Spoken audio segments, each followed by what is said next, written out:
Hello, hello, hello.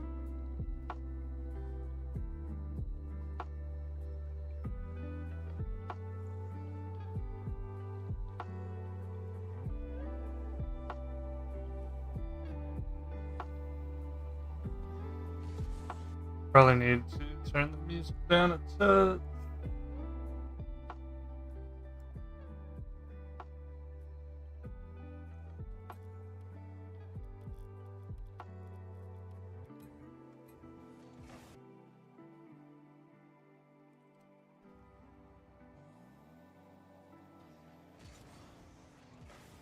Um,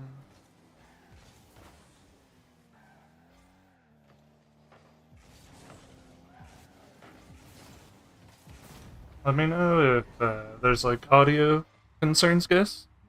But how's it going? How's it going? That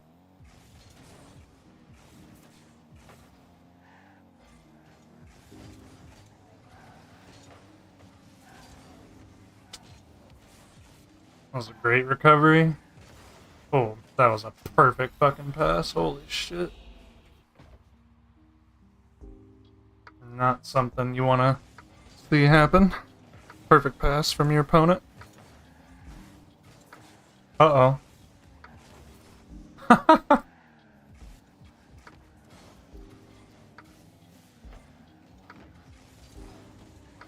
was pretty funny by Jack and Riverwash just bumping each other. This is rough, because you can't really flick this away.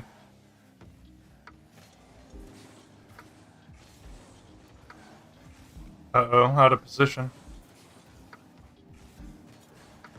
That's alright. Opponent's aerial was not good.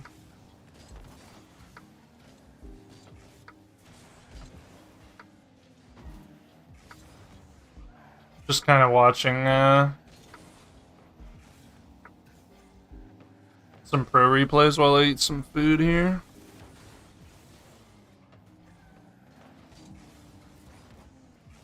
I just realized that the scoreboard is kind of impeding on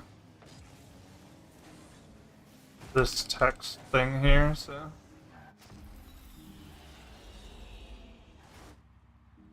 I don't know how to move it though. There we go.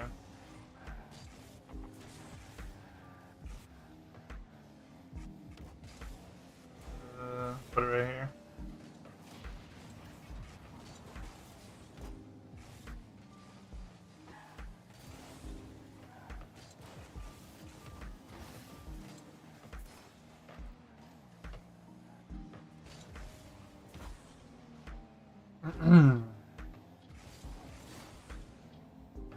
Well, opponent's out of position. If the ball can get to Rawas, it should be good. That's gonna be a little too hard. Getting the never mind. Free goal. Easy demo.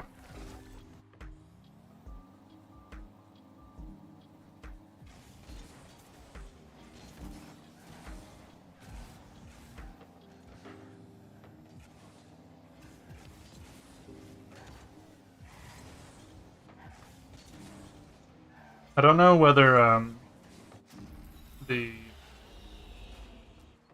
microphone is like adjusted well enough around the audio of the game and the music, but you guys just let me know.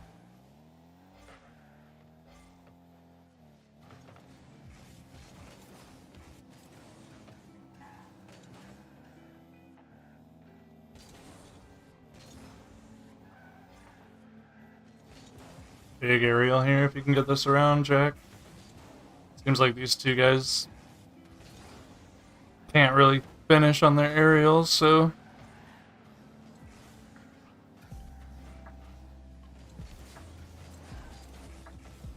oh, that demo would have been huge if we're oh, never mind. He he misses the demo but still scores.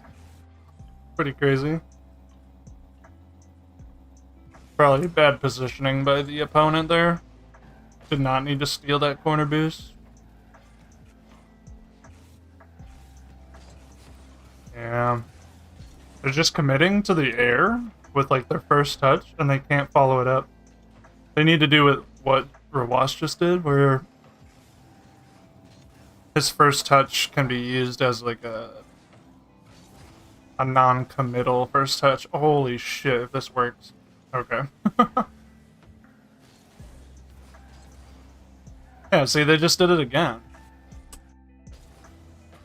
Look at this touch. Right here. Awful. Just fully committed with 0 boost now. Not really what you want to do.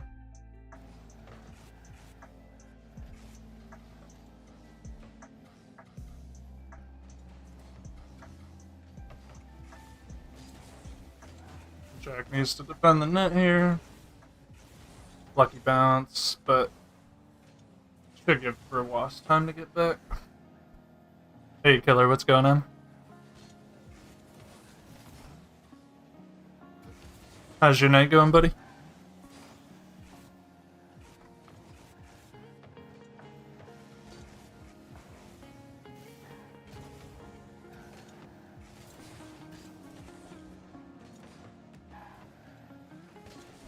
It was a very sloppy game from both teams.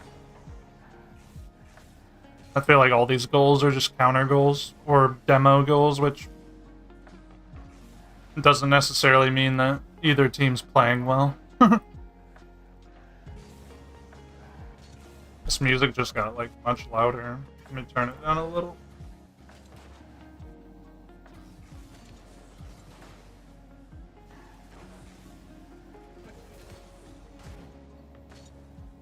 Seeing you were live, decided to hop in. Night's going good? Hell yeah.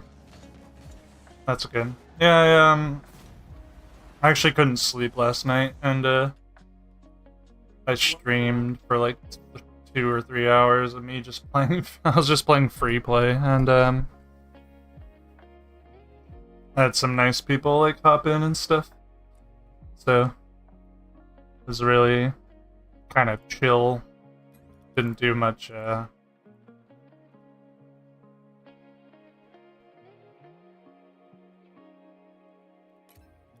Oh, whoops, hold on. I hit the wrong button.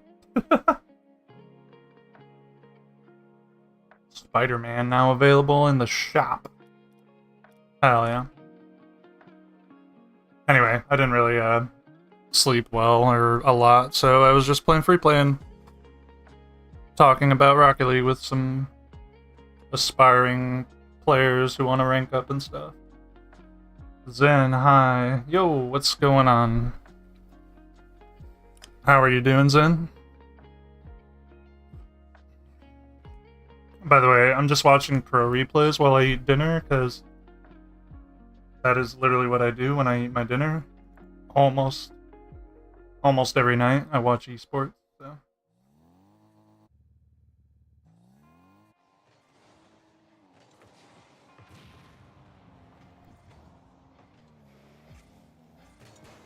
Mitsuo.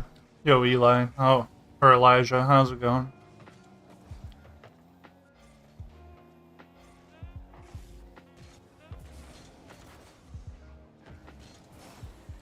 I'll be hopping on. Not sure if you want to play while you're streaming. I'm definitely gonna eat dinner, and I'm gonna warm up in free play. And then I might play, like...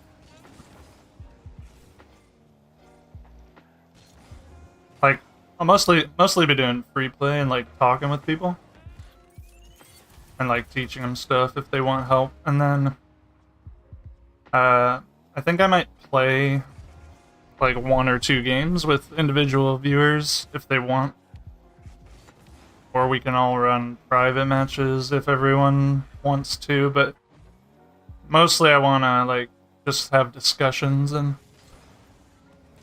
talk about ways to improve and stuff like that.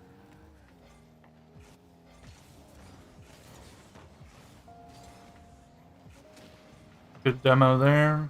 Oh, he turns on a dime, so he has to get some sort of quick play. It was not a very good play.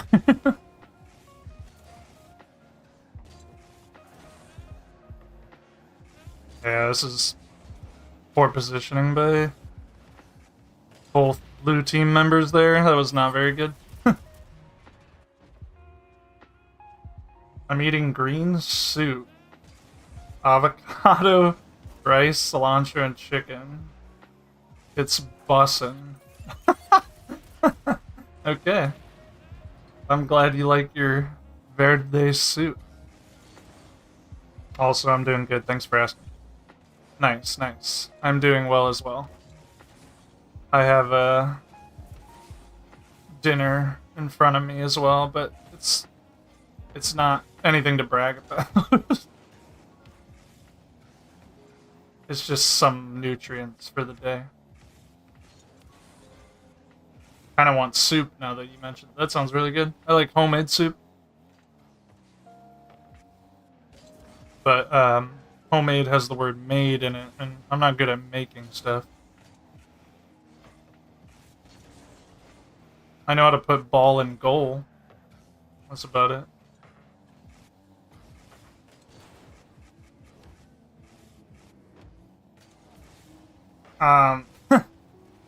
Yeah, literally like a piece of fried chicken and a biscuit. Like I have a really small stomach, so I don't eat a lot. It was just something on the way home.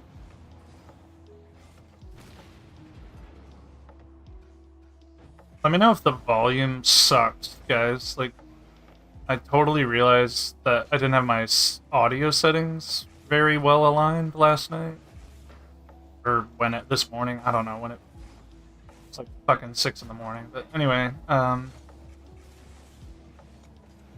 think I fixed them, but I don't know what the levels are like.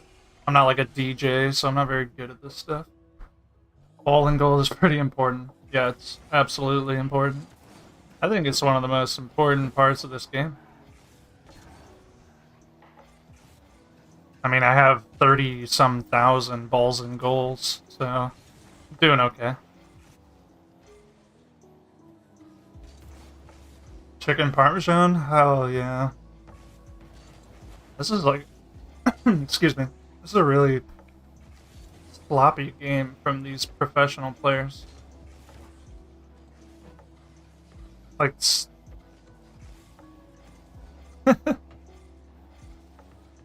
This is a North... I don't know when this happened, but it's definitely in North America. So this is before Jack moved back to England. I can look at the date. I don't know what I'm doing. I think he moved back to England. I could be wrong.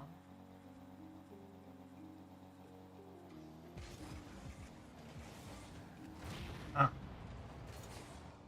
I mean, the replay was uploaded recently, but I don't know when this was. Actually, now that I'm thinking about it, Scribbles might just be playing Europe.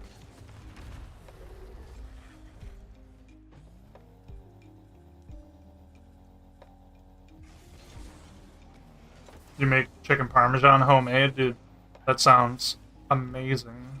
My friend did that for me and our other friends recently, and it was really good.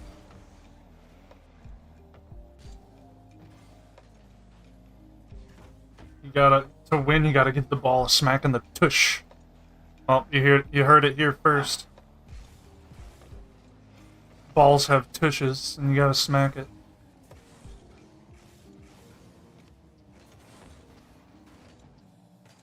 That was a big double commit from the orange team. So they're gonna have really low momentum swinging on this counterattack. Yeah, pretty good pass, but he's got low boost, so... I would have faked that. If I had low boost, but... And he realizes he only has 10 seconds on the fucking clock, so... Oh, this is a goal. 100% a goal. What a save. Holy shit. What a save. I'm quite certain he pre-jumped this because that was... Oh, yeah. He didn't, like, react to that. He just guessed correctly. That was really fucking nuts. I mean, look at that.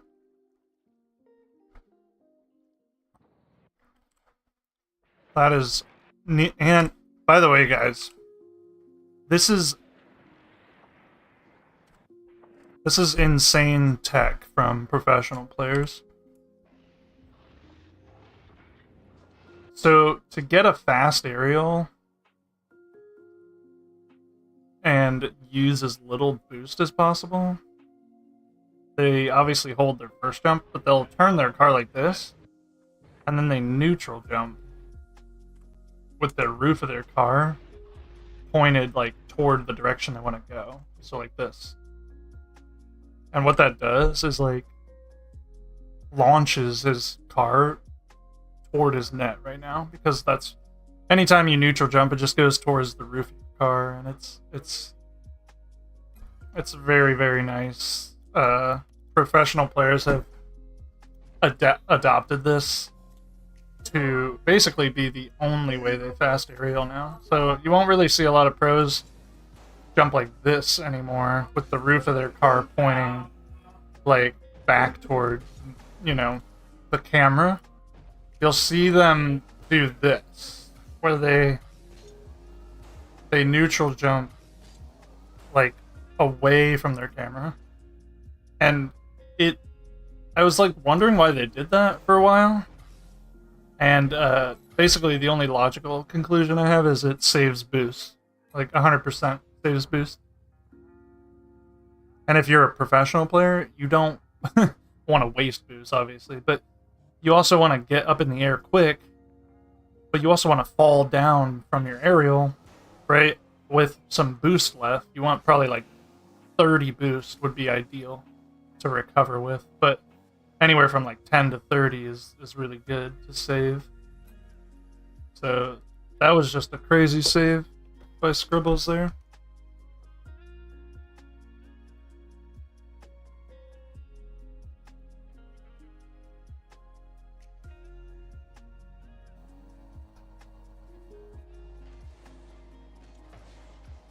No offense to these pros, but this seems like a typical GC2 lobby.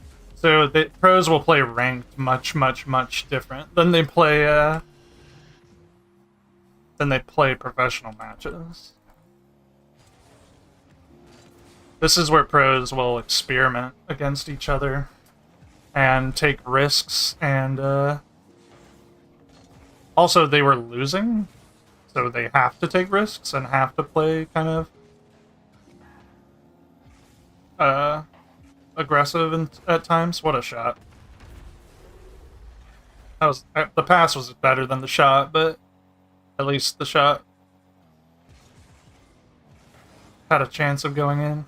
Oh, he just missed that demo. Now he's overcommitted. If Zen's smart, he'll just take an aerial 50 like this. Yep. Sorry, my cat just shouting. Hopefully she doesn't do that too much.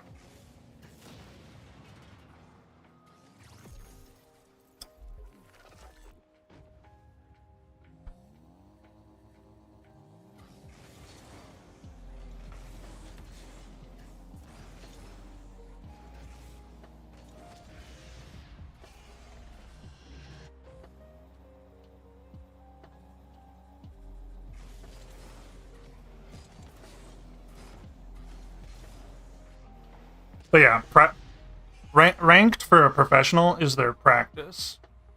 It's not ranked like you play ranked. They're not going to care about their ranked points more than they care about getting good practice. So they will take risks and do things much differently than you would see them play in a professional capacity. Also, it's solo queue. It looks like these two are playing together, but even when pros play together, they typically don't get on the microphone for rank, because the way a professional player's mentality works is they like I said, they use this as practice, so they need to adapt to any situation off the mic, and that gives them a lot of practice. Like, it gives them a lot of experience. And at this level, you don't need voice comms to make simple decisions, right? And you're not gonna. There's not a lot of team voice comms in twos. Twos is a much more rudimentary game mode than 3v3. That's how I would look at it. So also because Second Man in twos has a very tough job of, do I play more risky or do I play more safe? Like, you're just going to see some counterattack goals, or you're going to see someone get bumped out of place and then the other guy's screwed, so.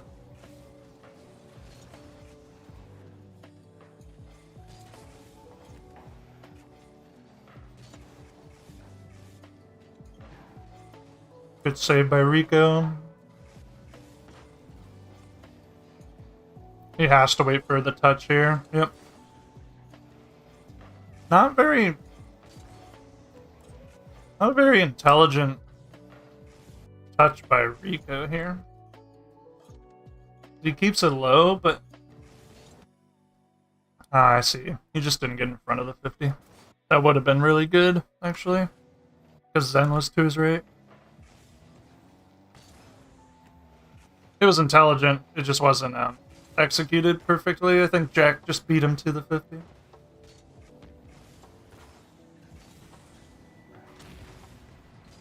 I guess I personally would have taken a high backboard lob to my teammate, to Zen.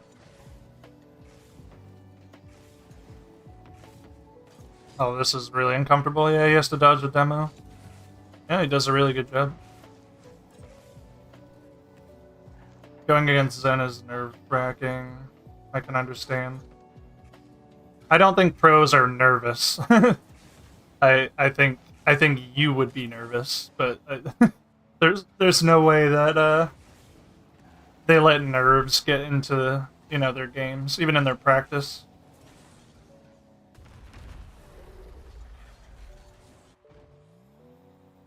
But yeah, you did kind of say you were joking, so. Yeah, only you would be nervous. Not another professional.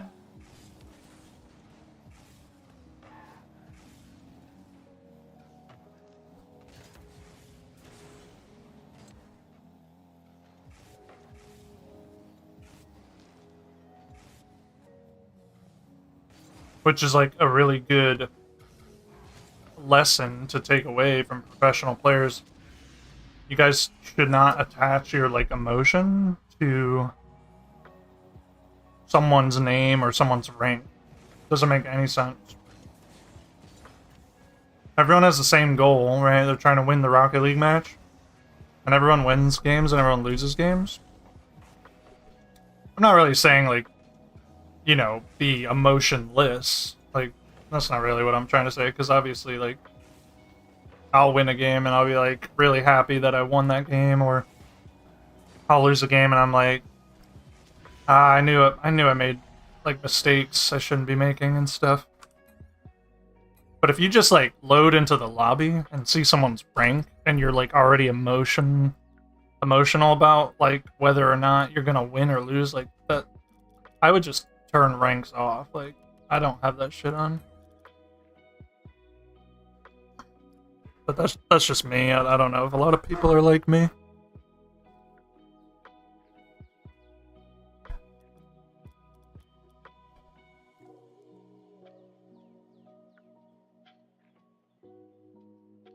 I don't want to watch a 1v1 match now. See if we can find one.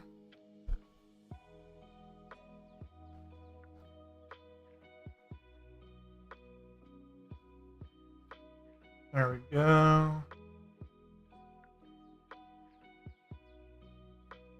Oh wait, that is not a match we want to watch. Apparently the score was 10-0. That's not another professional player. That must be like a viewer. Like a viewer played with the pro.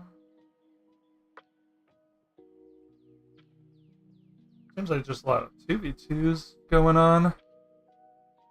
And 3v3s for Jack, at least, this season. I know he doesn't really upload a lot, but people upload with him in the game. Watch this 3v3. I don't know if you guys can hear people shouting in my house. I doubt you can, but if you do, sorry. Did your first double tap? Oh shit, hold up. This music's loud as shit, bro. Why is the music change volume?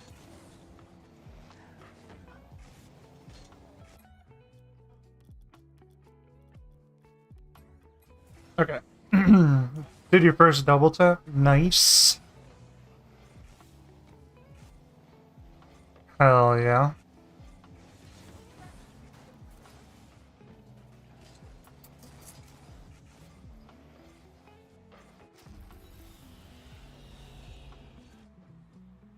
Wasn't really looking at that goal. Let me watch that again. Oh, just massive counterattack.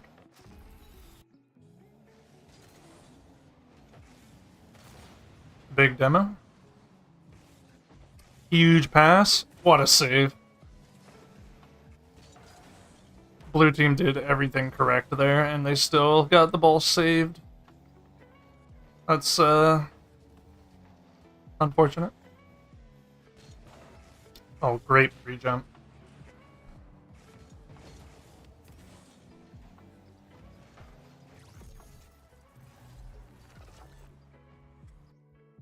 Let's see what happened. Oh, a demo, and then, yeah, last man back.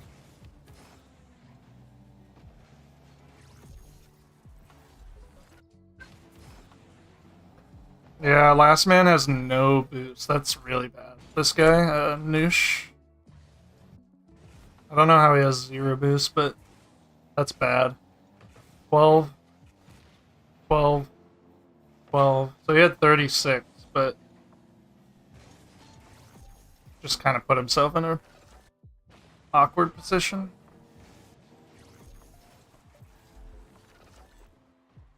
Unfortunate, because the offense was not slowing down there. I'm almost done eating.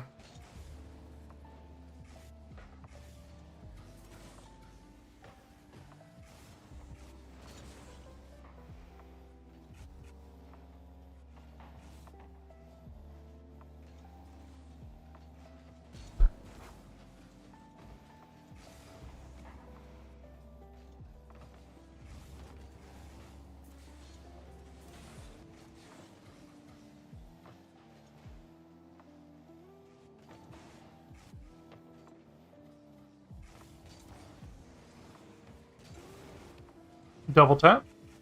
Oh, can't be missing those. Those free. Uh-oh. Woof.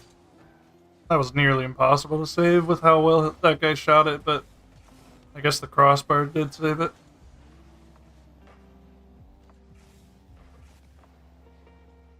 Must he? Oh no, I thought he had a flip. Uh-oh, that's a shitty touch. Okay, good recovery touch though. And they are getting pressured. Oh, here we go, relieve the pressure there. This is gonna be a pass. Good shot.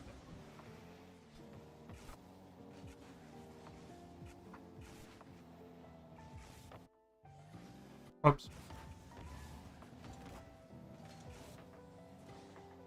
This should be a good time to get pressure back. Blue team's on low boost and got bumped. Well, never mind. This Noah guy's insane.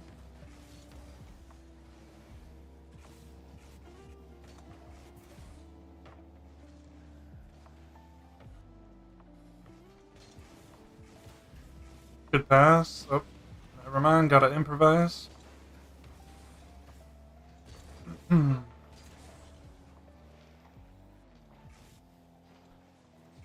Gotta wait for the touch, then he can interrupt the pass. Same thing here, wait for the touch.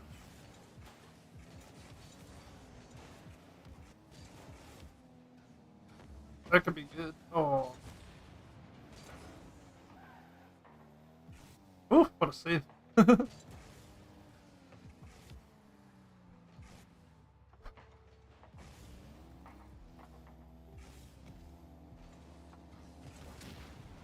Nice. Relieve pressure. Oh, this is huge. Go for the bump. Oh my god. There's been like 7 clutch saves this game. Oh, redirect. Yep, money.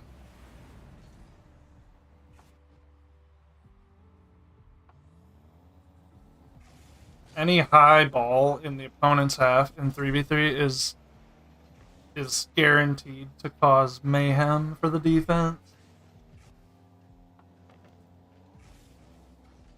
Like, especially if they're on the ground. Like, they're not already on the backboard.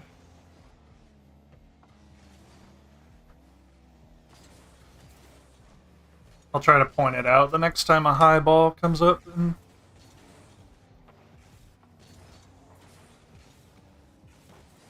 like, see, if this ball was sent high instead of low, the defense would be in shambles. This Noah guy would have to pre-jump, so then there would be no one in the net. And then, let's say Noah gets a bad touch on the pre-jump, like high ball. Orange team just sweeps in and takes an open net. So it just creates so much, it's not even artificial pressure, it's like real pressure against the defense. Because there's no waiting in defense. Like, if the ball's put so awkwardly for you that you have to wait for the ball to come down or move into a better position, then the offense is just gonna sweep on in and take the goal for free. So that's why any high ball in the center of the opponent's half is like just so good.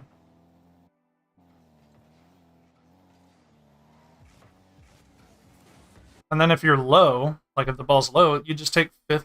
Like you take low 50s. It is really, really effective. One of the best ways to play Rocket League is and keep the ball away from your opponents. Alright, I think I'm done eating here. I might go wash my hands because that was like some greasy ass food. Fried food. So I'll be back in 2 seconds.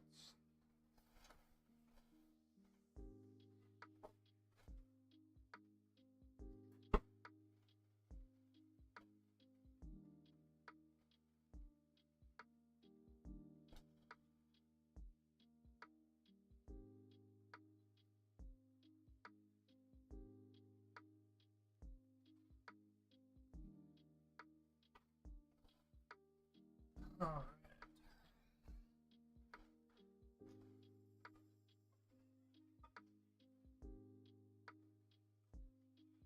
Time to get into some free play. That's what it's all about.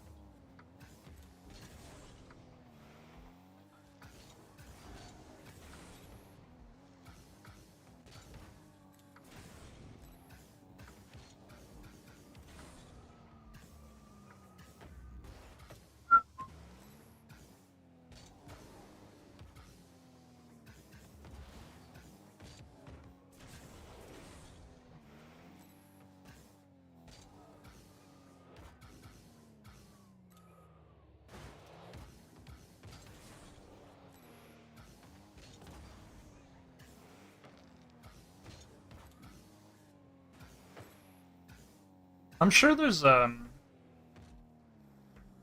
lot of books out there about like performing in a sport or a game, and that talk about how to deal with or like how to combat nerves. I've never had that problem, because it's obviously a problem. You can't compete at a high level with emotion and like anxiety and nerves in your way. So I can't really relate. I actually perform Most of my good performances are under pressure.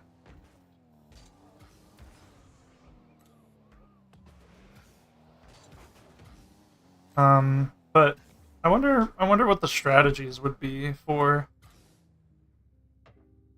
combating nerves for competition.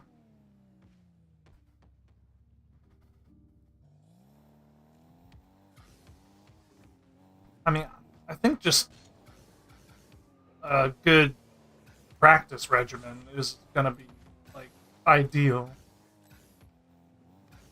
If you don't believe in yourself during your practice time, like, and you don't put stock or put faith in your own work that you're putting in, then why are you even competing? But I can absolutely understand getting nervous. I can empathize. I can't really sympathize.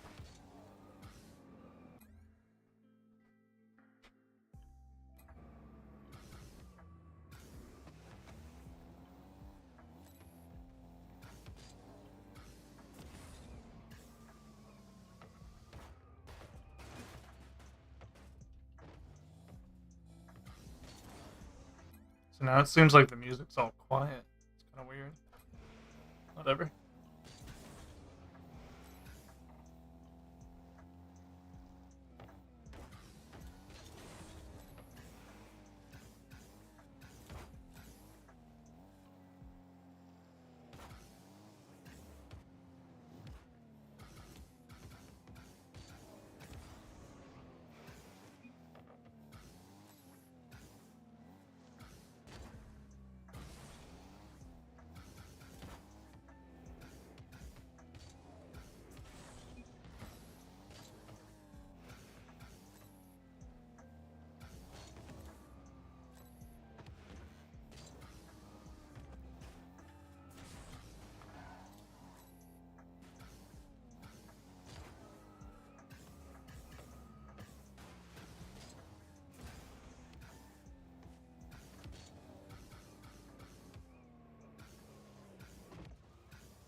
Something I've been really warming up on in my practice is following up a hard touch because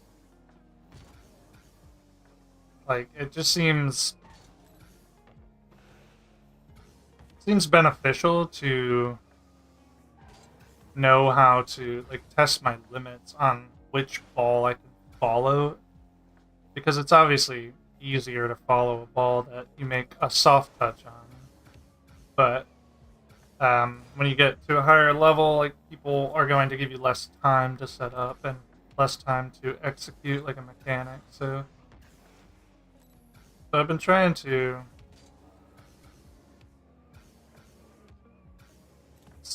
like set up a follow up touch, but kind of like much harder than I normally would.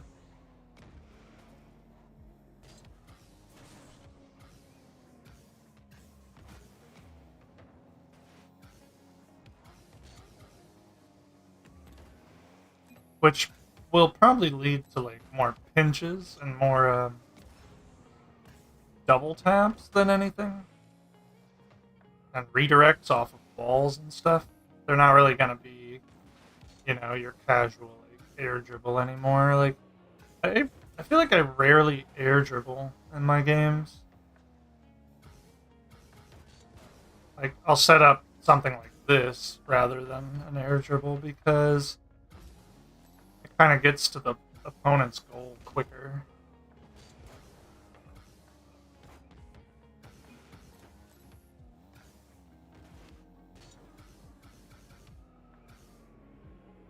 If I do go like into a default kind of wall to air dribble, I usually fake this. Like I will go much lower almost every time. Especially if I get a flip.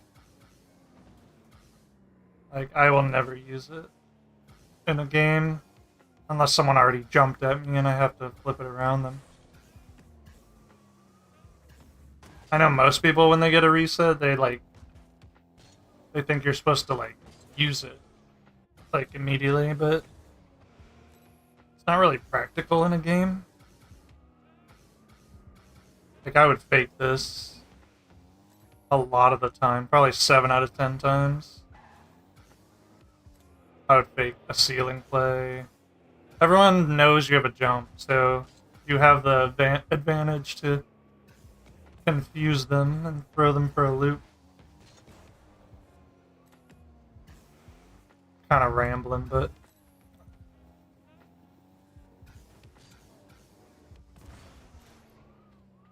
need more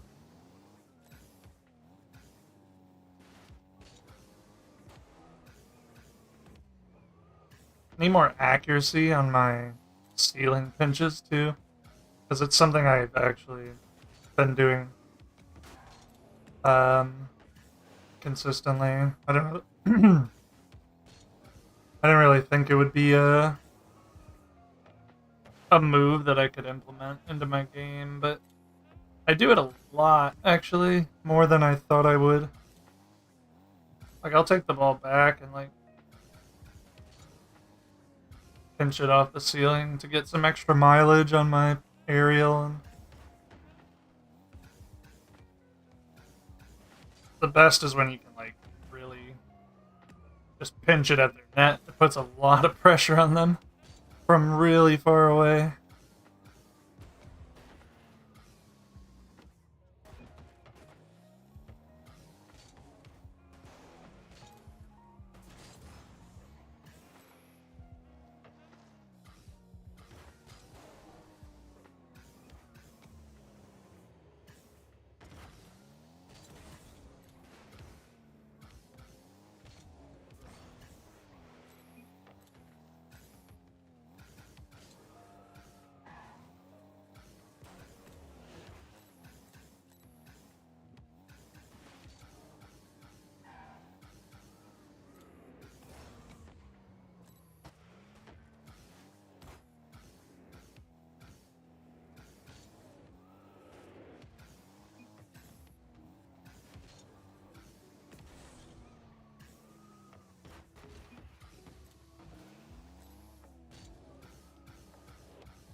It's kind of funny how I used to have a very dedicated, like, rigorous routine in free play when I was not very confident with my mechanics and general touches. And I've actually come such a long way, like, from those days. I had a 60-minute daily routine, but I did it twice a day. So I would hop on, I would watch some replays, like, in the morning, and then I would take some notes and, like, point out, like, things that I truly do need improvement on immediately. But then I designed a hour long routine, and I did that twice a day for, I don't even know, probably like 5 or 6 months.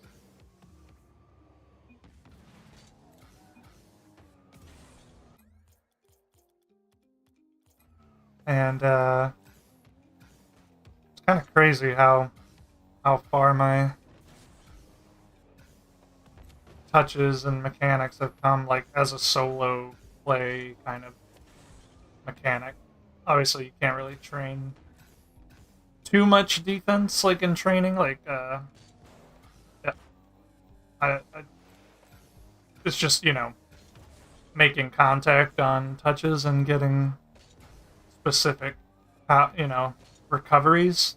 So I guess you can train defense, but I just mean like plays that are offensive. Like I used to just not know how to do those at all until I made a training routine. And my training routine was like rigorous because it forced me to train the basics like every single day.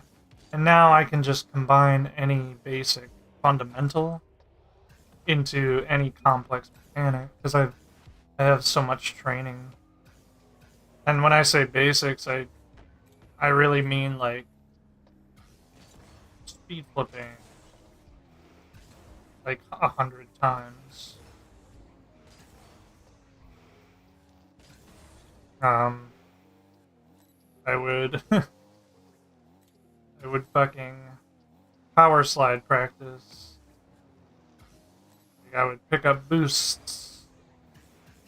There's so much that went into my training routine that I bet a lot of people just tend to gloss over, like kind of skip.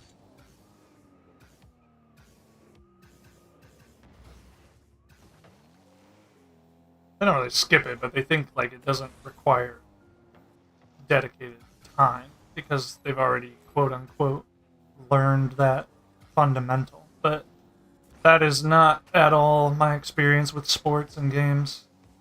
Fundamentals are the most important.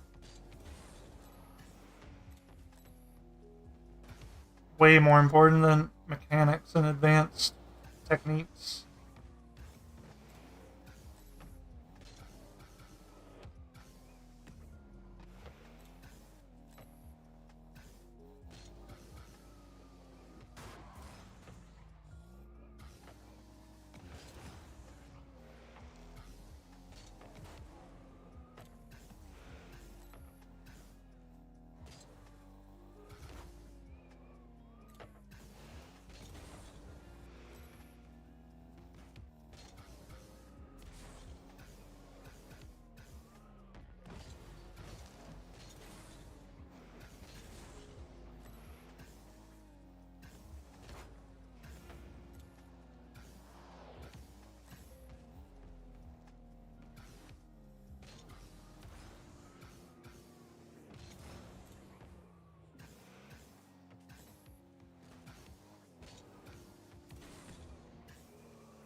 I don't know what kind of training you guys like to do on a daily basis. Maybe you don't play Rocket League on a daily basis, but like I don't know. Even if you play Rocket League once a week,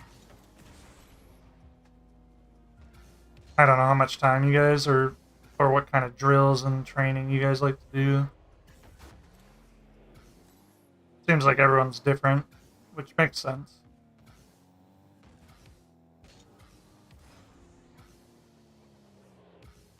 I feel like most people do stuff that's exciting or like new to them, which can be good.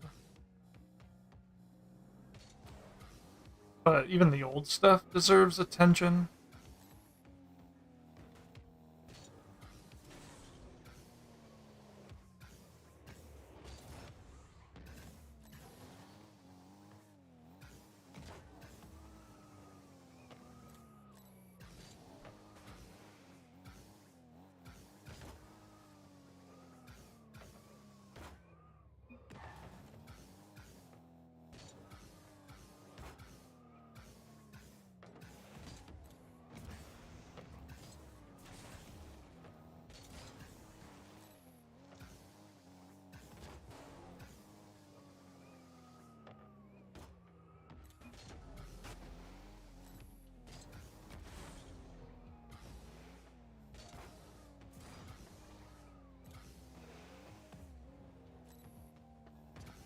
probably warm up here for another like 2 minutes and maybe like play a 1v1 or and then come back to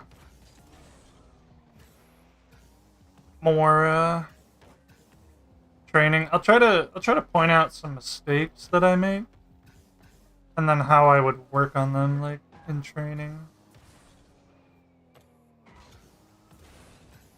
And it can be like very broad, like vague stuff, like like it could be a individual tactic that I make mistakes on, or like a broad spectrum of tactics. Like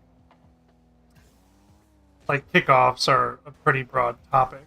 Like there's a lot of techniques and stuff inside of training your kickoffs, so that could be a broad topic. And then an individual tactic could be like, well, I tried like a ceiling shot that was supposed to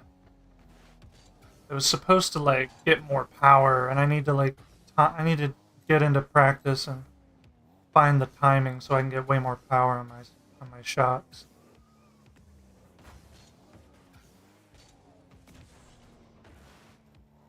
So just pointing out like general mistakes you make and then coming into free play to get more practice is always my go-to like kind of way of pushing myself and improving.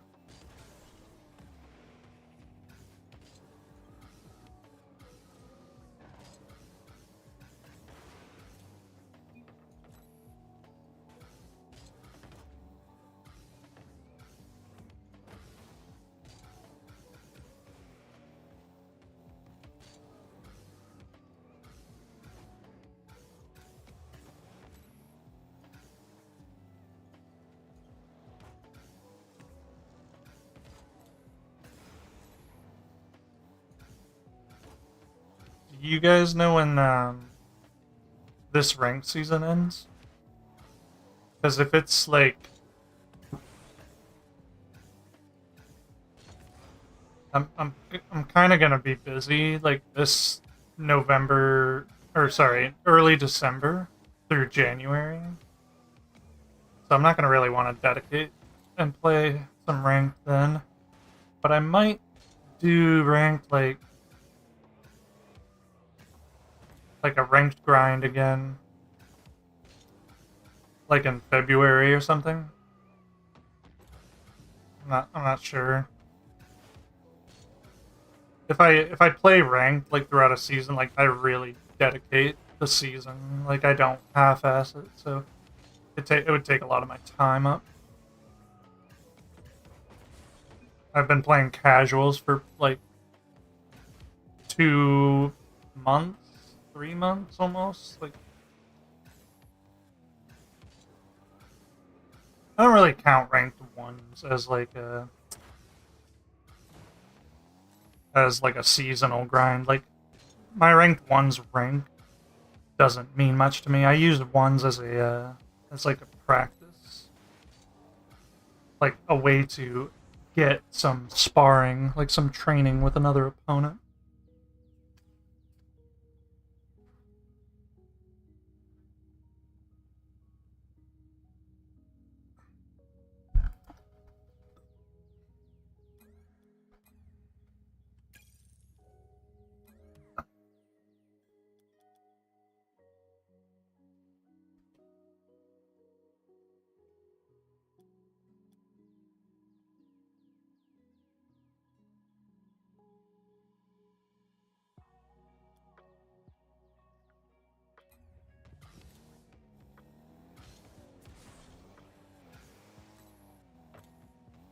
Hopefully,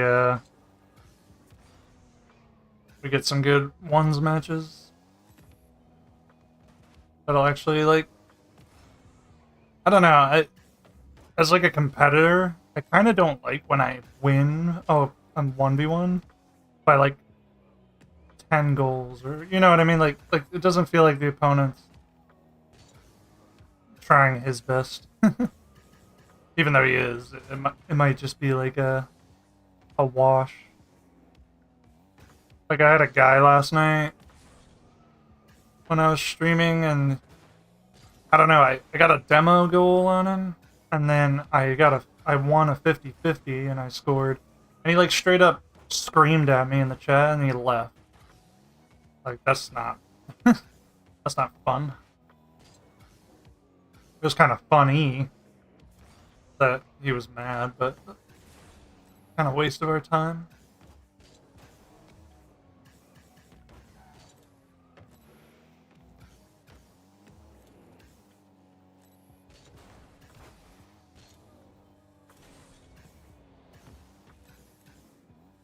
I'm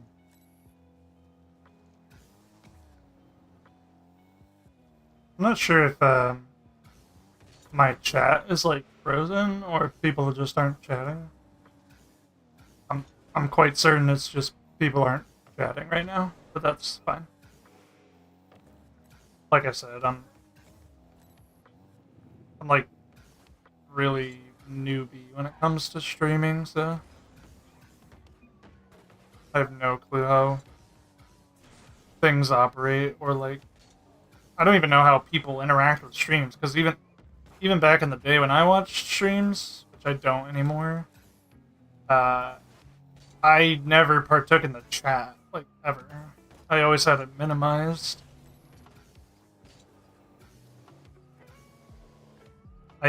That's actually like,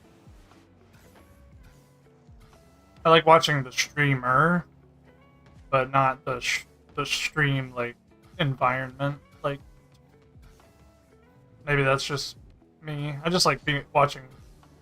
I don't know, like Shroud play a video game, like or whatever. Or I used to. I don't really watch streams anymore. All right, let's play like a 1v1.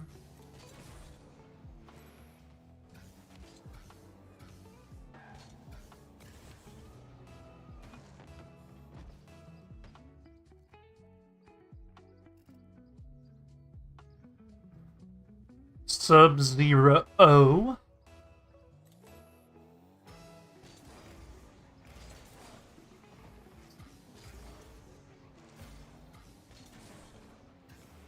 Pressure this ball, but I'm just gonna back up, and that's actually a really good touch by him.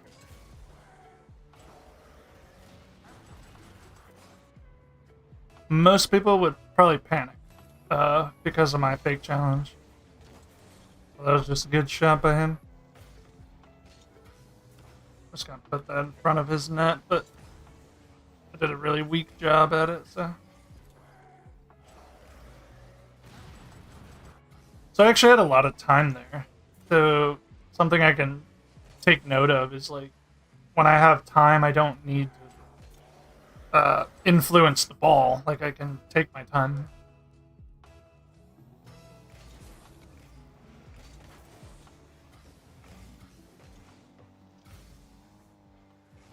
Okay, so this guy does not like to.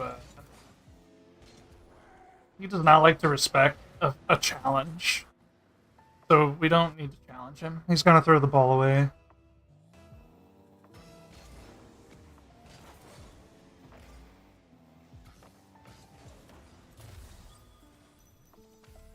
Especially in his own half, he likes to do that. Which is good, because I don't care if he throws the ball away in his own half. That would actually give me the ball. So, kind of pay attention to that.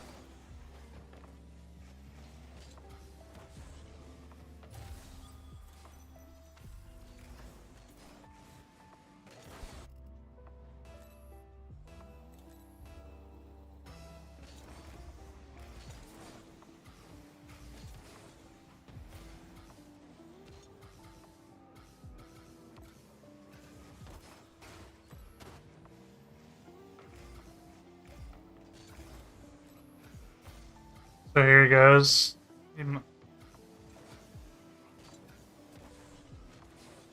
Yeah, okay. That was smarter of him there to take a dribble and switch it up. Because before he would just throw it away. So.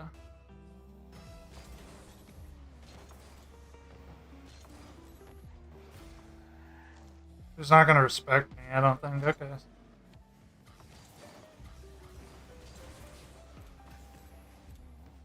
He's actually a guy who mixes up his strategies. Wow, that's nuts. That's actually a fucking crazy thing. Take notes from this guy. Like, switching up what you're doing and executing in a 1v1 is, or in Rocket League in general, is just so good. Opponents will not know how to handle you. Okay, he's giving me the ball, so... He shouldn't have done that. He should have took the ball back with him.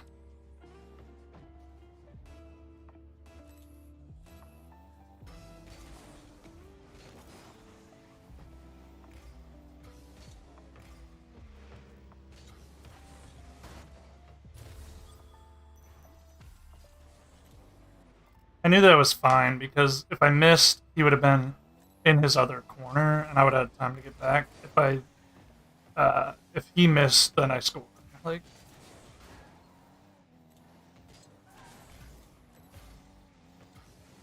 that's a great fucking flick. Not good enough, unfortunately.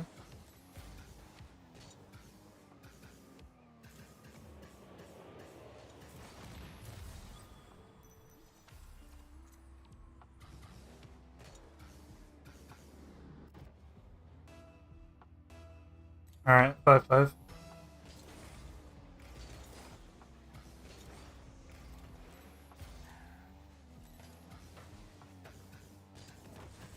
Not a great touch by him. He needs to catch that and take it away from me.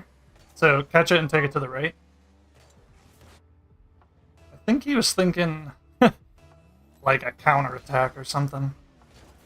Not really sure what he was thinking there. So catch this and take it away from him.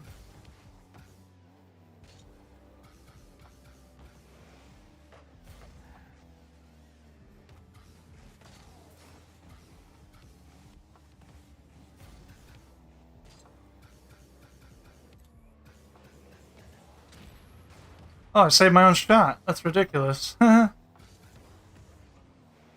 so unfortunate.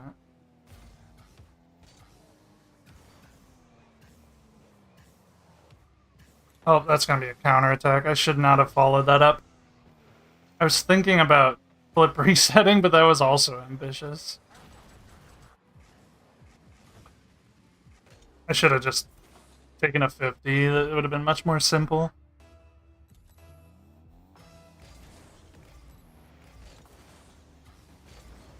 Alright, I get the boost, but probably not the ball. So we can take a bump there.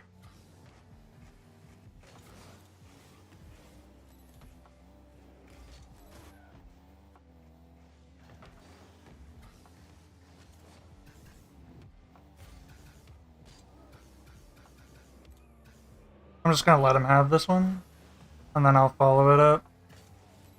Oh, no, no, no, no, no! That's crazy. Yeah, I need to get that demo there. That demo there is so imperative. Or I just need to not take aerials that I can't finish. I think that's out. Oh, that sucks. That big sucks. I'm gonna grab this 100. Then I can take a soft touch into a hard touch.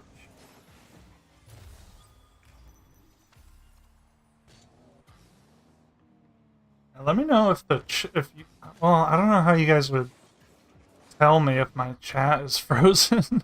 I'll have to check here in a second.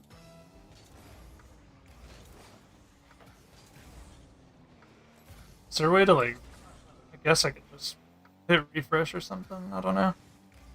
He's gonna shoot now. Yeah, okay. Yeah, this guy's smart. When he has the ball, for sure.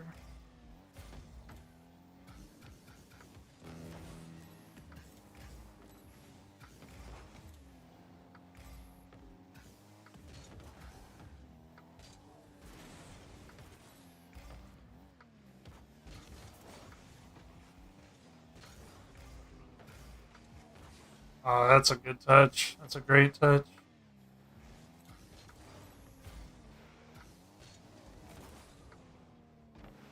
I risked everything there. Really unfortunate. Is he going for an aerial? No.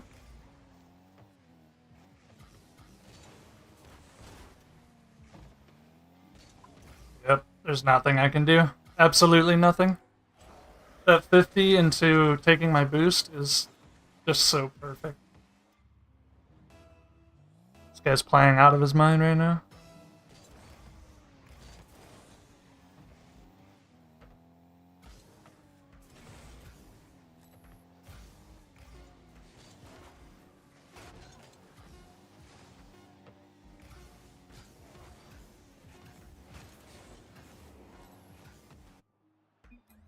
I mean, that was a fantastic game from both players, I think.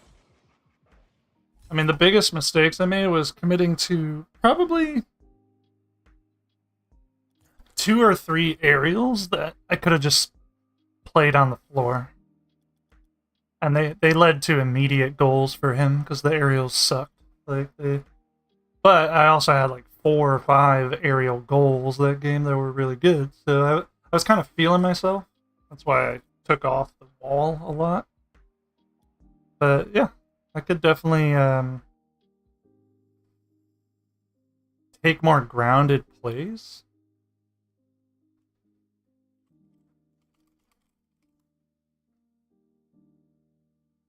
Okay, someone told me that the stream's frozen.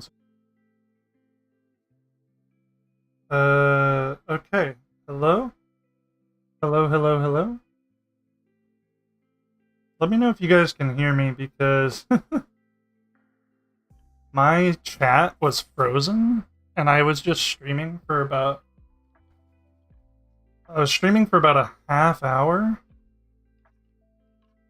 And I don't think anyone heard me.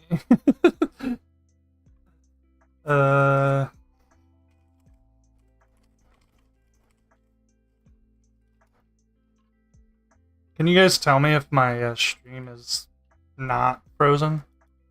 I apparently was just informed that it was frozen for like a half hour, and I was talking to thin air. You can hear me, okay. Sorry about that. I don't know, I had about 3 people in here, and we were talking, and then I kind of mentioned that it looked like everyone stopped talking, but I thought it was just because nobody had anything to say. I didn't realize that it was bugged or something. It was definitely not intentional. Like, my internet and my stream was running perfectly fine for me. But apparently the chat system or something just didn't work. I don't know. Sorry about that. I was like literally asking you guys stuff and like I played a whole 1v1 match and that was very very interesting. Let me say hi to everyone. Now that my chat is unfrozen, let's see what people were talking about. Hello everyone, how are you all doing? Hey Bork, how's it going? Yo King, what type of PC do I use? So I just built this PC like 2 days ago. I don't know if you're into computers, but it's a new Ryzen like gen, so AM5. But yeah, I just built it the other day. Tips for newly Champ 1? Well, any tip I give someone else would apply to someone who's Champ 1. So, I mean, are you looking for tips about a specific thing in Rocket League? Also, hello, Kellen. How are you? No idea if you can see chat, but dude, my chat was fucking frozen. I don't understand. Yo, any coaching? Hi. I don't know how to say your name. If you were spamming the chat because it was frozen, I understand. But in general, try not to spam the chat. I will try my best to address everyone when they first speak, but I'm sorry. There was like technical difficulties, and my chat was not working. Hi, hey Blue, what's going on? How you doing? Yo, I gotta head out. I'll be back on later. All right, see ya, Elijah. Can you coach me? Yeah, guys, try not to spam the chat. Like, let me like I'll forgive you this time because you didn't really know, but my thing was frozen for sure. Oh, hey John, what's going on, dude? It's good hearing from you, man. Yeah, we are now back live. I can now understand that there was a very big glitch, and I was talking to my four walls for like 20 minutes there. There was a lot of wasted talking. Sorry about that, guys. I'm not good at streaming. I'm like really bad at it, so. Do you guys know what to do in that situation? Like, if you're a streamer? Like, has that ever happened to you guys? Because, like, my network is fine. Like, so my broadcast software says I'm doing perfectly fine, but the only thing that was frozen for me was the chat, apparently. But you guys said, like, the whole stream was frozen? Damn. Oh no, John says it wasn't frozen. Alright. Well, fuck me then, I don't know. Maybe it's a mystery.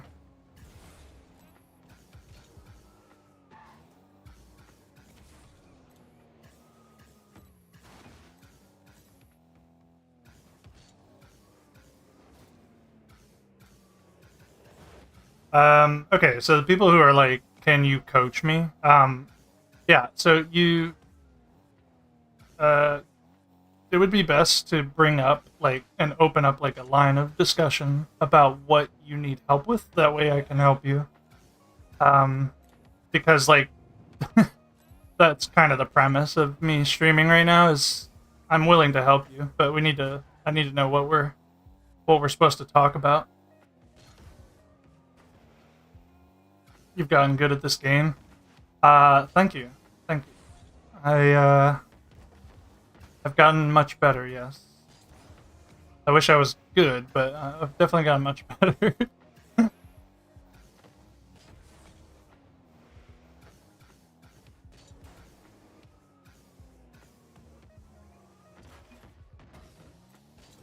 Yeah, I put a lot of time into this game over the last like two to 3 years, I want to say. It's kind of ridiculous how much time I put in. But I was really passionate about it, or I kind of still am. So that's why it didn't feel like a chore or anything. I mean, you know how it is. Sure, some people will know how that is.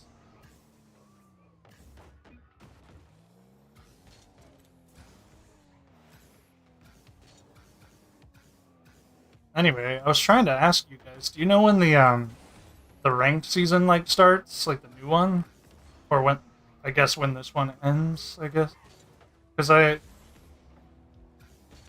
was thinking about like grinding ranked again, but not in the like really near future because there's another game I want to be playing a lot in like December, January-ish. So maybe like February or late January, if there's a season start around there, maybe I can try grinding. I mean, I'm not really interested in grinding rank. Like getting a higher rank is not really my goal. I just like playing ranked because it's like a competitive environment. That's mainly why I play it. But I've been playing casuals and not putting a lot of time into Rocket League as of recent months.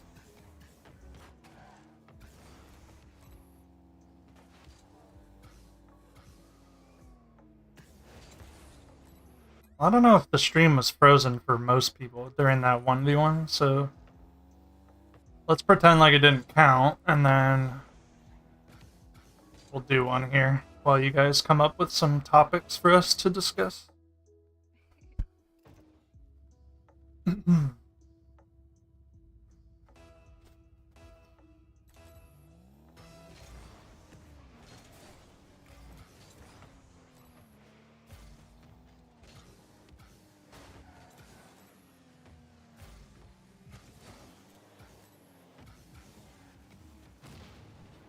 Oh, that's unfortunate. He like just got enough of that ball before I demoed him.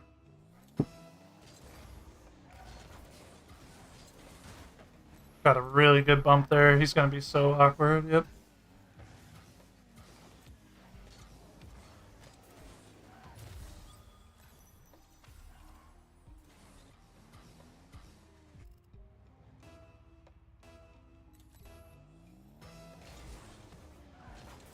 Kind of feel bad for the technical difficulties because everyone was trying to talk to me.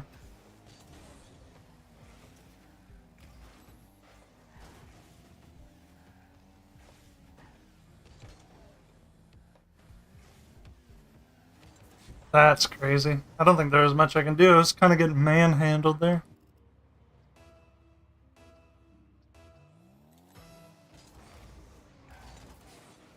Whoa! He was like under my car. I don't know how to handle that.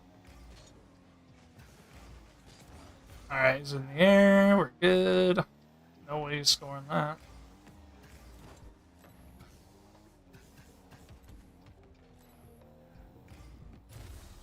All good.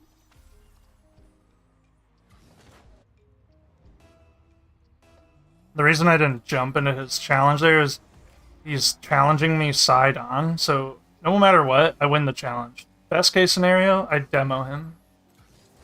Right next to best case scenario is I bump him.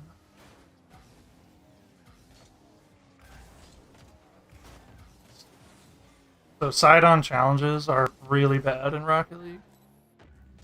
They are the worst way to challenge. Put that up high so he has to take time, which gives me time to get some boost here.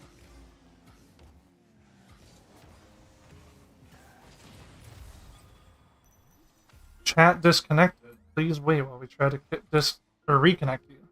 Successfully reconnected. Yeah, see, I didn't get that message last time the chat fucked up for me. Apparently it just DC'd again. That's really strange. Sorry about that, guys. The season ends December 4th? Okay, so it's probably gonna be March 4th that the new ones, like the 18th season starts. That might be the one I play more ranked in. Because I just have another seasonal game that I'm going to be playing in December, January. And I'm going to be dedicating like a lot of time to that. That's a great shot.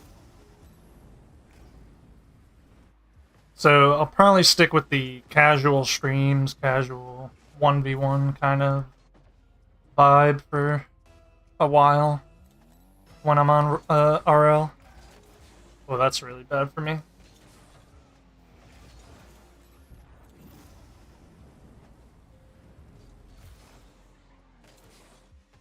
It looks like he delayed his flip through his kickoff.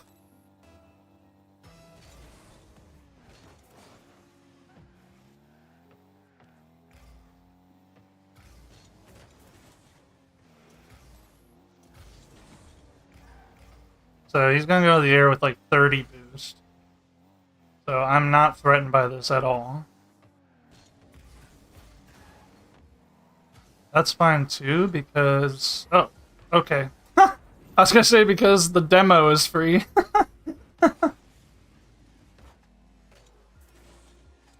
Wow, okay. Interesting. That's one skill I would love to get better at, but it just kind of requires games, and you can't do it in free play. Like, I just hitting people and contacting them on the bump is something I just come really close to doing sometimes, and it kind of ruins me.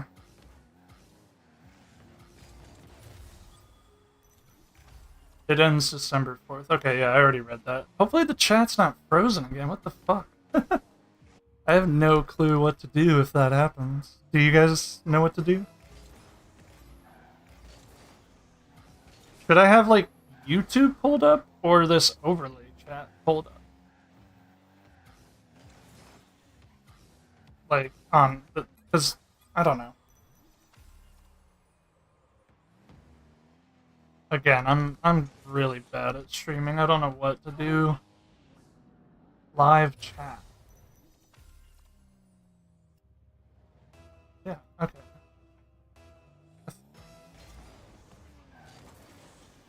I'm not sure. I'm really not too sure.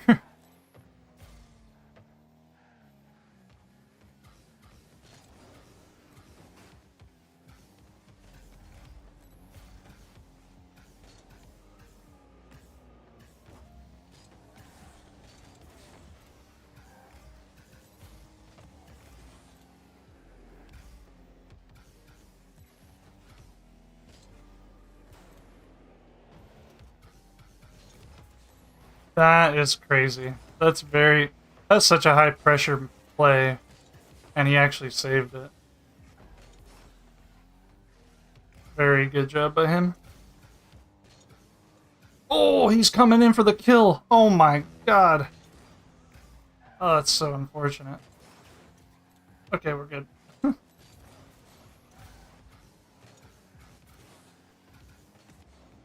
I'm gonna take this to the ground. Learn my lesson from last game that I played. Because if I constantly take aerials, like, it just gives the defense a little more time to think about when he can strike.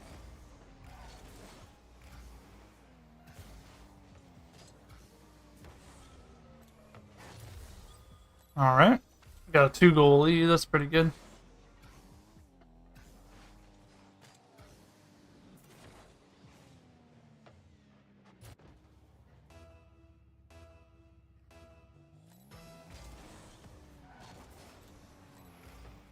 Wow, he just got destroyed. Holy crap.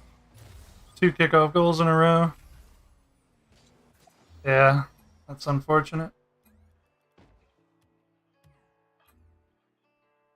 12 first touches. How many kickoffs were there? 14 kickoffs. I had 12 out of the 14 first touches. That's pretty damn good. I don't think he was delaying much either. I think maybe that one time he delayed.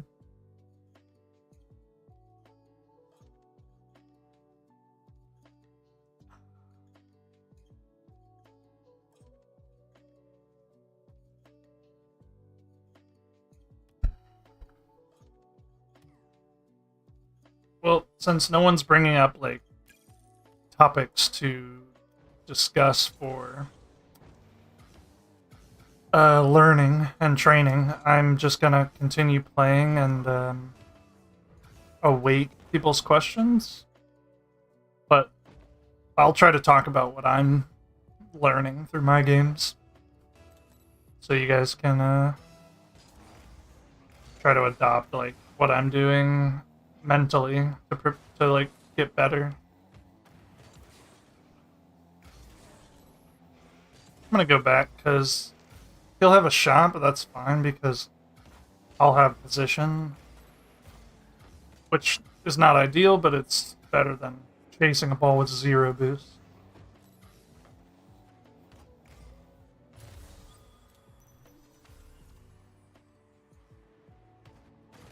Also, take note of, like, your opponent's shooting. So there he got a free dribble, but he didn't take a free dribble. He tried to bang it at my net. So let's see if he tries to switch it up.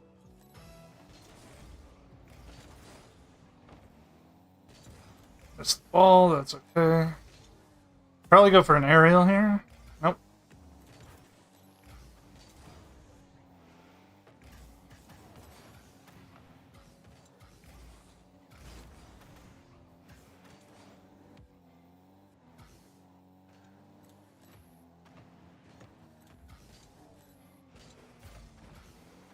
Aerial touch.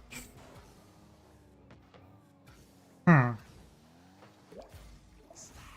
Was a very sloppy aerial. I didn't know whether he was going to go for a double tap or not. Okay, so he went for a 50. He knew that he wasn't scoring either. So I just gotta get the 50 next time.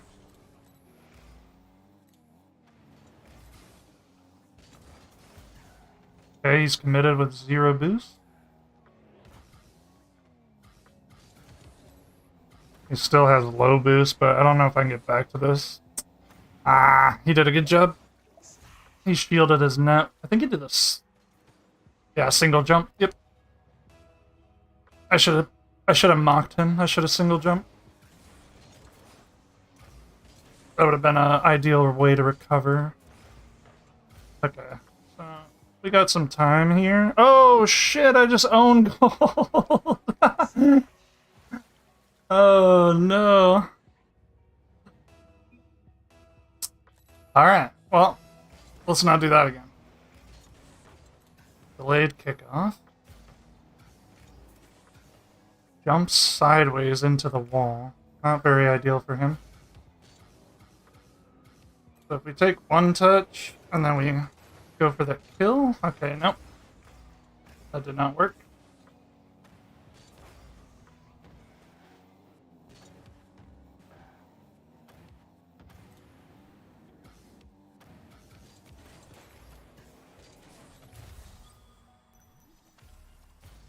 He should have been center field. So see how he goes to my right here? And then he like zigzags himself? Now his priority was like getting boost instead of defending the net, which if you want to prioritize the net, you always stay in the middle of the field, not out on the outskirts. Let's see what he does here. Okay, can't really challenge this.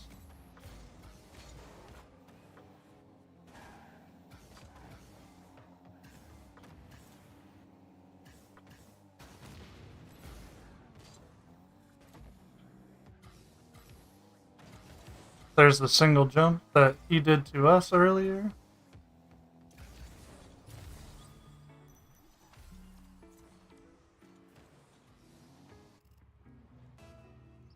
Man, I really hope this chat's not frozen again. I have no clue what to do. I restarted the stream. That seemed to fix it, but if it does it again, like, what do I do? Just keep restarting the fucking stream?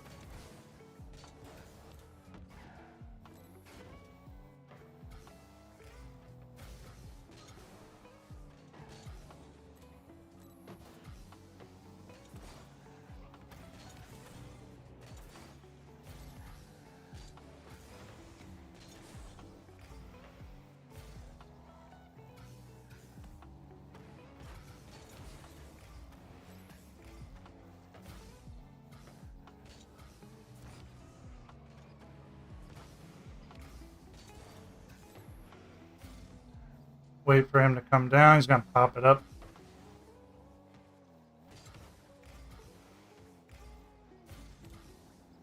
Take a nice controlled play here. You have to get a soft touch there, because even if it invites him in, like, that's fine. We take the 50. But if we get a little too heavy of a touch, he can dunk us, or we're just much slower.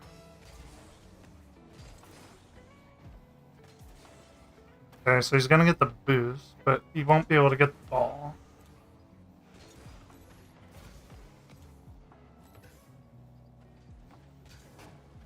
That is annoying. That is absolutely the worst thing I've ever tried to do. I missed a simple touch. Okay, let's focus up. Can't be doing that. One pad here, and then I'm gonna take a shot. Okay, good. He saves it towards us, which means we have all the boosts. He has none. No demo, that's crazy.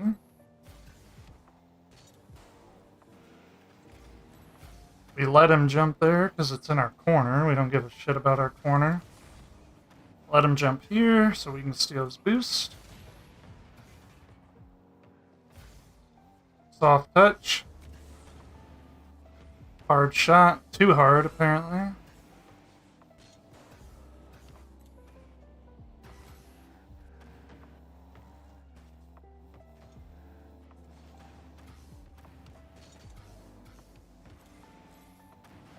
He has 100, I have 0.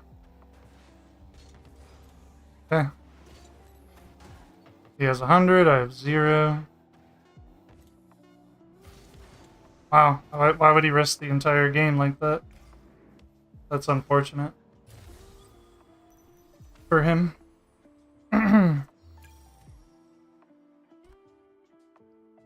Alright, I'm going to pull up the stream chat another way.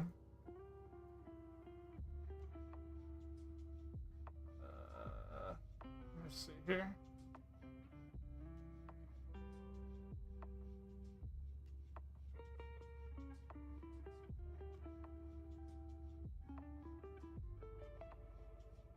Where the heck is the chat?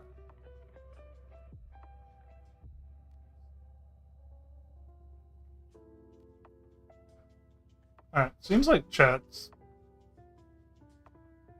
loaded or whatever. Whatever the right term is. I just hope there's not any more technical difficulties.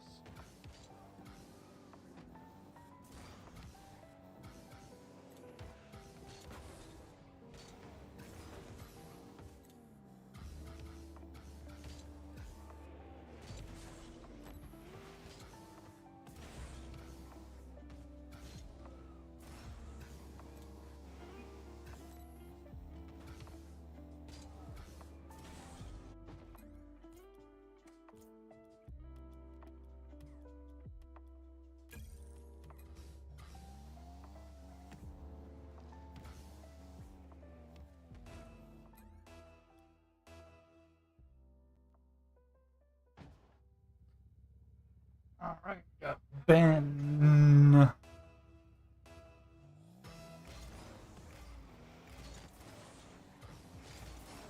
Wow, what a fucking play.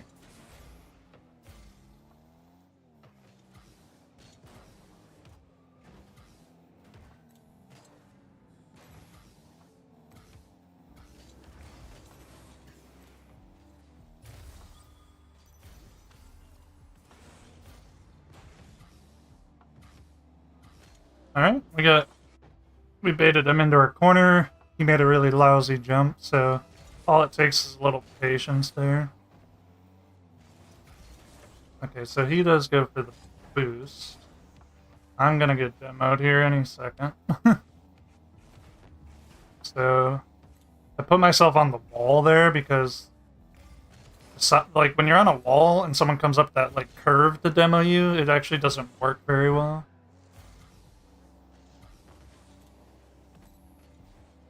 Like you absorb like their demo impact like much better. I'm not sure why, but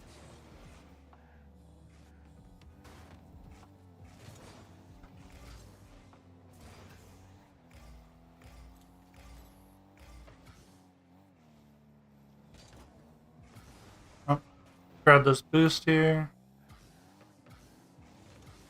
Bacon.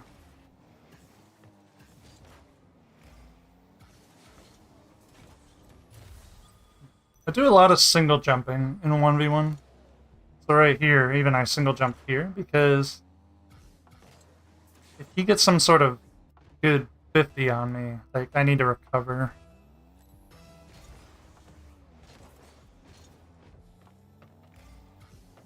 I'm gonna let him have the ball because I know he has no boost. Which never really is good, but I was kind of confident. Oh, no way! Fantastic shot. Fantastic shot. This double jump down really accelerated the ball. Gravity would not have worked.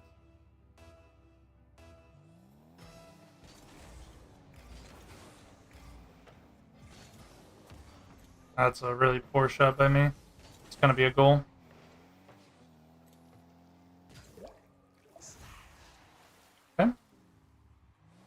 think we can take our time there. We don't need to rush that. That's crazy. Wow. Delayed 50. Really got me there. Oh, yeah. That was pretty sneaky. He did that really well.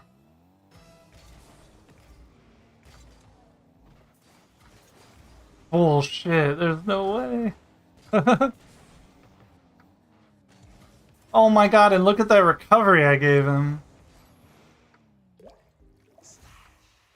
Yikes. I mean, there is nothing more unfortunate than that. I actually bumped him into a phenomenal recovery.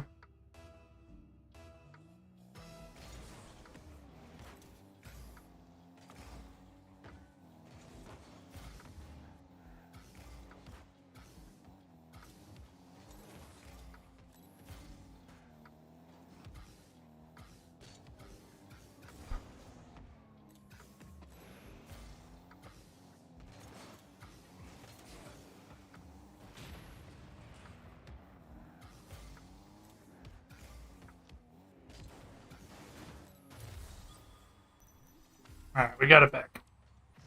Took a while, but that was a series of unfortunate events.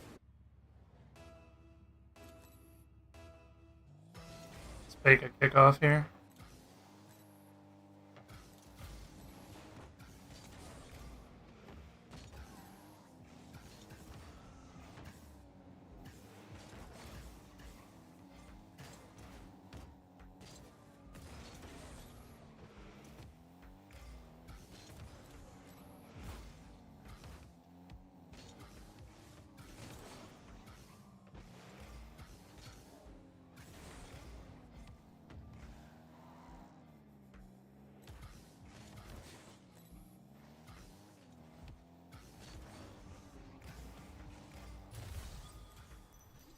Single jump 50.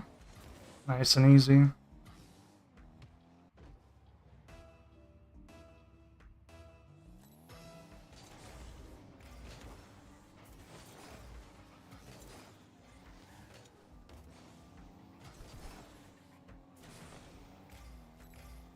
I have to save his shot here. Okay, he's not going. I'm gonna go early then. And then try to get this around the horn. Yep.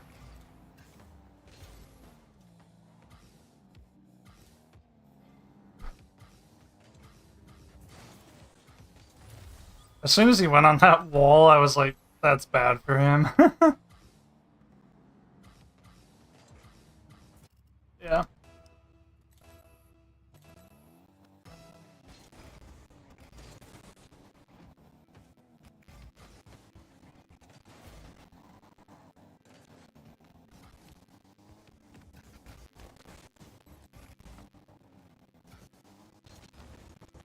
Oh, what a save! What a save!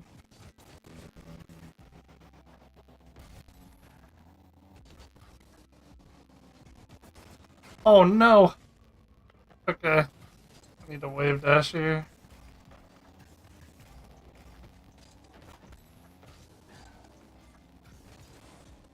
Ooh, he's not happy about that.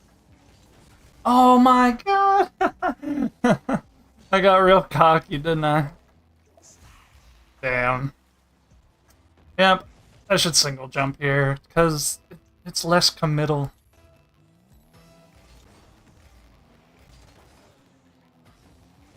Yeah. Oh! He bumped me into a recovery. Oh, let's go. I don't ever get lucky like that. He like bumped me into that recovery, just like I did him earlier.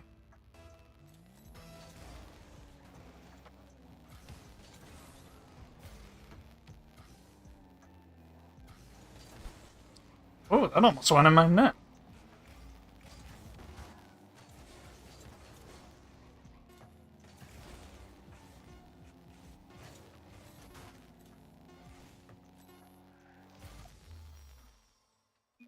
GG.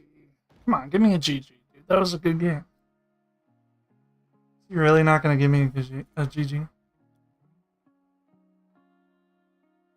What if I give him a well played?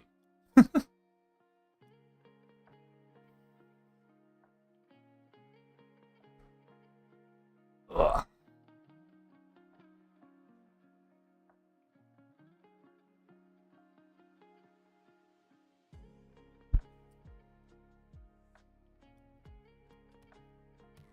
Oh. I suppose he was just reflecting. Or he went to take a shit.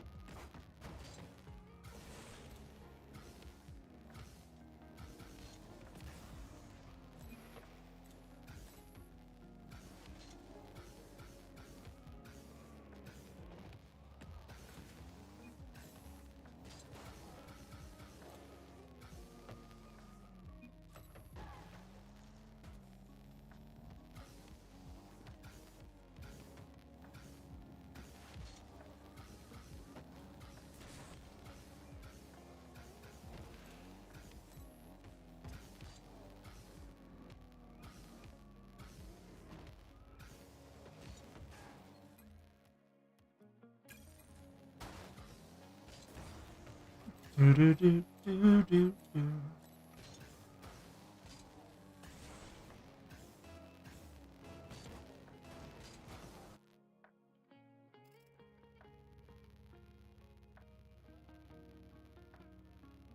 Da squid. Good luck, have fun.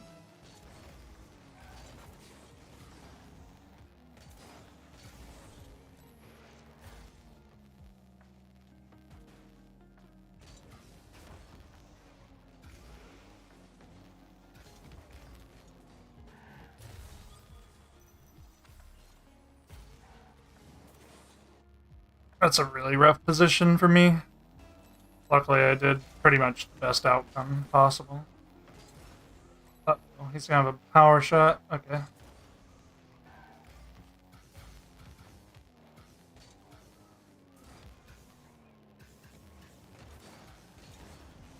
Uh oh, that was a really bad flip by me. I didn't get any value out of that flip.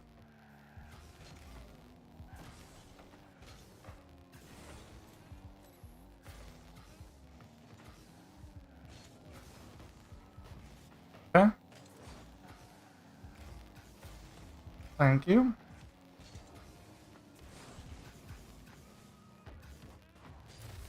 Let's go. That's a goal right there.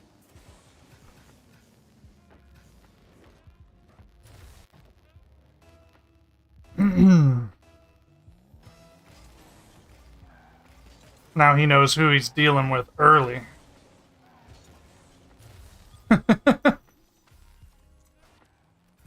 Getting a goal like that early is definitely better than later in a 1v1. Because that guy's thinking, holy shit.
Uh-oh. Uh-oh. No! We threw. Yeah, that was a poor excuse for a shot. Not very good.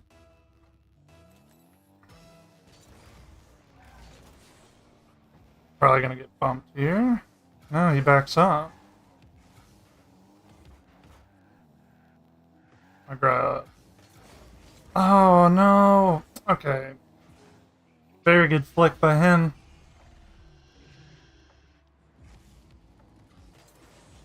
It looked like he dropped the ball. Like it wasn't on his car, so I didn't think he could flick it.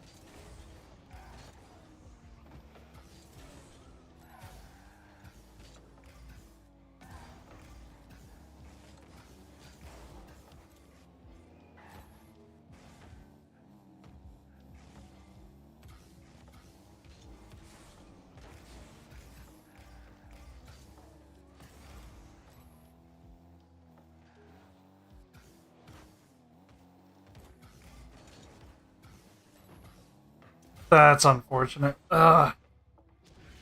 Kind of crazy that he like just sat. I would never expect someone to stop there.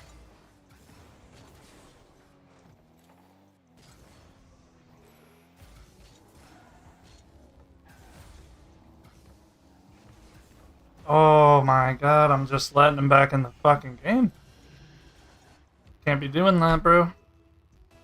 It was 3-0.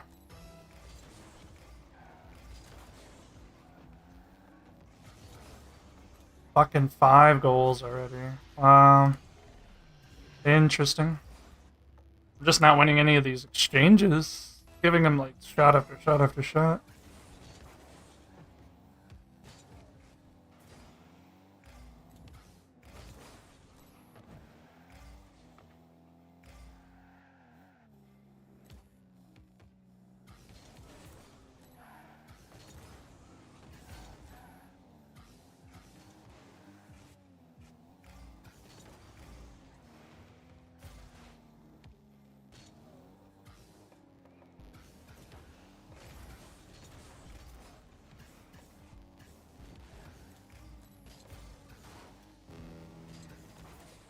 Oh, that's not gonna be good. This sucks, man. I'm like throwing this whole game.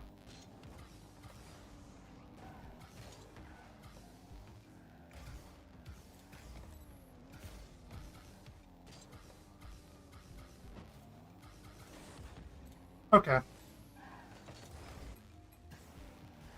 Yeah. That's game. I threw that one. Big time, big time, big time. Not a good idea to give someone 13 shots when I was winning by 3 goals. Unfortunate. Okay, so yeah, my YouTube chat has been frozen this whole fucking time. I have no idea why it's giving me technical difficulties. I'm really sorry about that, guys.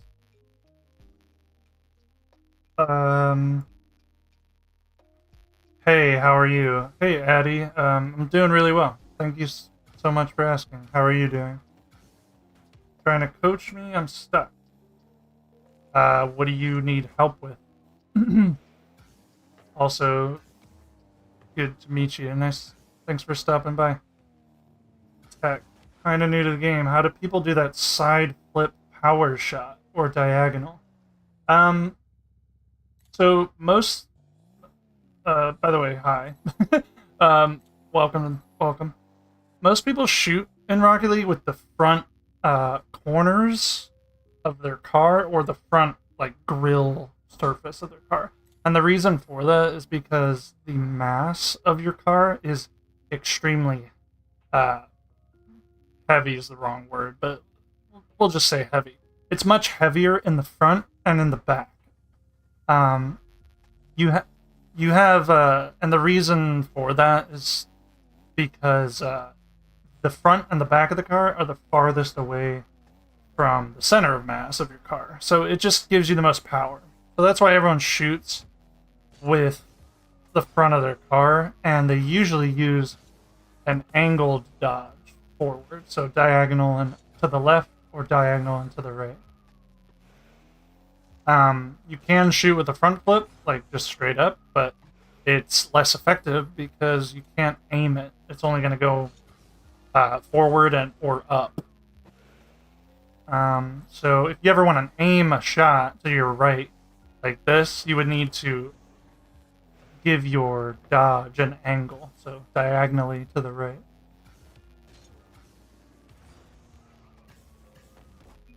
So that's why everyone shoots like that. And if you're asking like how to get more power behind your contact, you need to basically imagine your car is like a spear, and you're spearing the front contact point of your car through the center of the ball. And the center of the ball is a little bit higher off the ground. It's not directly on the ground here. So you'll need to jump into the ball and flip through it like a spear, like it's a balloon and you're trying to pop it. And then the angle at which you spear it is just draw a line from the ball to their goal, and that's the angle that you need to flip through the ball. So something like this. Like I'm just coming up to the ball and spearing it, like putting my car's head, or I call it the nose of the car because I'm a skateboarder, so that would be the nose, and then the tail would be the behind. But yeah, like a spearhead, just shoot through the ball. I'm really sorry about all the technical difficulties with the chat, guys. I would really like to engage in talking with you guys when you say hello. I did not mean to ignore you. There's just something going on with my chat today. It's just I don't know why it's not working.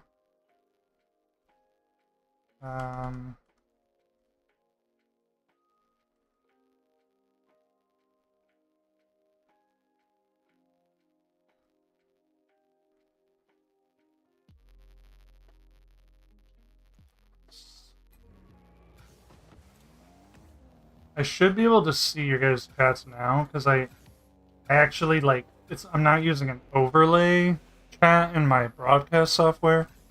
I'm actually looking at the YouTube page.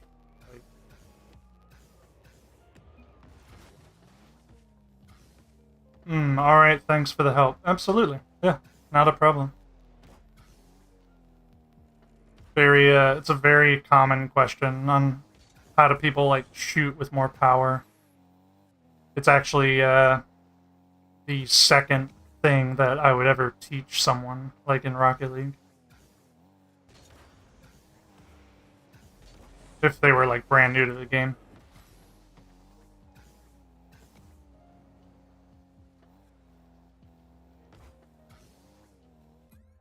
In my opinion, Rocket League should have a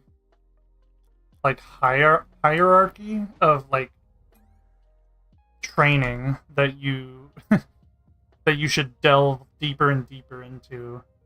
And you don't want to start with the most complex moves because you're not going to have any experience doing those moves. So if I was to write down what I think would be the hierarchy,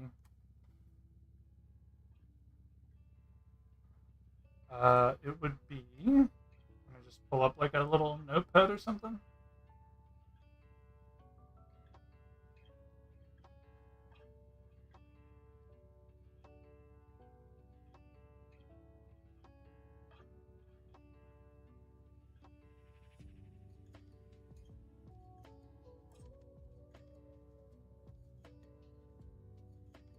So it would be number one would be the settings of the game. Without a doubt, but that's not really teaching you anything. That's just getting comfortable and making sure the game's gonna run well, and you're not blind to how settings work. But when you're actually in training, it would be movement, single touch, rounded touches. Then I would worry about multi-touch or round playmaking. That's probably the way I would word that.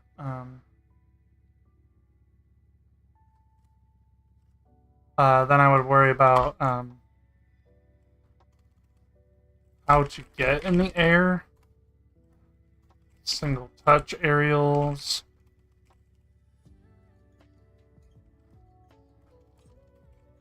car control, and then finally would be like aerial playmaking. This is easily this is like the prologue here. Would be your settings. This would easily be how I would break down what is possible in Rocket League to a new player. If there was like a guide to follow, which I'm not saying that when you're new to this game you need to follow a guide, but this is just the order I would optimally train in.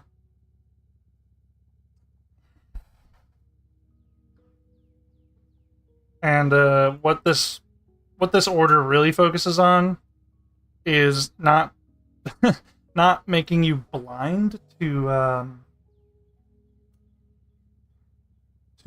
lot of techniques. Like you can't really do really good single touch aerials without step 4, which is like how to actually get from the ground to the air. So that's why I make that hierarchy. I've obviously coached a lot and trained a lot of people, so I think about this stuff a lot. But this is actually the order I trained everything in as well. But I did it all blind because I never had a coach, and I bought this game in July of 2015. So I've been playing for a long time.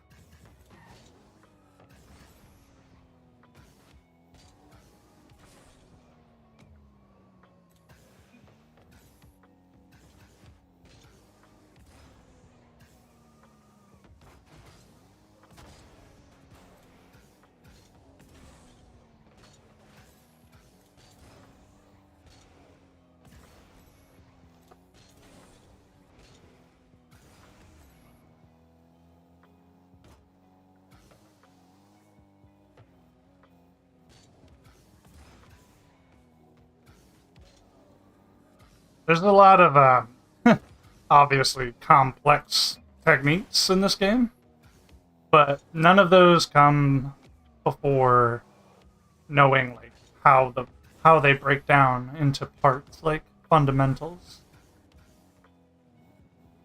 So just like, I don't know, any skill that you would do in life, like you would learn the fundamentals much. Rocket League's so unique. It's also a video game, so it doesn't really like apply to real life scenarios. But the most close thing I can connect it to would be a strategy game or a sport, or a sport that is a strategy, which most sports are. So, if you grew up playing a sport, then you obviously learn the fundamentals first.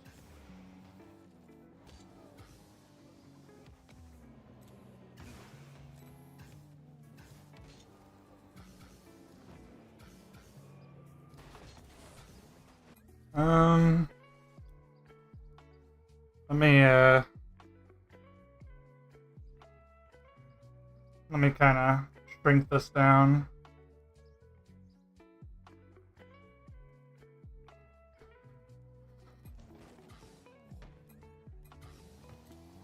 Get it out of your way so you're not just staring at a big white fucking block. Yeah, I'll keep that on the screen for a little bit, just so people can... I should probably title it.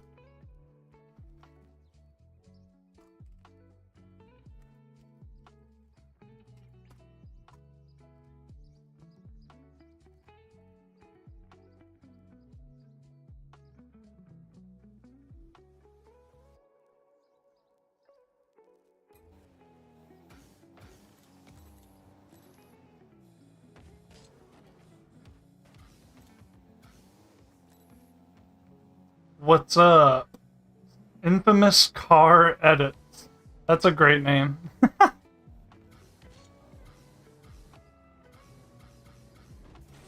you actually have like a YouTube channel where you... I don't know what a car edit is, unless you're talking about like a Rocket League car. I'll just call you Infamous. Not much, man. We're just talking about Rocket League and stuff. What's up with you? How's your night going?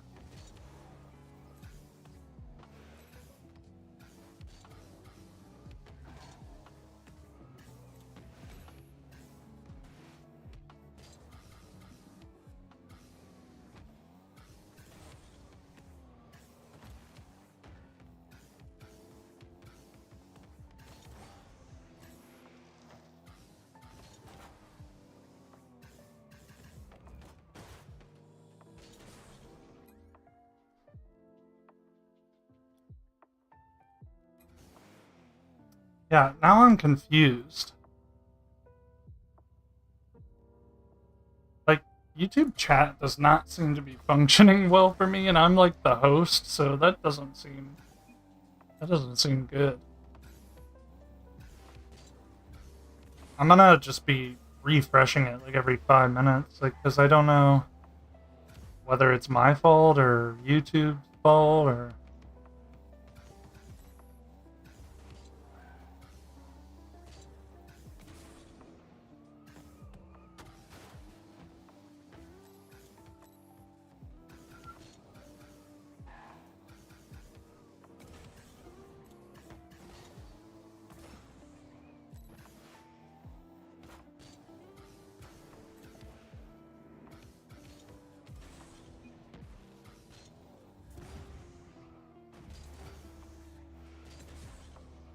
Hopefully you guys are getting your chats replied to in a timely manner. I don't... I streamed for like 2.5 hours yesterday, and I didn't have a single problem. I'm really confused.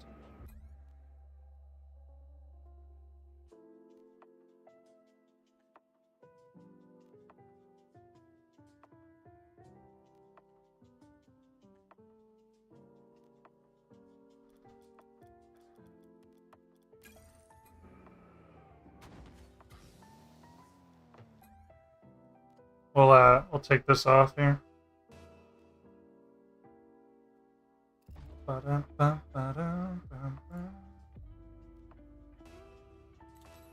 In the orange car here.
Alright. That was a really... that was a back and forth, like, series of exchanges with that guy.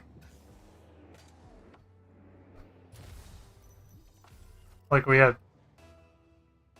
very good 50-50s against each other for, like, 10 in a row.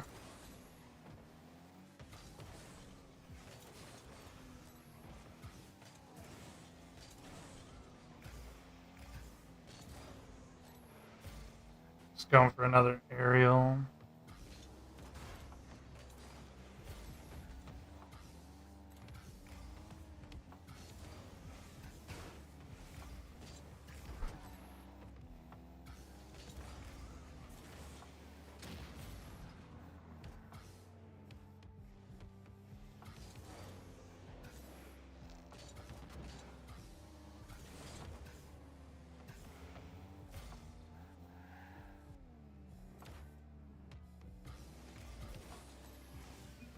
That's insane. I think like those kind of plays could. I'm not sure how the ball stays on my car for that long, even though I'm like slamming on the brakes. This should go low like most of the time, I feel like. I'm gonna hit this to his back, and then he can't touch this. Wow, what a save!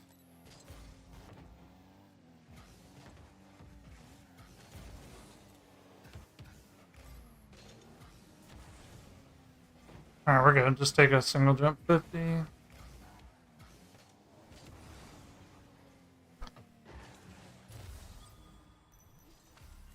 I got bumped there, that would have been like earlier, like before I got to that wall. That would have been bad, but seems alright. Since we got to the wall. Big kickoff.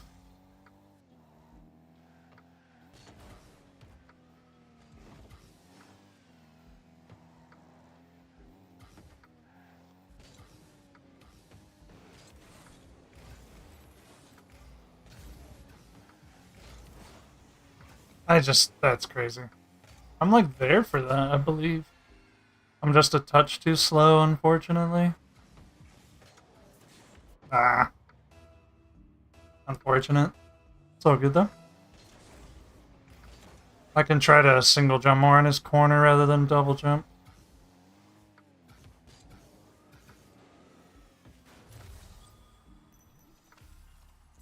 Yo, mind coaching me on Plat 3. I kind of flip-flop between Diamond and Plat. What do you need help with, bud? I need to know what you're struggling with. I don't know much about you, other than your rank, which doesn't tell me much. Also, welcome to the stream. Thanks for stopping by. How's your night going?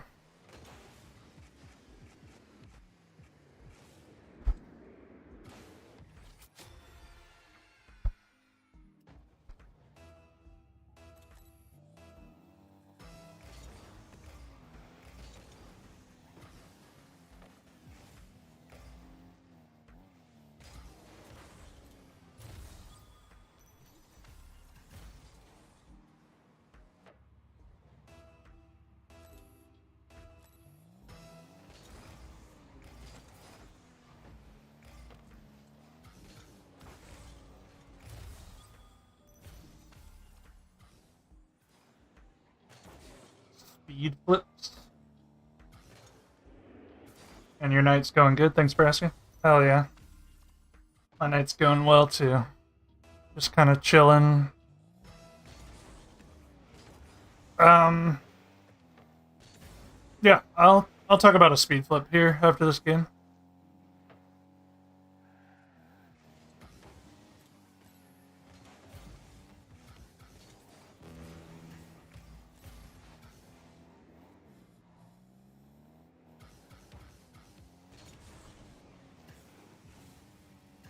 That's crazy. I didn't get the bump. Got the save though. That's also really crazy.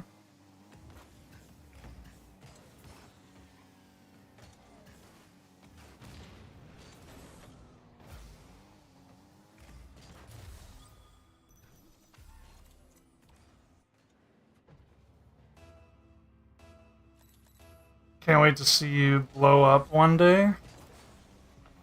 So you got a new sub anyways? Oh, that's... Thank you, man. Thank you so much for the kind words. I don't really know if blowing up's gonna happen, but it's okay if it doesn't. I appreciate you being nice. I do have a 22-minute video on speed flips, by the way. Um, I'm not gonna tell you to go watch that because I'll just literally help you here in 2 seconds. But if you're interested, it's an okay video.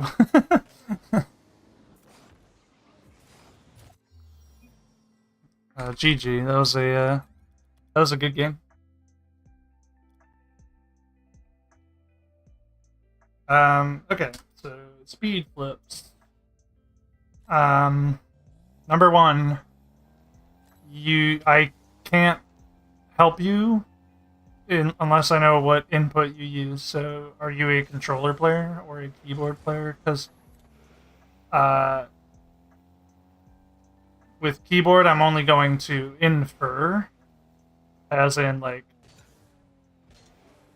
make an assumption, because I don't have thousands and thousands of hours of speed flipping on a keyboard. I have that on controller, so I'll be able to help you either way. But just let me know what inputs you use.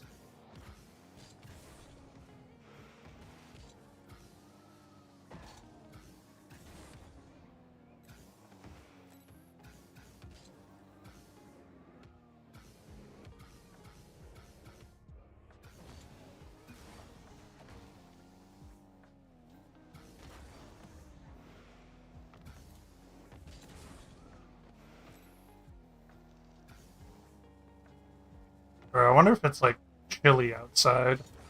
I might open my window if it is, but if it's like warm outside, that's just dumb. I saw some vid about speed flips, and they just said hold arrow left and flip cancel. But yeah,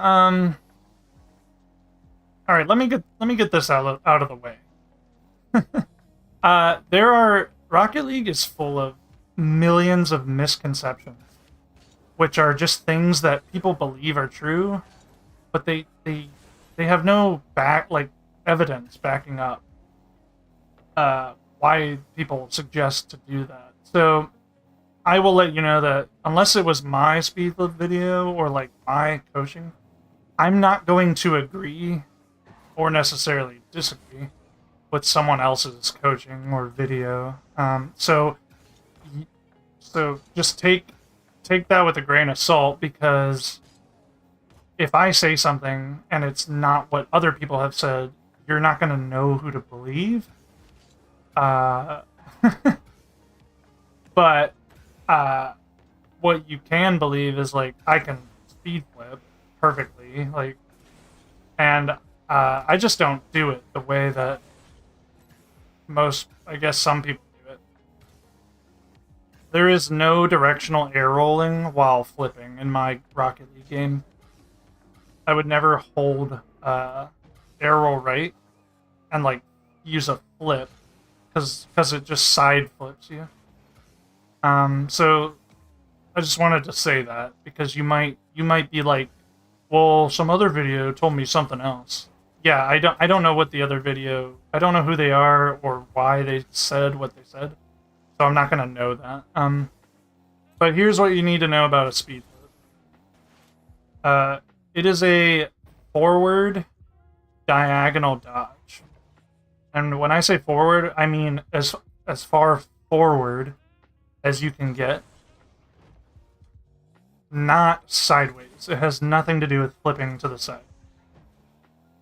So I will pull up a handy tool here for us to view.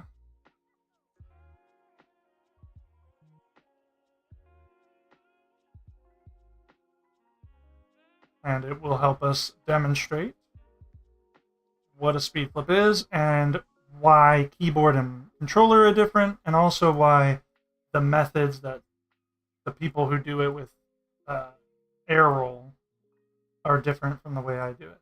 So let me just add this window to the screen here.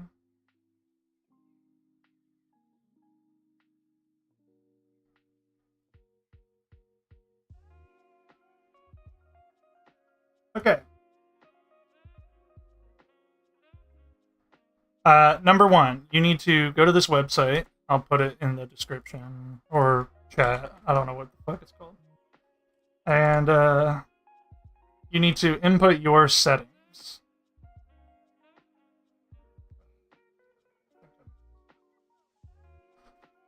So this is a dead zone visualizer. Dead zones are very important when it comes to flip canceling because you cannot cancel anything that is in the blue dodge zone, which is a front flip, a back flip, a side flip. You need to cancel somewhere in the diagonal zones because that is what allows your car to roll over on itself and land back down just like a speed flip. So let me just say that any dodge angle that is from 45 degrees all the way up to your dead zone. So let's just use the right. I don't know which way you speed flip, but for reference, I'm just going to start over here on the right. 45 degrees and up to your dead zone. This is where you want to dodge initially. If you dodge anywhere to the side, aka more than 45 degrees, you will have a bad dodge. It will not be a good dodge.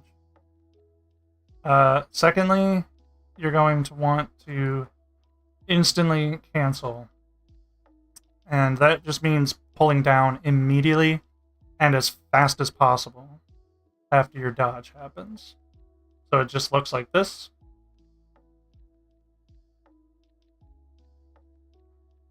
Okay. And then thirdly, you need to hit your jump button twice and flick the cancel on the joystick as fast as possible. The faster you do it, the more smooth and like buttery smooth is going to be the word I'm going to use. Your speed flip will look. So, for instance, if you flip like up to the right and then you pull down really slow, you see how I'm getting this really awkward half flip? That is not what we want. We want to pull down immediately so that our car stays pointing where we want to go. The best way I can visually explain this to you is when you do this front flip to the right or front flip to the left, when your trunk gets up in the air like this, you are already too late. You're just way too late to pull down on your cancel and do a speed flip. So you need to do it immediately, like this, right? Because the trunk of the car should not be pointed up into the sky, like that. And I'm genuinely serious. That is all you need to know about a speed flip. You need to dodge 45 degrees or high, like toward the top of your joystick. And then you need to press your jump button very, very quickly. Do not hold your jump button. Do not delay your jump and your dodge. Like, literally do it like double jump extremely quick. Both jumps should be expended instantaneously when you're trying to speed flip forward. And then the last thing you need to do is just pull down on your joystick like I'm doing right here. So it's going to look like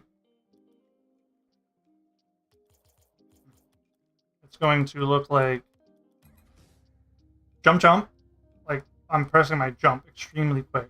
Jump jump, pull down. Jump jump, pull down. And that is literally a speed flip. You will be combining boost as well. Because that is how you're going to get up to supersonic speed. You should get your trunk of your car should remain pointed back at your camera the whole time. It should never be up in the air, and it should never be out to the side like this. During your speed flip, it'll look just like I'm doing. where it's pointed back at me.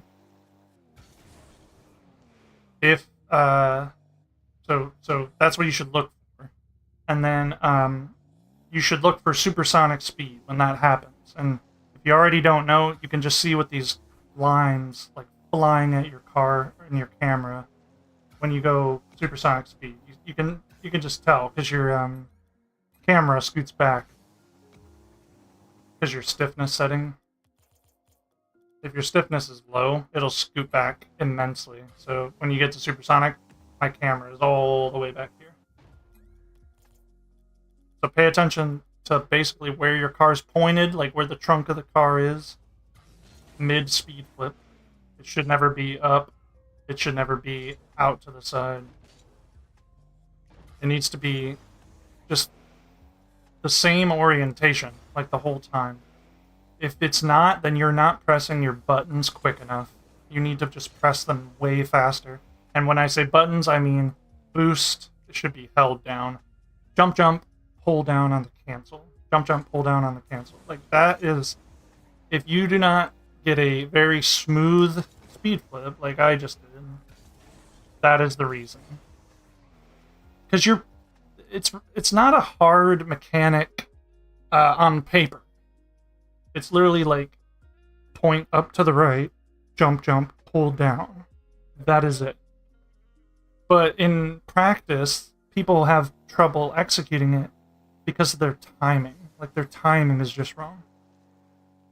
And all I'm saying to you is do it faster. Like much, much faster. Whatever you're thinking, if you're already like, but I'm already doing it faster, and you're not getting a speed flip, then like triple the amount of like quickness you're thinking. Like whatever you're thinking, just do it faster. It's going to only benefit you. It has no disadvantages to doing it as fast as humanly possible.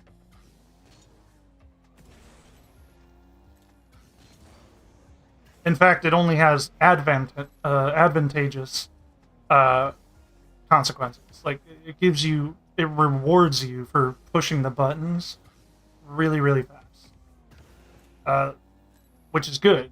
That's how pros manipulate their speed with one flip. Because back in the day, you would flip and it would not get you up to supersonic speed. It would get you kind of close, and then you would have to wait for your car to like fall down, and then you can use a little bit of boost.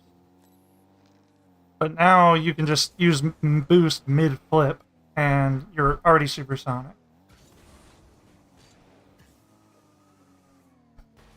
So I'm not really sure what other videos are talking about. I think people complicate this mechanic way too much. It is not hard on paper. Like, you just need to press the buttons at the right time, and the only time I can advise you is just fast, like sooner rather than later. Now that sounds like a really shitty coaching session on a speed flip, but I guarantee you it's not. That is everything you need to know. By the way, I will say that there's a caveat here. If your dead zone is huge, like I'm gonna say 20 or higher, you will struggle doing diagonal dodges in Rocket League. I will give you a visual demonstration.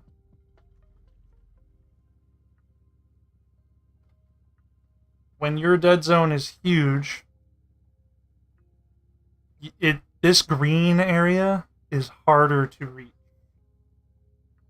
Like, your game does not register green as much as it does blue, right? So a lower dead zone makes your diagonal dodges much easier to register. And by easier, I just mean the area is like larger. See how the green is much bigger? Now it's not. Now it is. Now it's not. I wouldn't go below 5 because you do need to sometimes front flip, right? Or sometimes back flip. you go lower than that, it's going to be super complex and hard to reach those. So somewhere between 5 and 10 is usually what professional players play at. Now, I am not a coach who tells people to switch their settings. I would absolutely hate that if someone coached me that way. So do not change your settings to copy mine. Do not change your settings unless you are the one who wants to experiment with the new setting. But it's objectively true that a 20 and higher dead zone is going to be really, really hard to register diagonal dodges in Rocket League. Consistently, I should say. Can you coach me? Yeah, Ryan, try not to spam the chat, please. Like, I understand you want coaching, but you chatting 3 times doesn't make me more likely to help. I don't mind helping you, but it's just kind of ridiculous that if everyone came in here like chatting 3 to 5 times, that's not gonna make it more likely. So. Welcome, by the way. Thanks for stopping by. If you want help, Ryan, then you need to ask me a question. Like, you need to bring up something you need help with, because I don't know anything about you.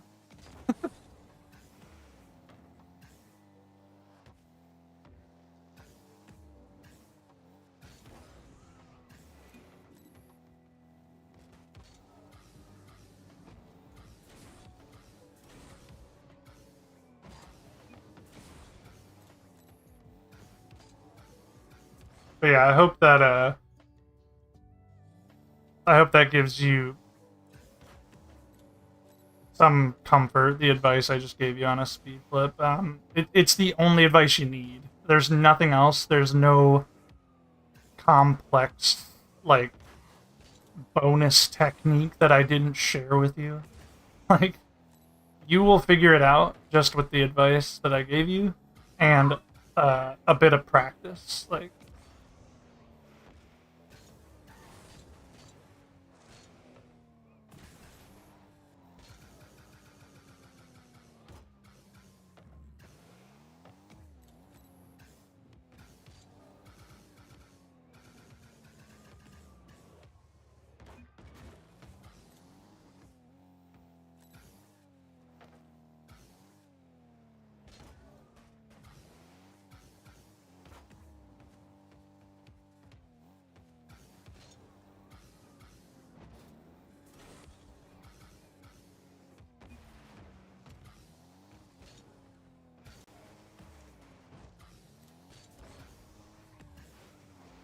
$15 resets. Yeah. You're in the wrong. You're in the wrong stream, but thanks, dude. It really helped. Yeah, not a problem. Thanks for listening. Yeah,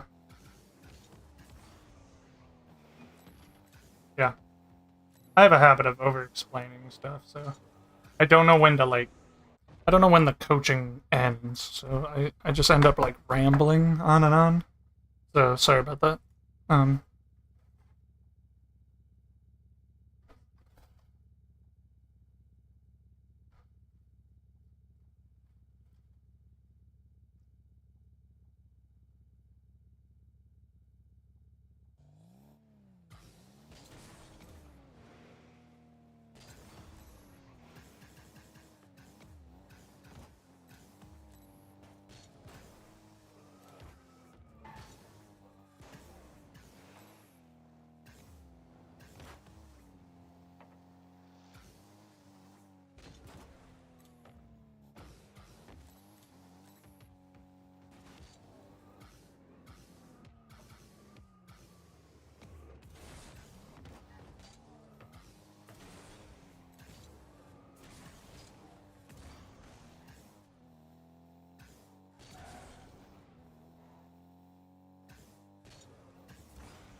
a lot of people don't. A lot of people don't know about dead zones on controller and like how they pertain to Rocket League, but since I have 9 years of experience in this game, like I've definitely taken the time to learn and study how they actually function because they're very different compared to most games. Like you would think this is like a physics engine kind of game, so it just would work based on physics, but clearly not. There's unique physics to this game that just don't exist in real life. Also, not everyone's a like physicist and understands physics at all, so totally makes sense why people are YouTubing like, hey, how do I do this weird mechanic?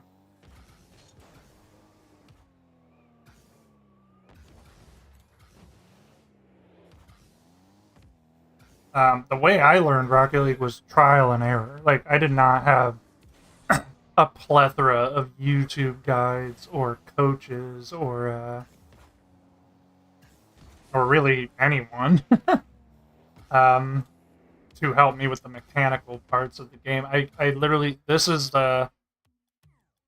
my mechanics coach called Free Play. Free Play is literally where I learn mechanics.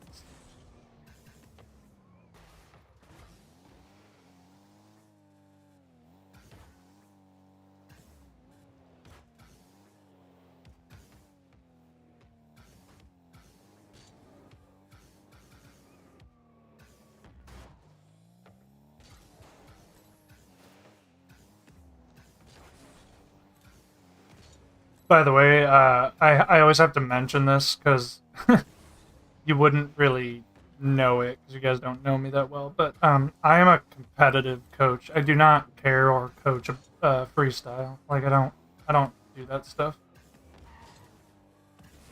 So if you're actually wanting me to teach you a freestyle move, that's probably not going to be what's going to happen.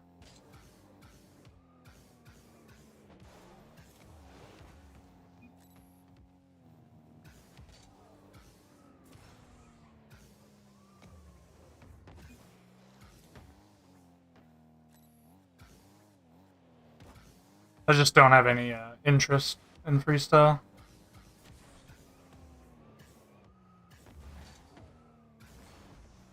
Load up some ranked or casual. Sure.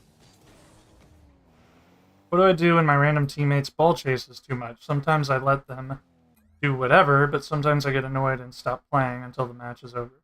Um, First of all, hi, Tiffany. Welcome. Um, Thanks for stopping by. Okay, so when a teammate ball chases, or a teammate does something you're uncomfortable with, the number one thing to not do is to get angry and get upset and quit. Um, there's no way you can win and get better. So just like opponents, teammates are also obstacles in your journey to becoming a better Rocket League player.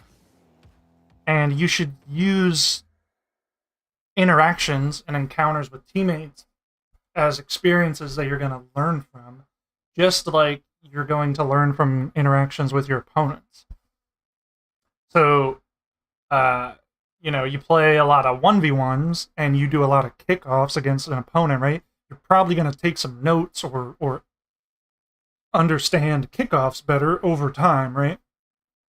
But if you play a lot of team game modes and your teammate does something that's going to conflict with your game, you don't just get mad or like end up like making that teammate feel worse for doing stuff like that. So the way I look at team play and team Rocket League is you can always be a better teammate. Like whether or not you and your teammate are like having chemistry is all up to you.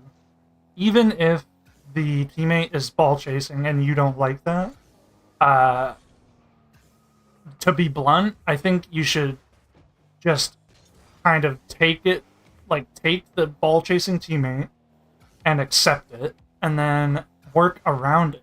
So if they're chasing the ball, you need to put yourself in positions where you're also not going for the ball. That would make sense, right? Um, you're gonna want to bide your time and like put yourself in spots where you're helping your teammate chase the ball, because like he's chasing the ball ultimately to interrupt the opponent. That is what first man does. Um, let's just talk about 2v2 for example. Although the difference between first man in twos and first man in threes is literally nothing. They're the exact same role. So as first man, you're forcing the opponent to be uncomfortable, or you're forcing the opponent away from the ball, or you're forcing the ball off of the opponent. So I use the word force because the goal is not to take the ball and then dribble it and score.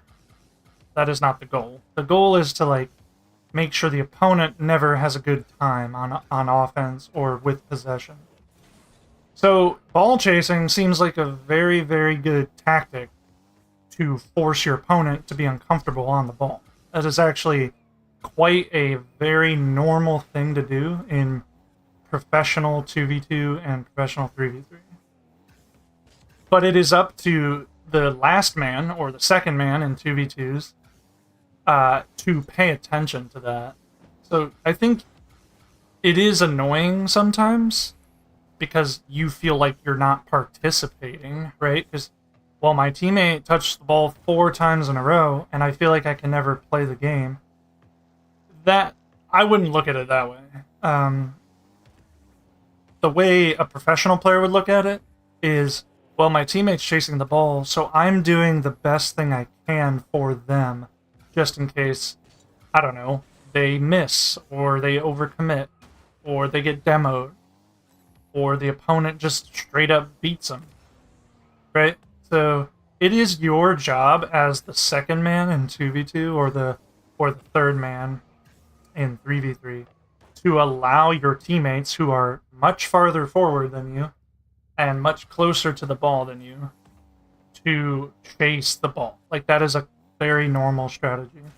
And I bet you any money that if you just kind of, like, maybe you don't believe me. Maybe you're like, this guy's talking out of his mind. He doesn't know what the fuck he's talking about.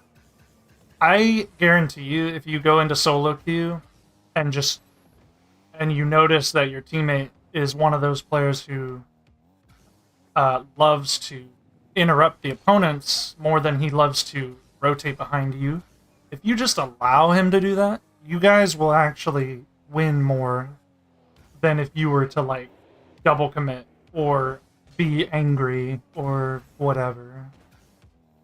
I have played this game for way too long to sit here and make that up. Like, so I think it's on you, because you're the you're also on the same team, and just like you expect your teammate to do things for you, you need to do things for your teammate. If you don't want to do that, like, let's say you're really obstinate about, well, fuck that advice, like, I just want to go on the ball, then go play 1v1, because you clearly don't like 2v2 or 3v3. That is a great solution, I think. If you're not willing to use teams ball chasing or like teammates playing first man to your advantage. Oh my god, my cat just sat on my keyboard and took 65 screenshots.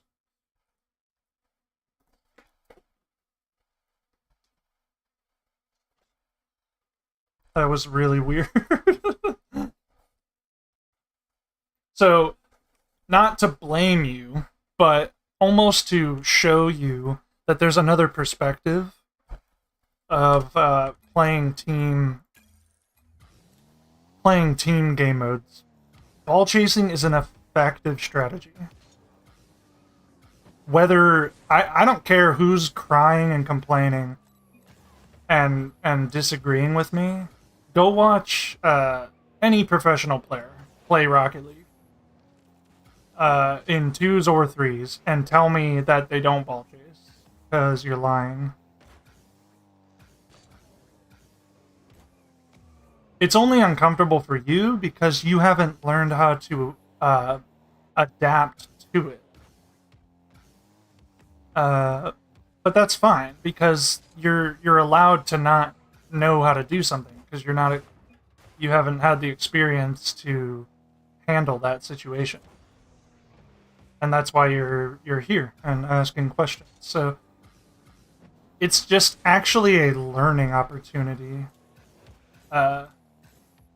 It happens for everyone. I've seen many players go from diamond rank, let's say, or plat rank, all the way up to, the Grand Champs, Grand Champ 2. And they will admit that, yeah, like, my teammates are actually like a tool that I can use to my advantage. I don't need to double commit or yell at them because they're ball chasing, or judge them because they're ball chasing. Wow, that was a ridiculous jump. That was a nice jump. I thought he was still on the wall.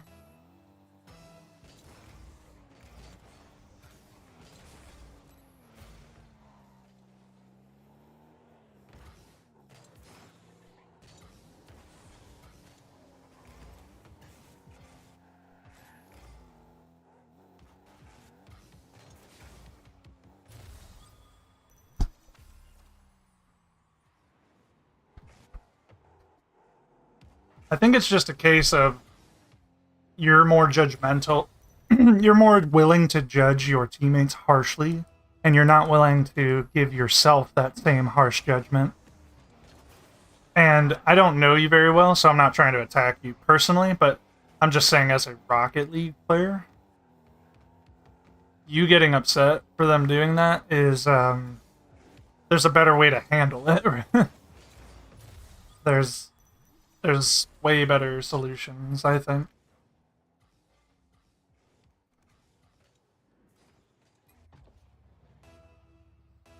So, try to accept that it's going to happen, and then maybe implement a strategy, or adopt a strategy of, okay, well, here I see him ball chasing, or maybe I'll let him do it, and then I'll see what the outcome happens, and then we'll figure out what to do there. You can even watch in your replays. Like, you don't even have to do that right now live in a game. You can just go to one of your replays and pay attention to when your teammates chase and be like, okay, well, was there anything like I was doing that was ineffective while he was chasing?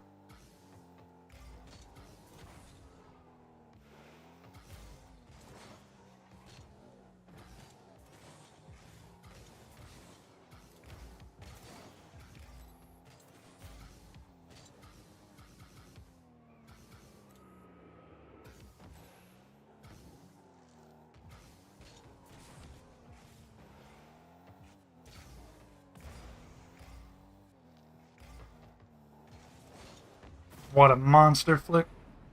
Okay, thank you. I'll try my best to let them do it, but sometimes when I let them do it, we actually win sometimes. So I think it's true. No, it is true. I'm not lying to you. It is 1000% true. I don't care how many exaggeratory words I need to put in front of the word true. It is. It's objectively true that ball chasing is an effective strategy in Rocket League. So if you're trying to be, you're trying to win, which that's the whole point of playing ranked, right? And that's the reason you want to play Rocket League, it looks like. Then you need to use effective strategies like ball chasing.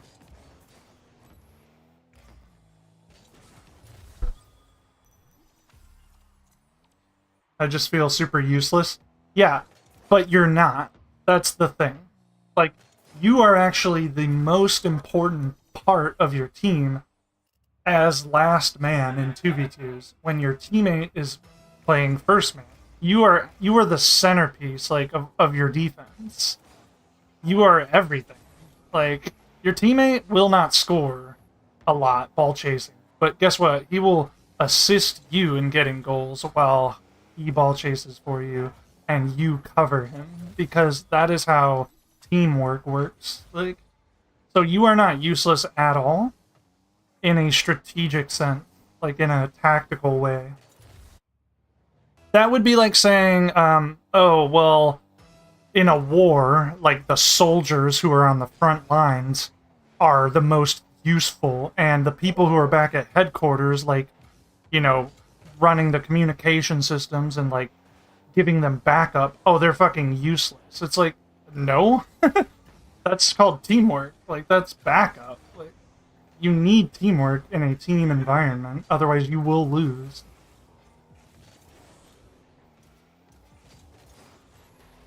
So the opposite is true of what you're thinking.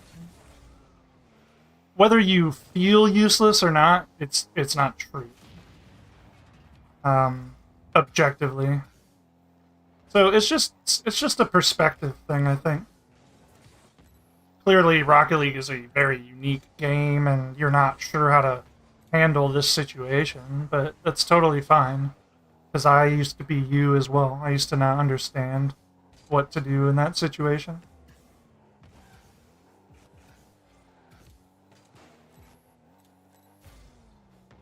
Everyone learns stuff at some point. They can't just, like, know stuff. Also, one more thing, I'm always usually the passive one. Does that make my teammate think he needs to ball chase more? Absolutely, yes. So there's going to be windows of time where I bet you make passive choices, and you could actually make not passive choices. So it is bad to play extremely, like, if your strategy is extreme, which, I'm just going to break that down really quick.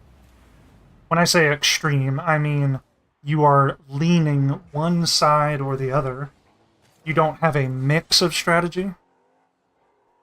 Then you are not going to be as effective. It's so you're passive, like, that is extreme. Like, you're not passive sometimes, and then, you know, not passive other times. That means you're playing to an extreme, and guess who finds extremes easy to play around? Opponents. Like, they will read how extreme your strategy is, and then they will go, oh, well, I will just play to the opposite extreme, and they can't do anything about it, because they are passive. So yeah, that's bad. That also needs to be put in check, and you need to try and... I would experiment, is what I would call it.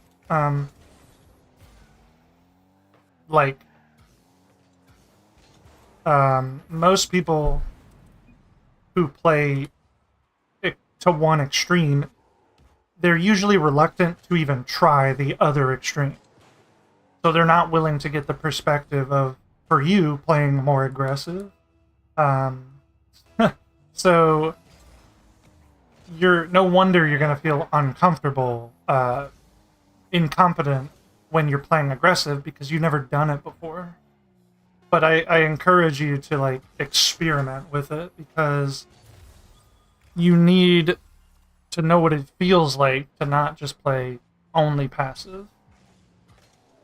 And that's going to take time. Like, experiments take time.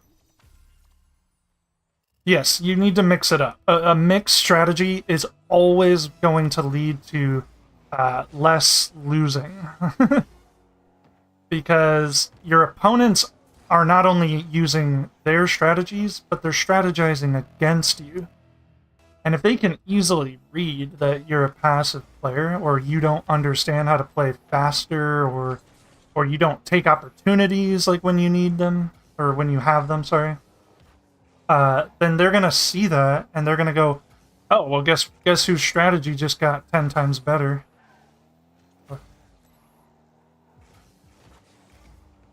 So, yeah, it is true that if you play more passive, your teammates are going to want to fill those holes in your passivity, and they're gonna ball chase way more. So 100%, 100%.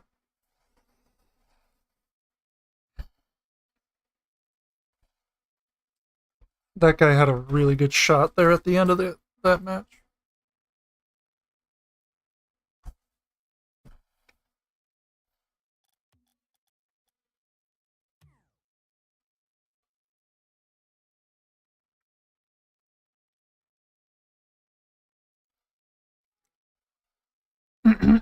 Excuse me.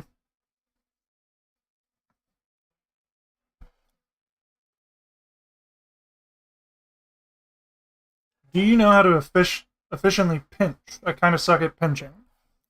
I do. I do know how to efficiently pinch.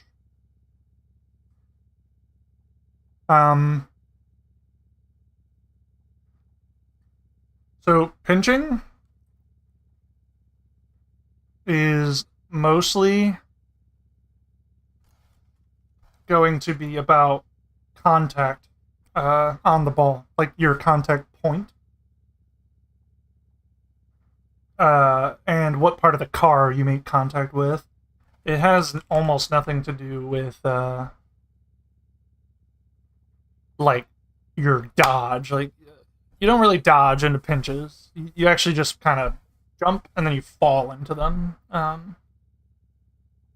I'll explain what I mean here.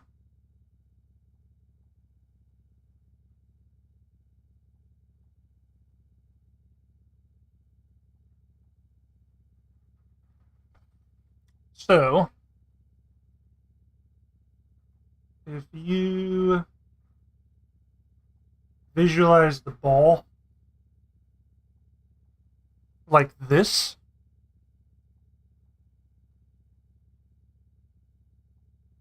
I'm actually going to kind of draw. So the vertical line here with the black is obviously dead center. And like right here in the middle, you can't pinch from the dead center. Just like you can't do a 50-50 from the dead center. Otherwise, the ball will only do one of two things. It'll just die.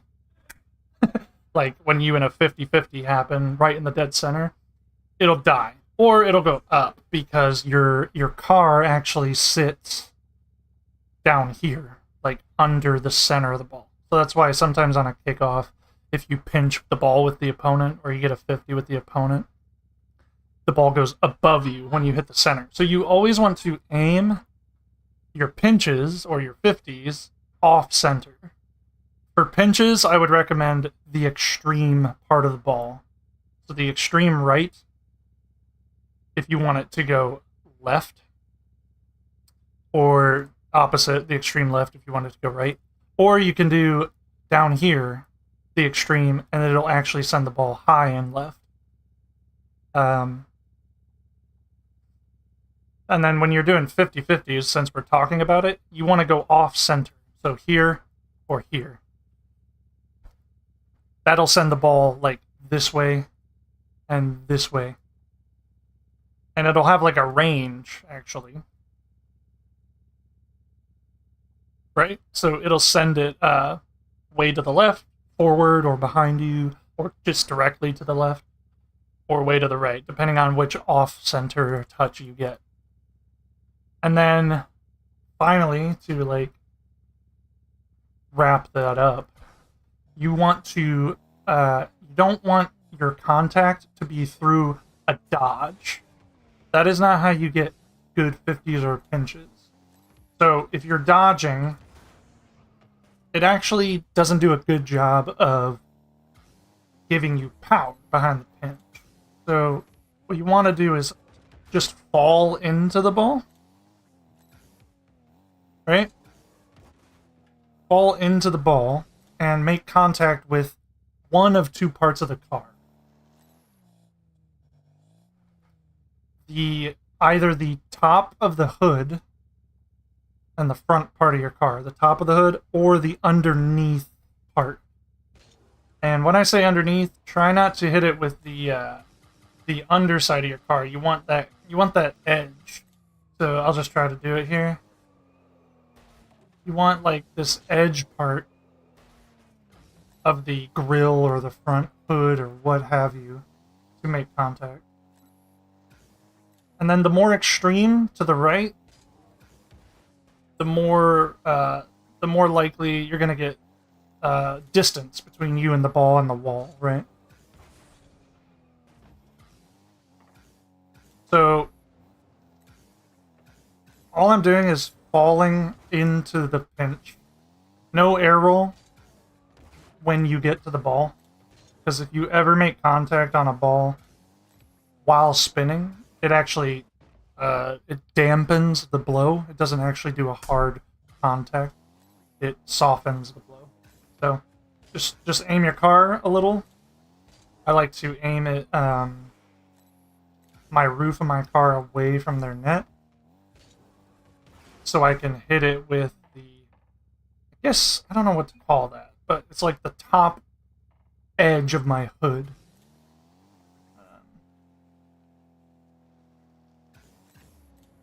That's the best way to guarantee a pinch. Now, when you say pinches, I'm sure you're like, oh, dude, I want like 130 km/h pinch. Don't worry about that. In a real game, you should just use pinches effectively like this, right? So roll the ball up and then pinch the ball to, like, all you're doing is manipulating the direction the ball's going.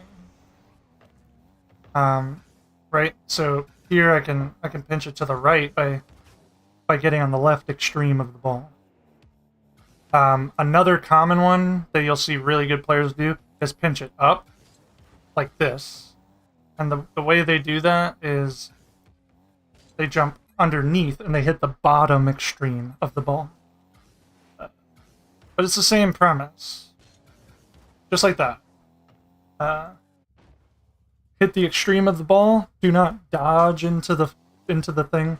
You might be tempted to like slam it like that, but that will introduce way more error than it will introduce success, I guess, is the word I'm looking for.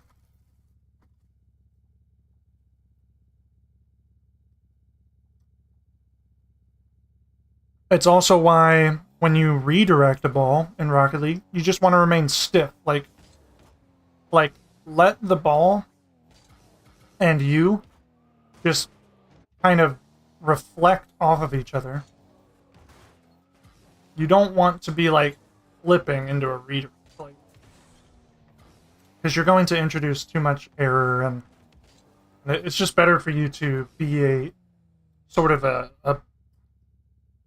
like a Pong. I don't know. You guys probably don't know what fucking Pong is, but it's an old fucking game. You're just a wall, like, that you're reflecting the ball off of. So just like this, I'm a wall. Like, I don't need to do anything fancy.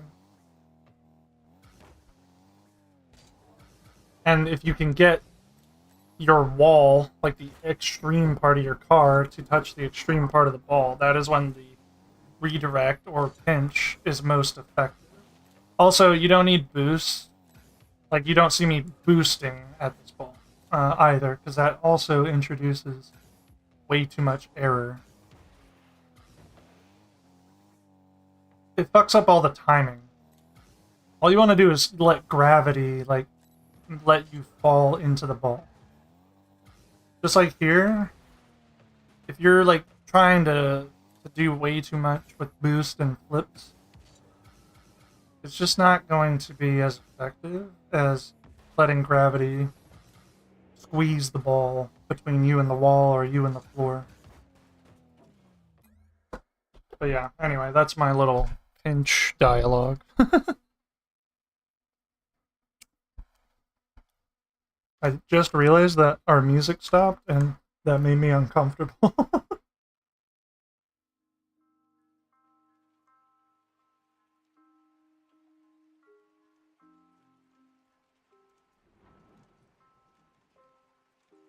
I will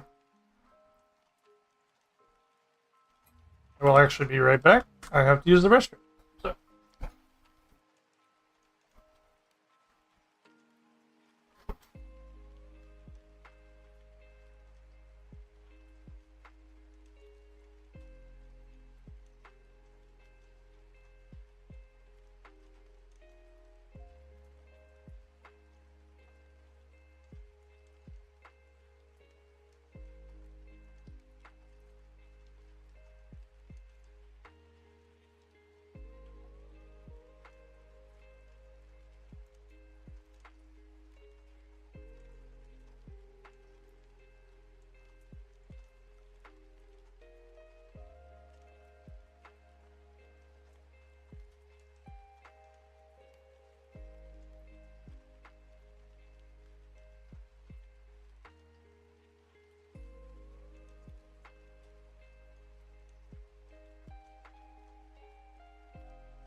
Thanks. Yeah, no problem, man. Absolutely. Thank you for asking a question.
As a Plat 3, what mechanics should I learn? So it doesn't matter what your rank is, you can learn anything you want to learn whenever you want to learn it. So, um, but the only thing you know is things that you A are new to learning or B are in the process of learning. So you could always like prioritize things that you're weak at or things that you're strong at, or do both. Both will be harder if you're not as quick of a learner or like as dedicated of a player. So like depending on your goal, is your goal to learn as many mechanics as possible, or is your goal to like start winning more? Because you do not need mechanics to win at your level at all. So what I would say is I would prioritize your strengths. Like I would keep working on things you're already strong at. But if you wanted to learn something new, then I would just pick it and try to learn it. Like there's no harm, there's no rule, there's no book that tells someone, well, if you're Plat 3, you must never ever try a mechanic. That's just not true. So why don't you suggest a mechanic to yourself and just try it out and work at it just like everyone else does? That would be my advice to you.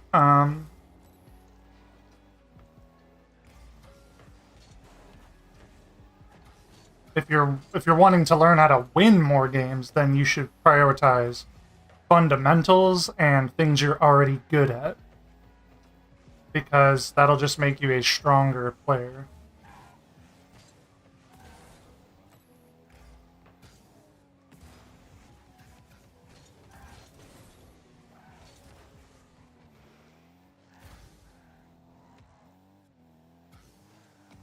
There's value in focusing on your strengths, just like there's value in focusing on your weaknesses.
I really suck at aerial control. I use arrow left right now, but I'm finding it difficult to have control of my car. Any tips?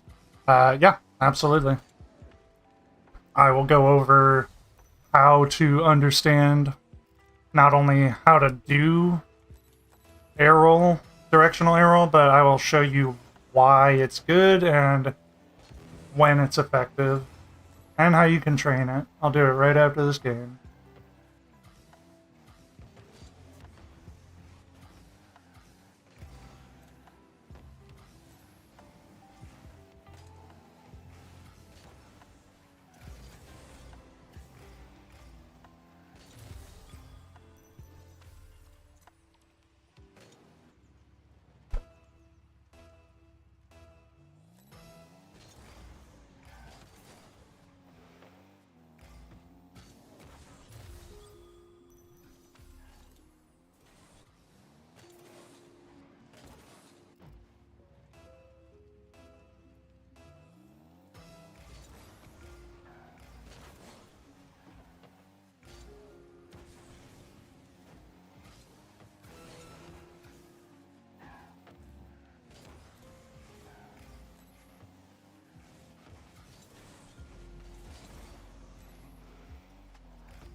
Good game. Good game. Alright, so aerial car control. Do not touch the ball. The ball is not going to be what you need to start with. If you suck at controlling the car in the air, then you need to start as far back as this mechanic or this fundamental will take you. And what I mean by as far back is go backwards and break down steps, like split mechanics into chunks. And then if you suck at step 3, then why are you trying step 5, 6, 7, 8, 9, right? So start very basic and then work your way up. Can I 1v1 you right quick? Not right now. I'm primarily here to help people, so playing a game with someone is just gonna interrupt helping the other people that are asking questions and stuff. So, okay, so car control. There's you need to know how to get in the air. If you do not know how to fast aerial or use the wall and ball cam to like look at the ball and get up in the air, that should be step 1. Step 2, you need to learn to be comfortable flying, feathering your boost, and controlling the car. So there's different orientations that your car will be in when you're in midair and you're going to be in the future using directional arrow. There's neutral or forward, there's inverted or backward, and then there's the 2 sideways flying angles like this. So there's 4 orientations that you need to know at all times which one you're in and how to control the car in that orientation. So what you're going to do is learn to fast aerial and feather your boost and control your car in forward flying position. If you already can do that, next step would be to fast aerial and get into inverted flying position and learn how to feather and fly and control your car. With inverted, everything is inverted on your joystick. You need to know that. Your up is down, down is up, left is right, right is left. So that is important. Most people can do a fast aerial. Most people can fly forward. most people can feather their boost, but where it gets tricky is flying inverted, right? So just go back and forth from the net and learn how to control this. You can learn how to slow it down. You can learn how to speed it up. You can learn how to angle your car down so you're flying down toward the ground. Like, experiment with flying like that. All right, thirdly is flying in both of the sideways directions. Or, so not directions, orientations. So, put the ball over there, because flying like this is really, really hard for beginners. Put the ball over there with ball cam on, and then turn your car, and now see how you're simply just flying forward, like orientation, but you're just aiming to the right, and now you're aiming to the left. Right? And you're going across the pitch, but you're feathering your boost. This is how you would fly, like in a real game, by the way. You would use a fast aerial, you would orientate your car, or orient your car, and then you would feather your boost so you don't obviously waste all your boost. Once you do all 4 of those steps, and you are extremely comfortable, do I play claw? No, I do not. I do not play claw at all.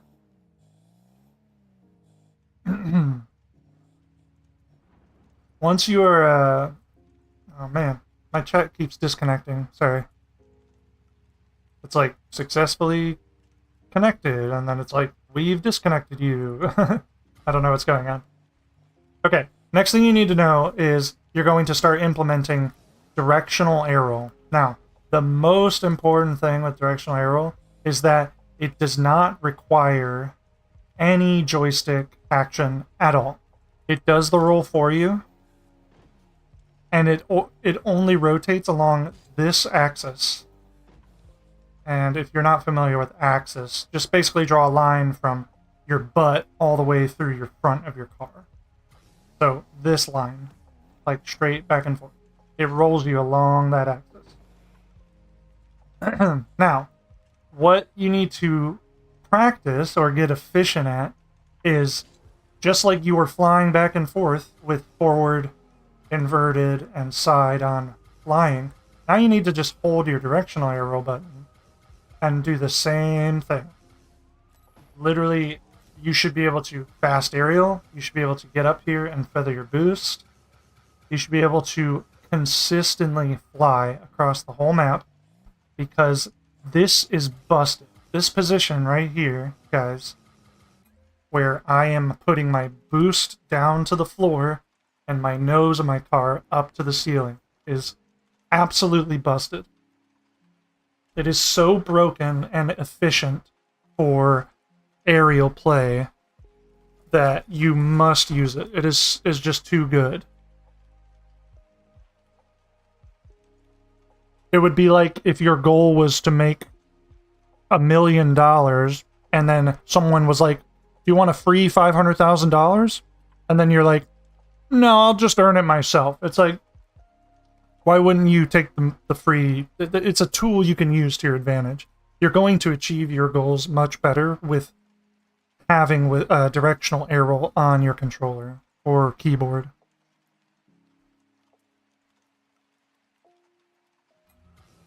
So, whenever you are in this position, it is so strong. I have my eyes closed right now, guys.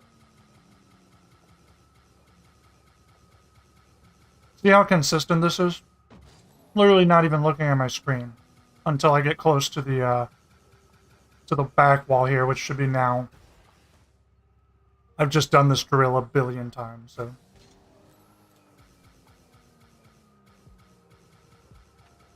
It's such a consistent movement that it has to be adopted into your game. Now, when you are flying back and forth, you need to experiment. You need to point your car in different directions. Like, maybe this would be a common real game scenario. So you go for this boost, you power slide, you get up in the air, and now you're flying, and you're going for a shot. right? You go for this boost, turn, get up in the air, and now you're going for a shot. When you go off the wall, I'm already in this position. I'm instantly in it. It's so nice. And the only reason I'm already in that position is because look at my car, guys. Boost is already pointing toward the floor. Nose is already pointing toward the ceiling. So all I have to do is jump off, and I'm already flying. There's so little complex maneuvers to directional air roll that it's actually kind of crazy how like easy it is to implement into your game.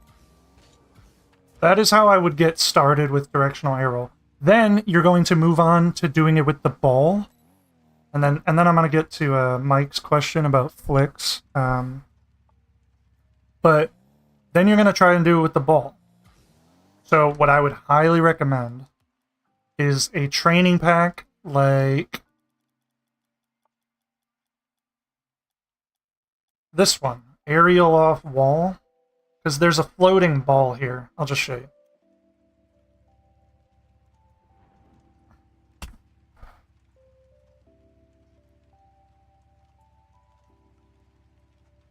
There's a floating ball in this pack to which you can aim for, like it can be a target, and you're literally using not only the wall, the jumping off the wall, but you're also going to use air roll to make contact or like fly toward the ball. And just look how simple this maneuver is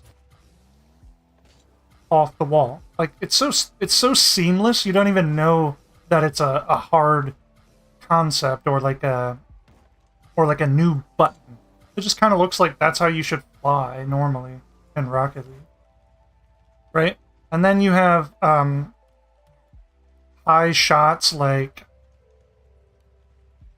this. Right? Where you need to air roll and then aim like and redirect the ball. Maybe that's not a good one because it's a moving ball. I would like you guys to train on a completely floating ball at first. I mean, I'm pretty sure the basic aerials, like Pro Aerial, has this stuff where it's literally like floating. Right? Now, this isn't high enough, in my opinion. It should be much higher. Because here, what I would do is just shoot it, like normally. But anything that's going to require a double jump, like a fast aerial to get you in the air, like this, now you can use air roll to orientate your car, or orient. I don't know what the right word is. Someone can Google that for me.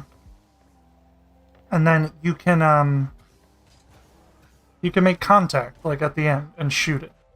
Now, everyone's favorite way to use directional air roll is with an air dribble, because the ball is directly above you and should be staying above you the entire time. So you're just feathering your boost and dribbling it in midair. That's a good way to train as well. And just keep it simple. Like, get like 1 or 2 touches. So here we go. 1, 2. Like, that's totally acceptable for like a real game scenario. 1, 2, double tap or something. And then you can get more creative, right? So like in the future, you can be like 1, follow up with a flip. Stuff like that. So just try to feather your boost and keep... Look how my car is, guys. It's always pointed up, and then my boost is always pointed down. That is the best way to use directional air roll. You do not see my car like this in midair, ever. Ever, ever, ever. So I think that should help you. Alright, Mike. What's the best flick? I mean... several flicks are really good, so there's no there's no reason to say that one is the best. But if you're, let's say you're brand new to flicks, I think the most basic and effective flick to start training is just a diagonal forward flick. Because, and then if you can implement it, you should implement your speed flip. So speed flip flick. So you get out in front of your ball and you can be quick. Your recovery is much quicker. But diagonal front flip should be your absolute first flick that you start working on. Flicks are, they have such a wild, like, misconception, stigma about them. They, like, everyone thinks, oh, the faster your flick, or the more fancy your flick, the better it is. So I must learn the most fancy and fast flick. That is not true at all. In a practical game, you would never need that. Like I could win and score a goal with just this flick. Like a flick is all about taking advantage of a defender. Because the ball is so close to you all the time when you're dribbling, they don't know when it's a good idea to challenge you. So you have time on your side. You have like you have the advantage to pull the trigger when you want to. And then you should be watching the opponent and then just flick whenever you should just flick whenever you can take advantage of them. Like putting the ball above them, behind them, past them, whatever.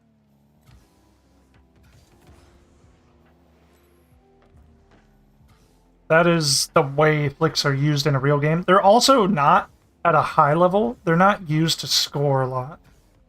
You might see really cool YouTube clips of people doing like magical flicks.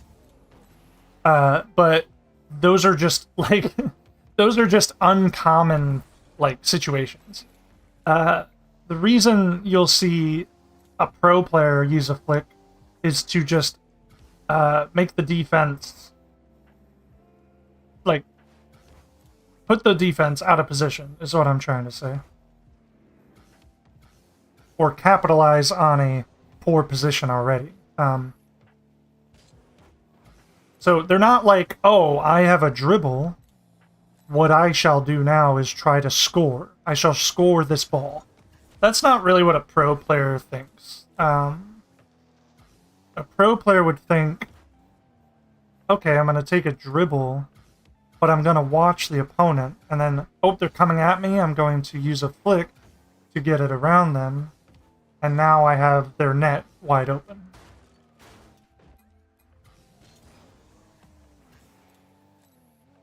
Also, in your games, flick immediately. Do not delay your flicks. Do not dribble for a while. Like, and then flick. Because you are not, like, the Picasso or, like, the maestro of flicks. You probably don't have the skill to time and place your ball anywhere you want with your flicks. That would be absurd to, like, assume that you're just the best and you can like immediately put the ball wherever you want. So if you're in a game and you get like a dribble, I would just flick it because that will pressure the defense no matter what. Now if you're confident that they have no way of slowing you down or challenging you because you're watching them like this, then you can jump and then delay your actual dodge or your flick. But I wouldn't, like, keep the ball on my car for a year. Like, there's no situation where you're doing this, like in a ranked game. Like, come and get me, I'm dribbling the ball. That's just not a common situation. You're going to get taken advantage of as the offensive player, which would suck. Because when you get a great dribble opportunity, this is amazing to use. Like, you should use it and pressure the defense. Sorry. Yeah, that's my issue. I don't. Yeah, I'm not sure what issue you're referring to, but yeah, I'm just gonna assume you agree with me.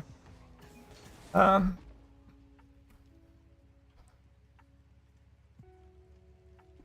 I wouldn't worry about placing the flick so perfectly that you score it every time. I would just worry about using the flick so you can take advantage of the defense, and you'll eventually score if you get a dribble and you flick, and then you put the defense out of position, and then you might score an open net right after that. You just dribble. Yeah, stop doing that. You're gonna get taken advantage of.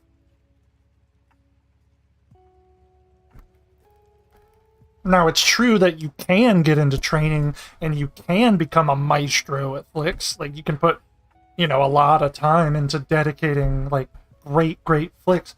But at the beginning, that's absurd. Like, no one would ever want you to do that or need you to do that.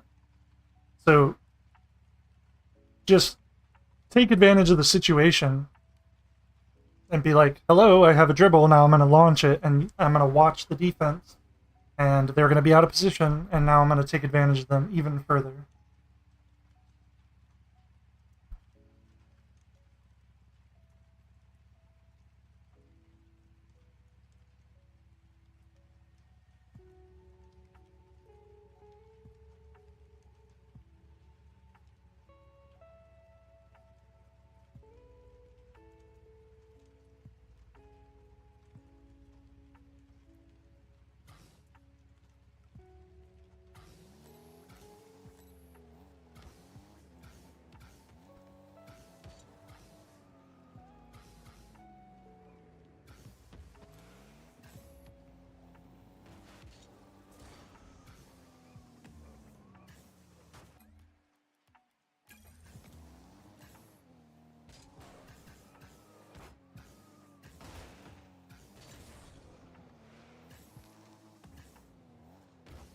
How long have I been playing? Over 9 years.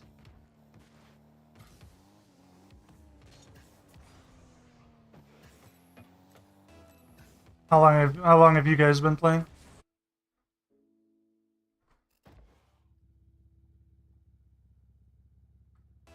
Are cuxers practical in a game? They're not practical that you're going to score them. Like, if you're like doing a cuxer pinch and you're like, that didn't go in, I must suck at, I must never pinch again. That's like it's kind of like flicks. Like, you should assume that you're not going to score a lot of them. You should just assume that you use the pinch to take advantage of someone's position. This is going to be bad.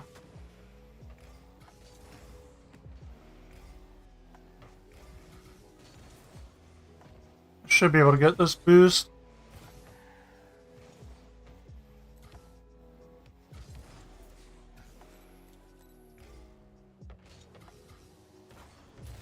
So I would use pinches on sidewalls or pinches on walls in general in my ranked games, but I'm not mad when I don't score them.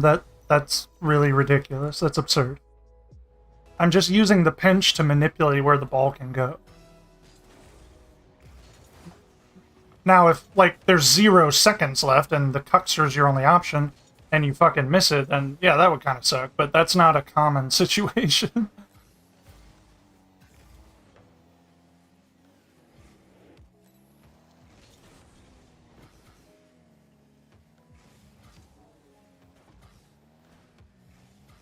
So, are they practical?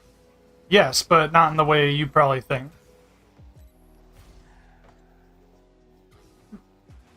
Professional players do it all the time, to manipulate the ball.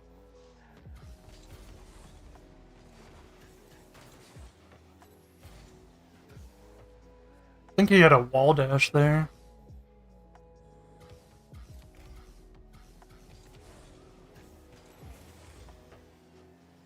Oh, I really needed to grab that boost from him. It's okay, he kind of fucked it up.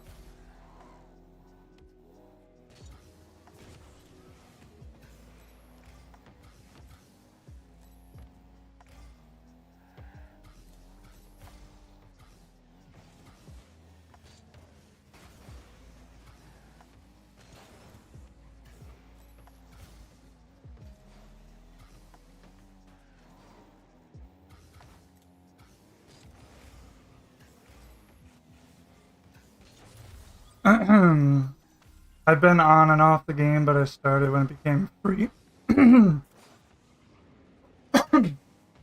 Oh, okay. Sorry for coughing there, guys. I literally couldn't breathe and I have fucking asthma. So you started around free to play? Nice. So that's like a while ago at this point. What's my rank? Couldn't tell you. I don't really pay attention to rank. I don't think I've queued ranked other than ones, which I don't really count ranked ones as like grinding ranks because I just use it to practice. But I haven't queued up a ranked match this season, I don't think, like to actually like grind. It's actually been 2 seasons since I've done that. So my current rank, I literally couldn't tell you because I have ranks turned off. I don't look at that shit.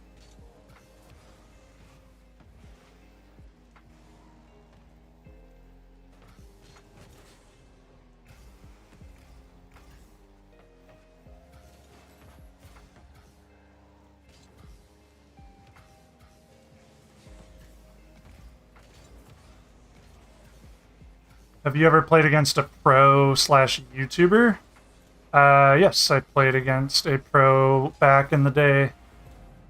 And then my friend who is like basically has been playing since the game came out with me. He's also found a pro or two in a match, but that was a long time ago, back in like 2016. It was Squishy and Torment, and then my friend played against Mile, who is a professional North American 1v1 player.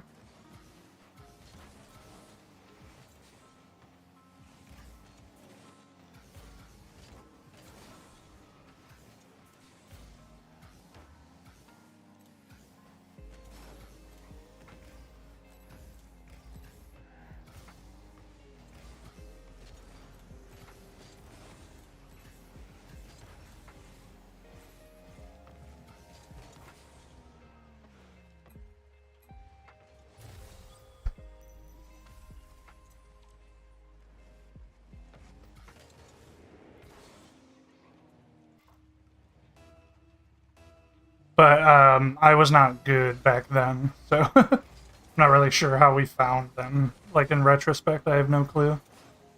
Because they were like #1 players in the world, or at least in North America back then.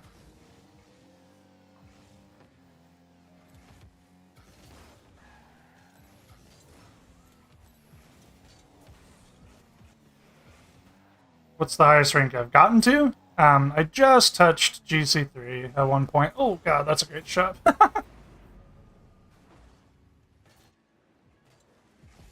But the competition is so fucking brutal up at that level. Anything GC3 and higher is actually where players become good at the game.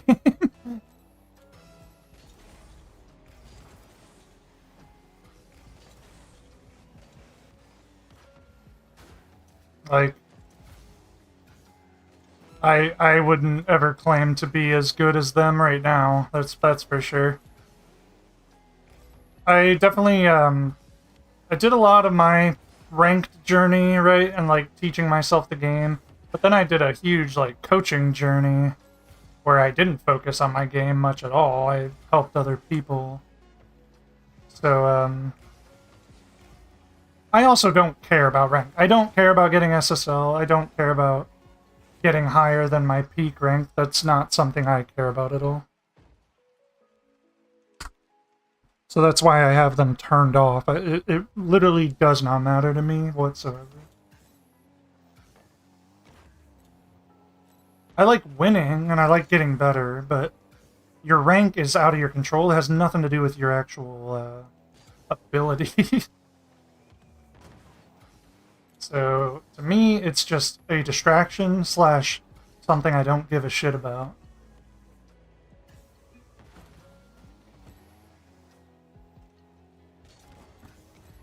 I know it's a common question because, like, you guys don't know me, but So I get why everyone asks me that, but I don't care about it. You guys care about it probably more than I do.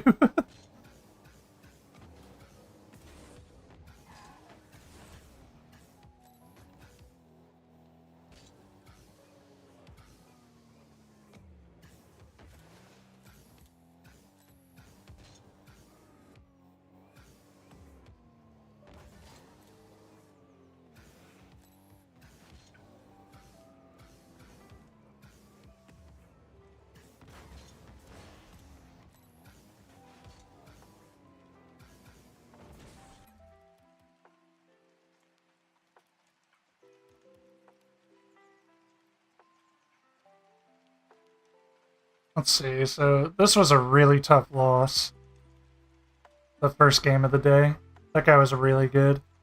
But it looks like we won all but 3. We're like 7-3, I think. It's not bad. That's kind of the win rate I would like to shoot for. It's a very difficult win rate to shoot for, but I like to challenge myself.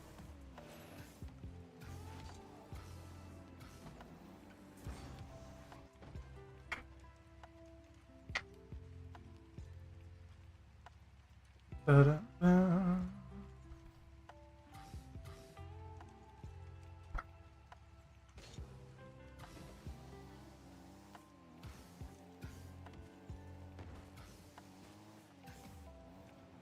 If you guys like have any questions about my like what I'm doing in the game, just let me know. Like I can play and like talk about what I'm doing fairly easily. It's kind of hard to play and talk about what someone else is doing, but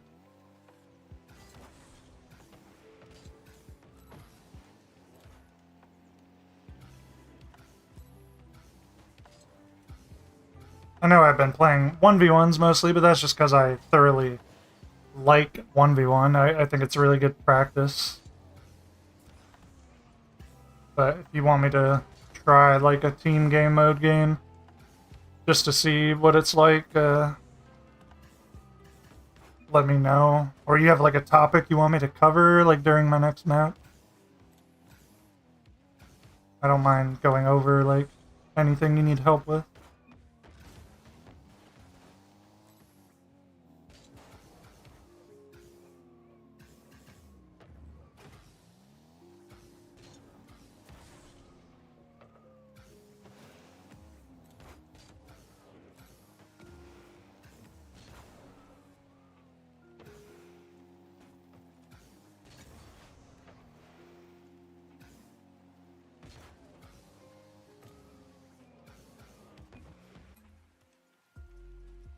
Load up a 2v2, that would be cool. Yeah, no problem, buddy. Probably gonna just turn this on, because we don't need anyone being all rude to us on accident while we're trying to learn and get better. Diagonal kickoff, I like to cheat here.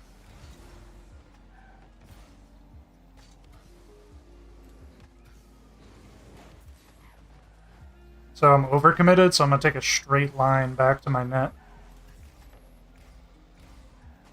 Okay, fucked up my power slide there, but teammate did a good job. So now we can bait this guy's touch out. We'll let him get one more touch. I see my teammate wants to touch it, so I'm just gonna let him.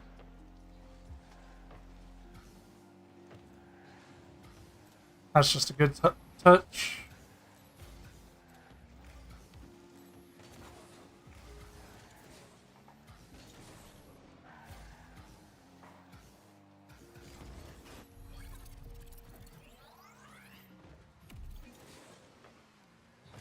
Always pay attention to your teammates. That's the most important priority in team game modes.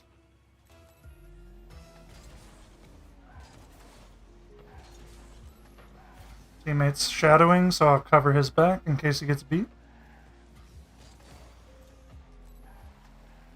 Now he's taking a slow 50. I'm gonna wait to see what happens. Okay, now we're good. That is a crazy shot. Oh my god. How do you get so much power on that? Even though the ball was moving away from him. Wow. Unfortunate. Alright. Watch out for the aerial. He's gonna miss, I bet. Or pass it to me. Okay. Just do a pass to my teammate there.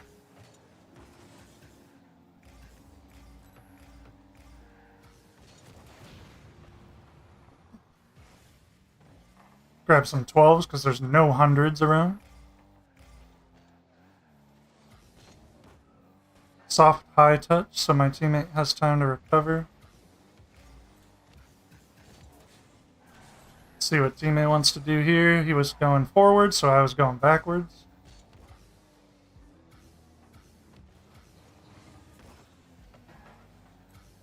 Steal their boost, and that's a goal.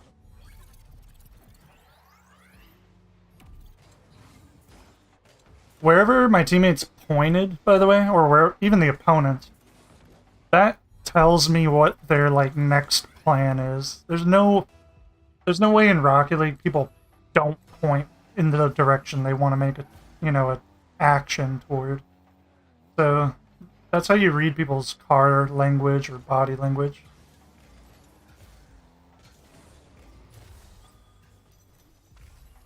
Okay, we got a good 50 there. Really poor aerial by that guy.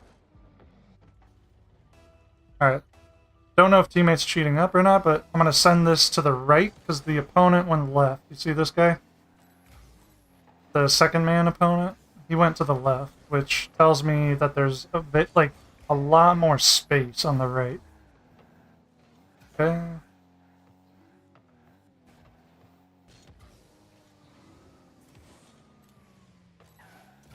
Cover my teammates back.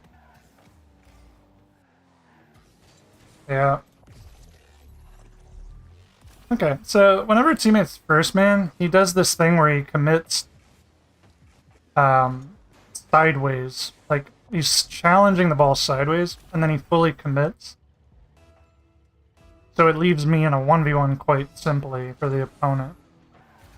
So you guys need to, if you're my teammate there, you want to fake challenge and, like, shadow the play.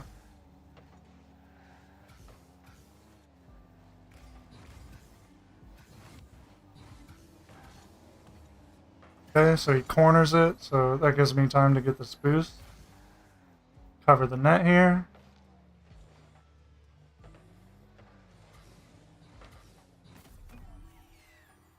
Yeah.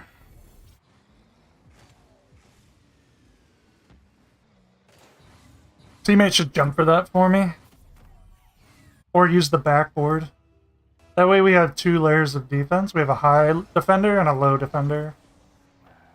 But we had 2 low defenders and he just stared up at the sky with me.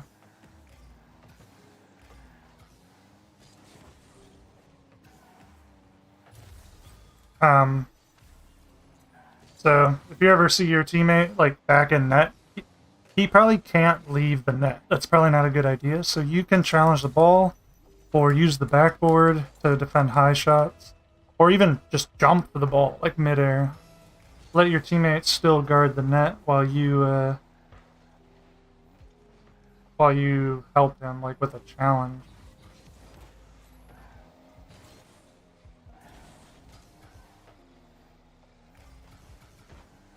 That was a really unfortunate touch. We needed to make that count because they were so out of position.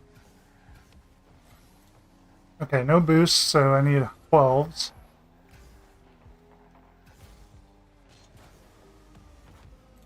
Get a block there. No boost here, so I'm going to cut to the middle and grab 12s. When I'm in the middle of the map like this, I am much more effective than if I was on the edge of the map.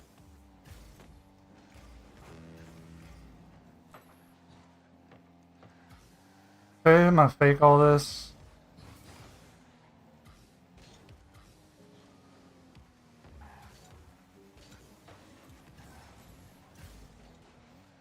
cover my teammate.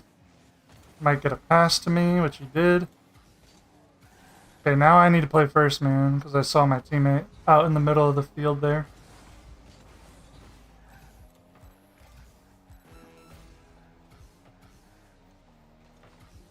Okay, a little passive there, but that's alright.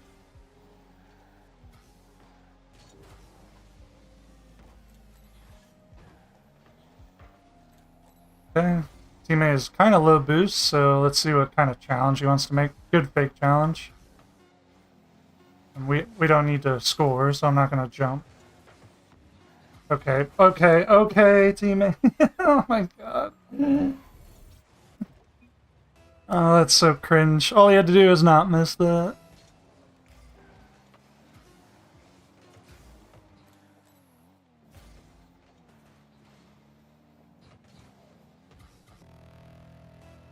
That should never have happened. That should have been a game victory.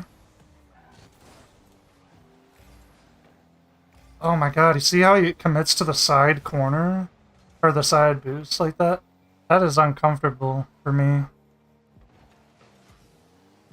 Oh my god, he's playing against me, man. He's on the other team.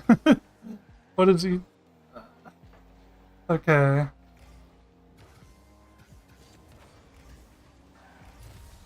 It's like he was like trying to sabotage me there at the end. I see the common mistake every time they just put the ball in the corner and not go through the center of the field, which is straight. Yeah. The way the Rocket League map works is the center is the most important.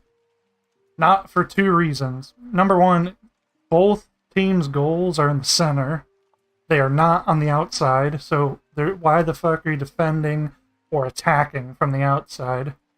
It makes more sense to attack from the outside because when you're attacking, as the offensive player, you kind of have more power in the situation. Like, your power dynamic is a lot higher because you can choose when to shoot or what kind of attack to throw at the net.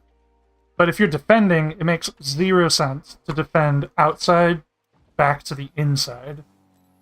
So like this is not a good defense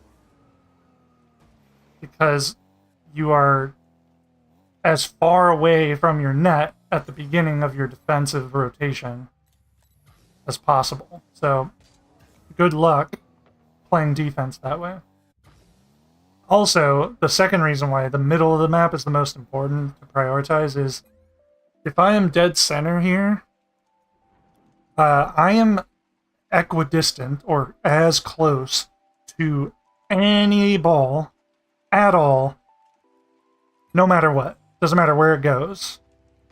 So a ball over in that corner is the exact same as a ball over in this corner because I'm in the middle of the map. So, like, it actually allows me to, if I'm playing well, like if I'm moving well, and I'm power sliding, and I'm using boost well, and I'm picking up more boost, it allows me to be able to touch more balls, like, than if I was to be on the edge of the map, like this. Because, sure, like, if the ball comes toward me, then I'm going to be closer to it. But I have, like, less room to wiggle around and maneuver myself. Also, what happens if the ball just goes, like, way over on that side? Like, I'm less effective. So if you're in the middle, you're just more effective. You're going to touch way more touches, you're going to have way more opportunities to score and defend, and you're going to block your net while attacking theirs. So it's just way, way better. Can you coach me? I'm a hard-stuck Grand Champ 1 with crazy mechs, but bad rotation. Sounds like you should just, you know, you dedicated all those time, you know, all those hours to mechanics. Why not dedicate, like, a little bit of time of watching replays and seeing how you rotate, and just shifting where and when you rotate, bud? That is actually a way easier thing to do than to learn mechanics. Like, and not learn, I should say, but get, train mechanics. Because there's no way you're just gifted at mechanics. Like, you obviously trained them. So take that training and do the same thing with rotation. If you want my advice, then I'll give you some general tips. Literally what I was just talking about is probably the most effective tip for rotation.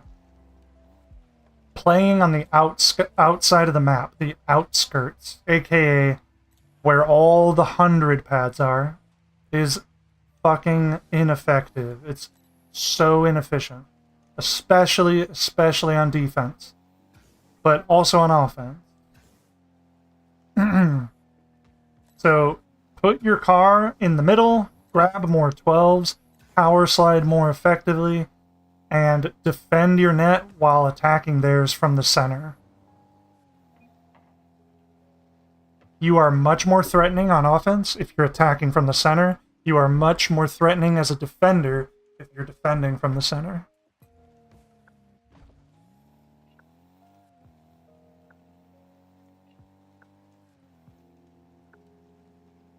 If you don't believe me, I would just I would just put 2 and 2 together, like, because if I have the ball in the center, they don't know whether I'm shooting right or left, right? So it's more threatening. If I have the ball over here, it's pretty common, like, where I'm going to shoot. I have to shoot left, right? Same thing with defense. If I'm defending from the center of my half, I'm shielding my net. Literally no ball will get past me if I'm playing my position defensively, like toward the middle of the map. It would have to be a phenomenal shot to get past me. Now, if I was defending like this,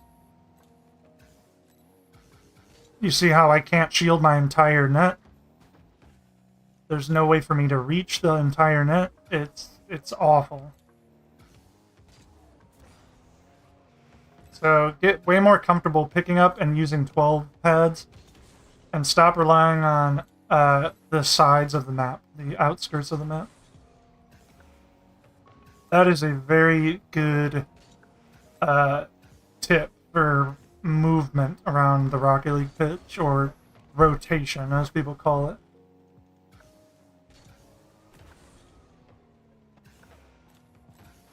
Other than that, like, you're gonna have to give me some examples on things you are not good at, because when you say I'm I'm great at mechanics, but I suck at rotation, those aren't the only 2 things in the game. Like, so what parts of rotation do you not understand? What parts of rotation do you find yourself challenged by, and which parts do you not know how to overcome?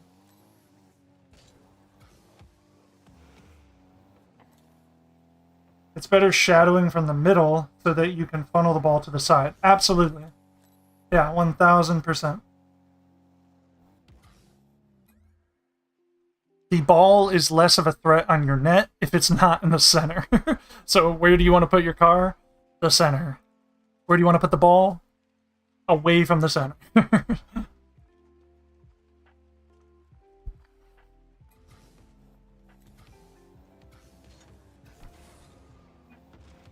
There are only 3 positions that I know of in Rocket League defense that is good defense. Like, that puts you in a good place to defend your net. 3 spots. That's it. I'll start from the least common spot. Inside your net, back post. This is an uncommon spot at the high level because people will not be so passive, and they will not be so afraid to execute their movement, their mechanics, stuff like that. So there's not going to be a lot of time where you're just sitting here doing nothing. The only time I would recommend you get in the net is if the ball is like your back is against the wall. Your only option is to get inside here because the offense is pressuring you guys. You have nowhere else to go. All right, the second most common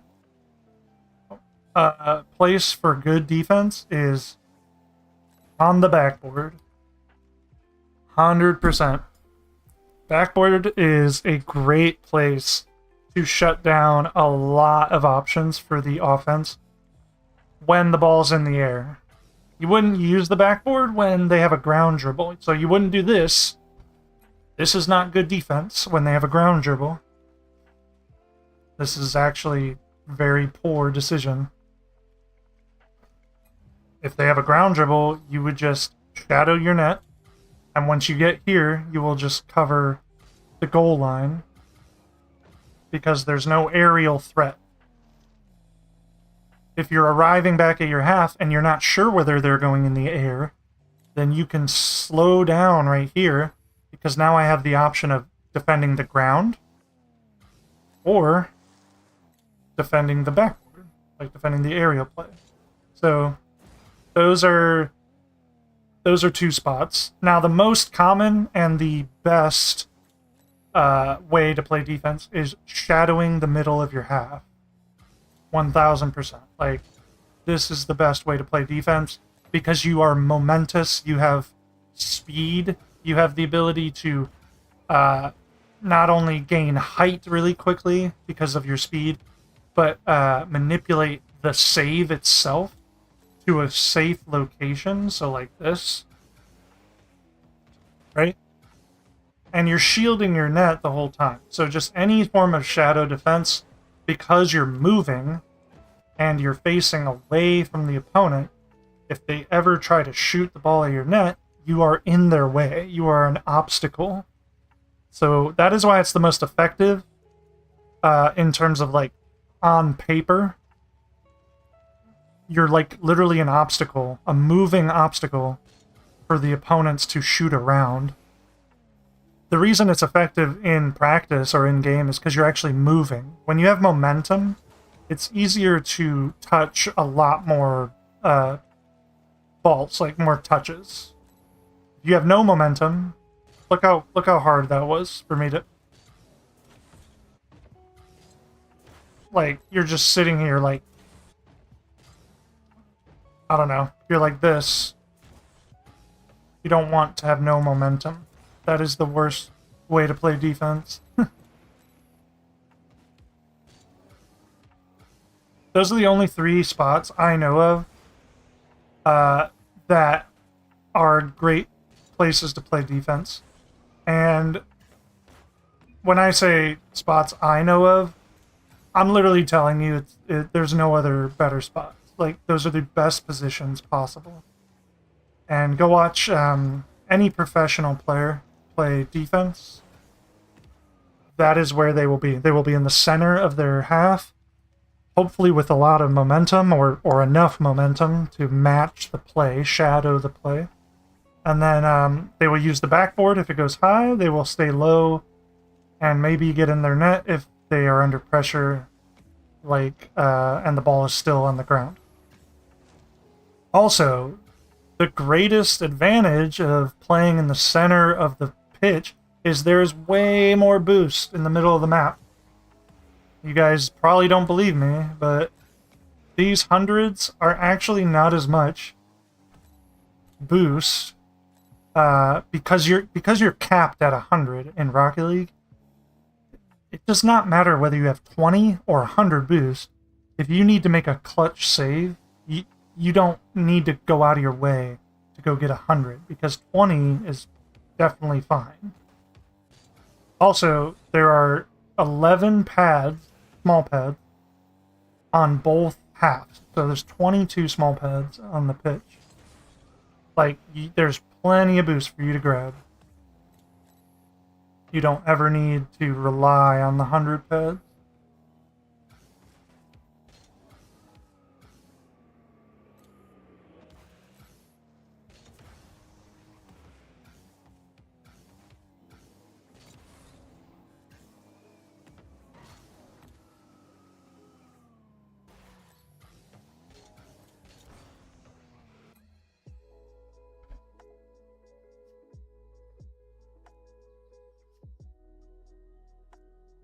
By the way, Addled, welcome to the stream. I did not welcome you. Thank you for stopping by. Very nice of you. Thank you, Sai Sensei, as well, for stopping by and saying hello. I don't think I greeted you as well. Hey, wondering if you could help me with flicks.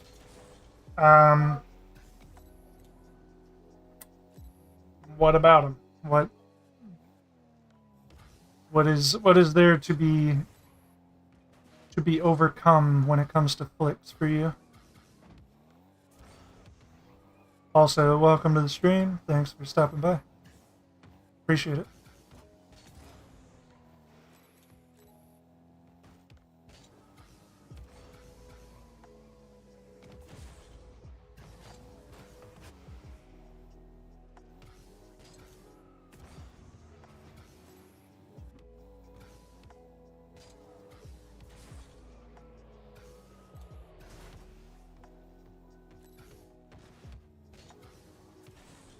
I can't get speed with my flicks. Yeah. I mean, you're not really demanded to get immense power with every flick you throw.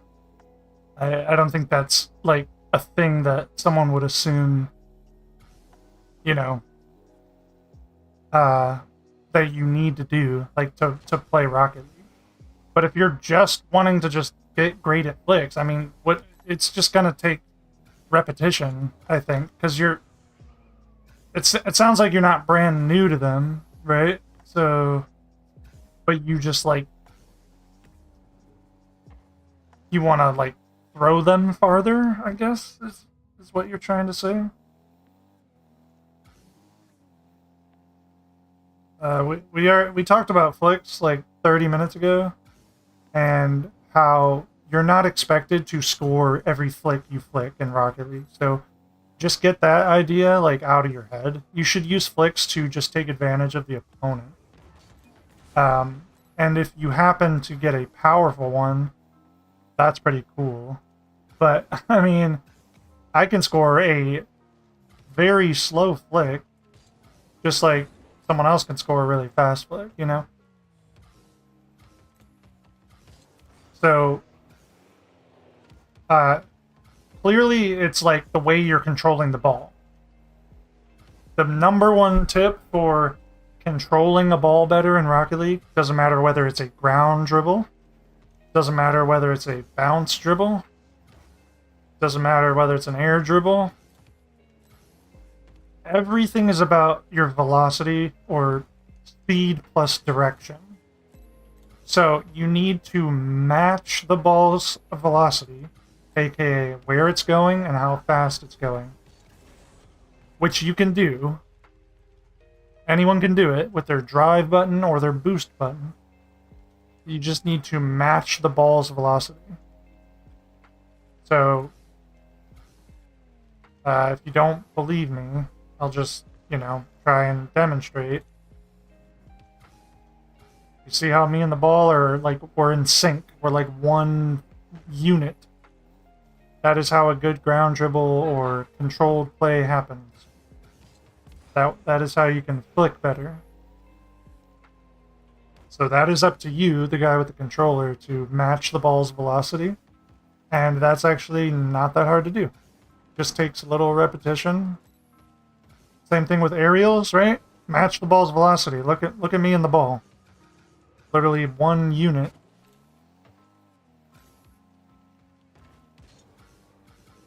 One simple unit just flying through the air. Same thing with a bounce dribble. You should have ball cam on so you match the ball's velocity.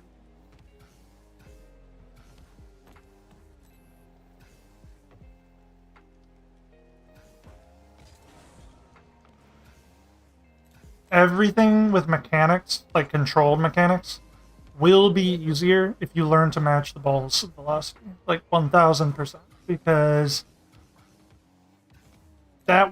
there's no you and the ball should work together, not work against each other. It doesn't make sense.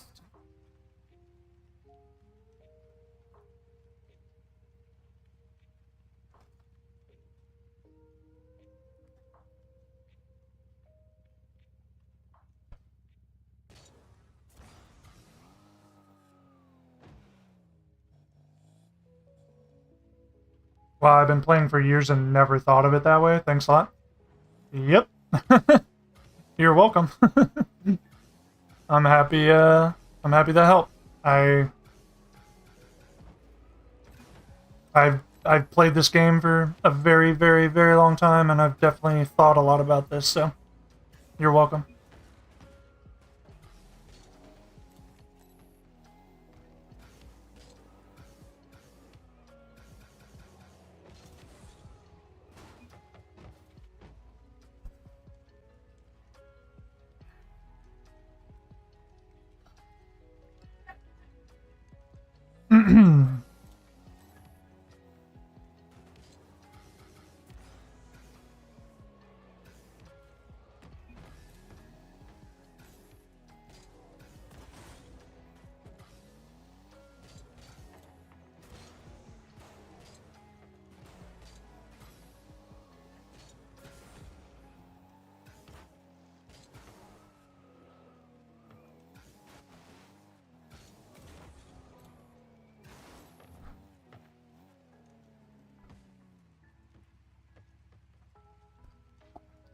Thanks for asking a question. That was fun. I like discussing Rocket League. Thanks to everyone who's asked questions and stuff. It's been enjoyable. Hope everyone's night's going well. I know not every gold probably doesn't know how to do this, but I just struggle with air dribbling. Yeah, I mean, even the best player in the world at one point never did an air dribble before. Shocking. He probably sucked at air dribbling too at one point.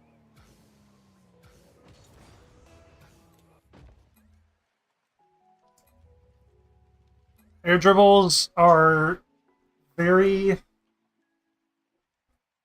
very much the tip that the tip I just gave about matching velocity. That is like the entire premise of an aerial control play, is matching the ball. And by matching it, it literally just means speed and direction. So when you pop this ball off like that, you see how far I popped that one? I intentionally threw that one really, really far. That is going to be like nearly impossible for me to match. My car does not go that fast. So I need to hit the ball much softer. I need to keep it closer. I need to keep it above me. I need to match the speed. I need to feather my boost. There's so many tools you have to matching the ball's velocity with the car's movement that you just need to experiment with it.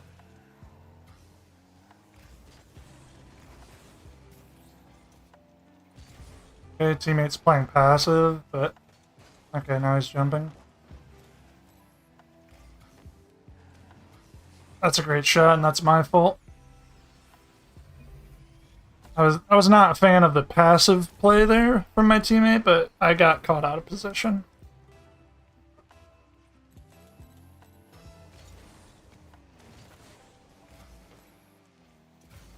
So just threaten the ball here. Teammate should go. He should not be so passive. That is a bad thing. So I need to start not overcommitting with this teammate, because he's going to be way too passive.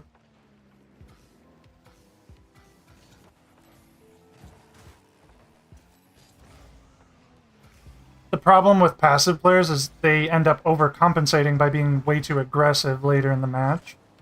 So it's going to be extremely hard to play with this teammate if he doesn't have confidence in himself. Hopefully we can, do our best.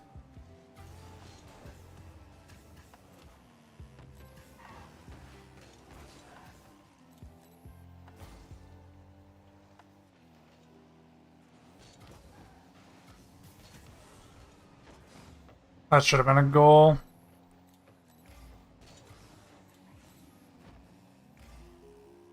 Oh my gosh, look how passive he is. I feel like you kind of wanted that boost more than saving the play.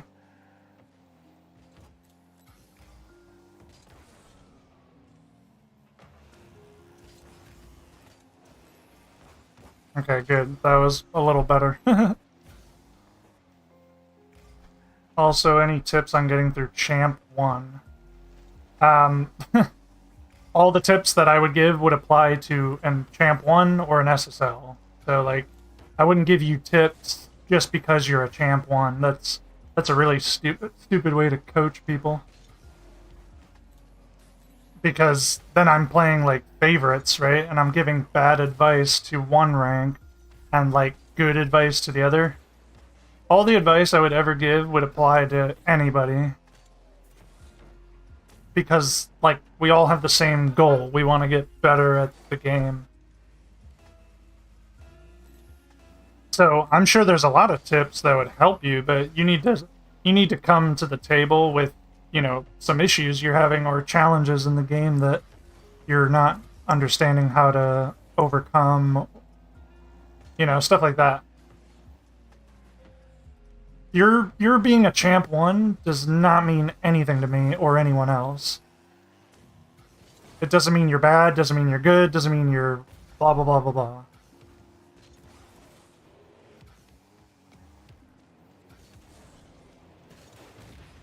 Saved my own fucking shot there. That's annoying. Alright, I gotta challenge this guy. Teammate should clear it to me. Yeah, it was a little slow. I wish he did it a little faster.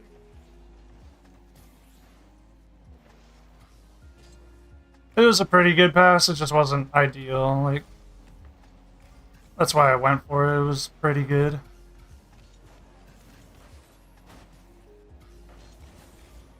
That was a bad touch by my teammate. Good thing I reacted quickly to rotate. I'm gonna get punished here, so good thing my teammate was covering me.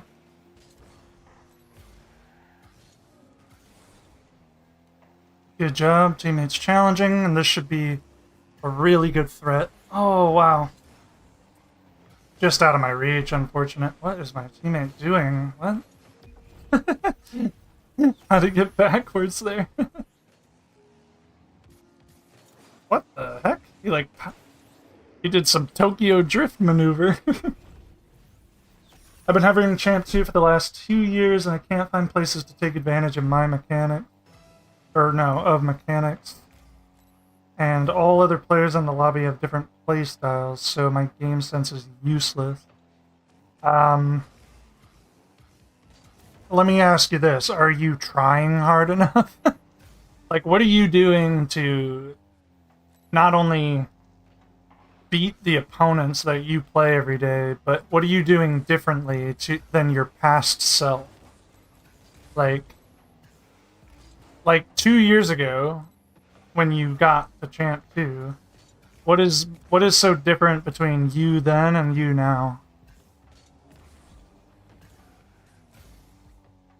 Like physically, like what are you doing differently? And not like, oh, I gained 1,000 hours of experience. That's gonna be obvious, but what did you do with that experience?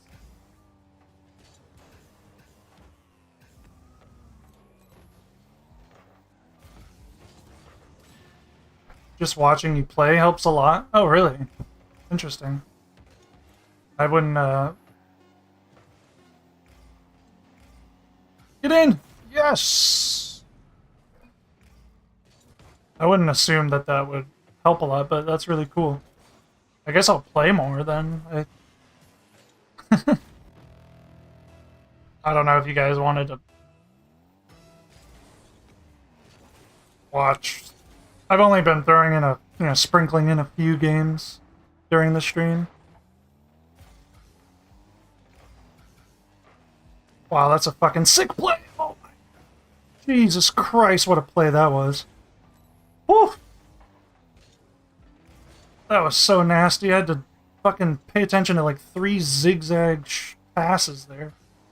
That were like infield, outfield, infield. Like, I'm gonna wait for this to... I'm gonna let my teammate go.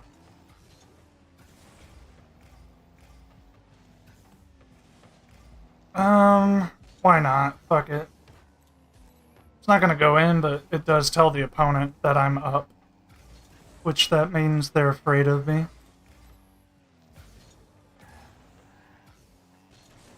I'll wait back here in the middle, see what happens. Aerial, back up a bit. Bad aerial. Oh, teammate, what are you doing? No. He didn't trust me. He, like, gave up on me. By the way, you see how my teammate was on the outside of the map and not the center of the map? Classic bad defense. Classic.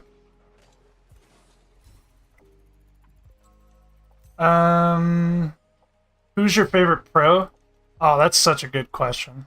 Well, I'm gonna pick current professional because, you know, some of my old favorites have retired and they're not technically on a pro roster.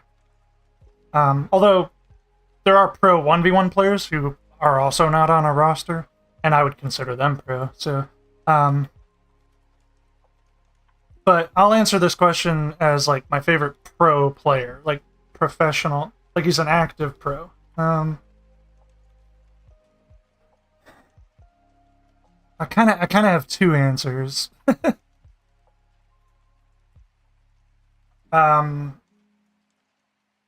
So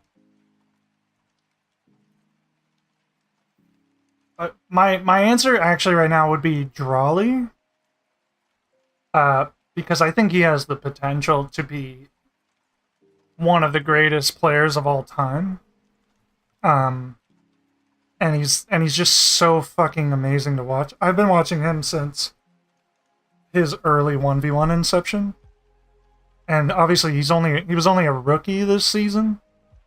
And I just think he has so much potential. Like if I had to put money on who's going to be the GOAT in like 5 to 6 years, like if Rocket League's around for 5 to 6 years, I would say Drawley or Zen or Rawas might have the best chance, but Drawley's my favorite of those.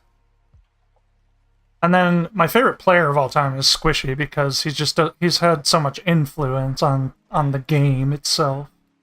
Also, he's fucking amazing at the game, but he's a retired pro now. So,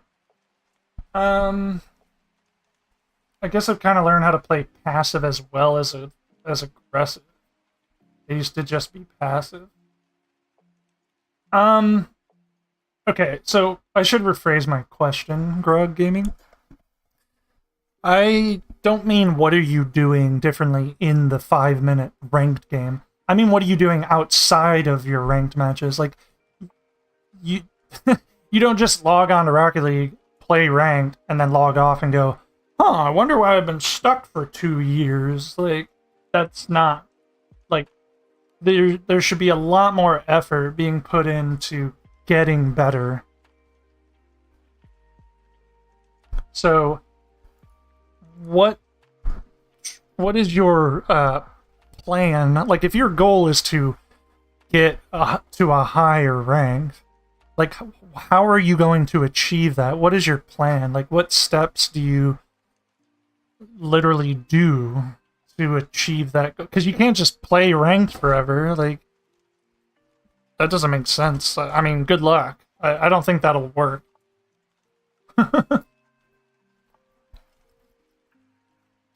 I'm more of a visual learner. Yeah, so am I.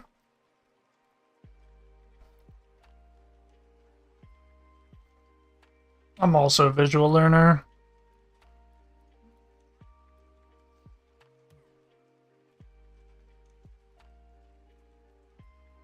Your favorite pro is probably Rawas. I feel like Dark has a lot of potential.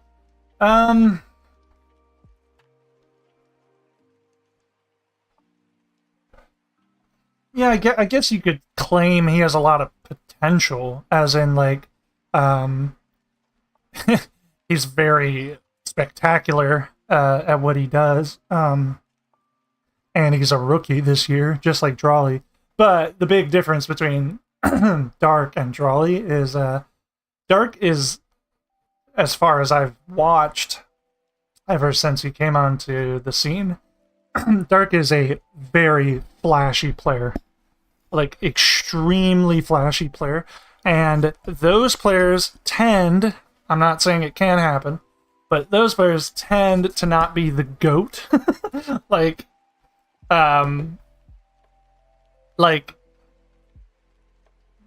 obviously everyone has a different version of the GOAT, but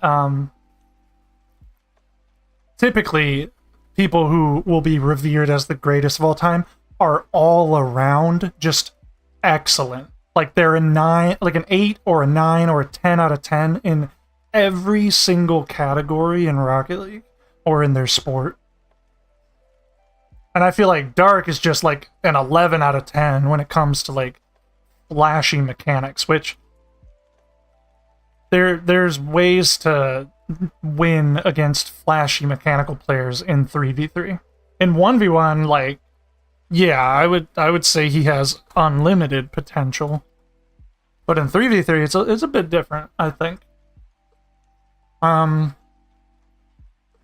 Plus, his team, if I'm not mistaken, did not do well this year. Like, I think they were in a semifinal or two, like in a regional. But that's just because his region has, or had, two of the best teams as far as like players on the rosters. Falcons obviously are one of the best teams in the world. When Rule 1 was a thing, they were just 3 of the best players in the world. But they weren't really, a contender for top 3 team or something. Yeah, Dark is so entertaining, but it's for some reason, I don't think he's going to fit into a 3v3. I hope he does. I hope I'm wrong. I think he'll fit into 3v3. I think he'll do really, really well. I just don't think he's going to be the best of all time.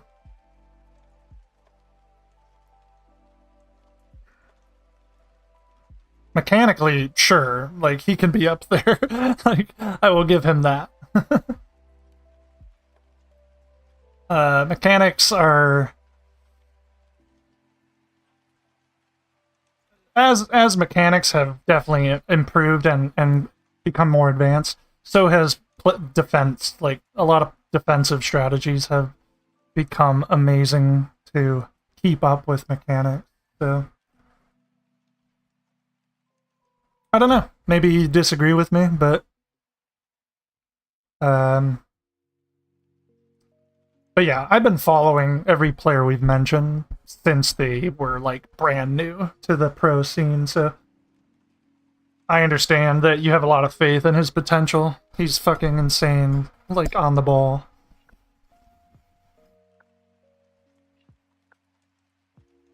But I will tell you this, if you're not a diehard or, like, long-time esports fan, the GOAT is never the player who's, like, the most flashy. Like, it just really doesn't happen that way.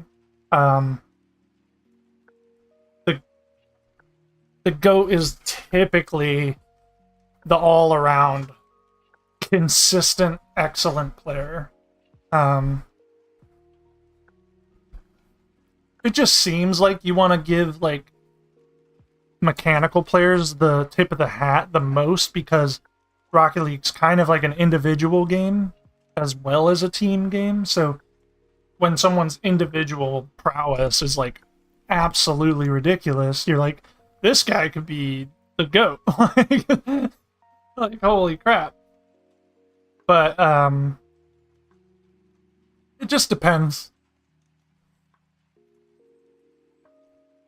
I think defenses are insane right now. I think competition is really high.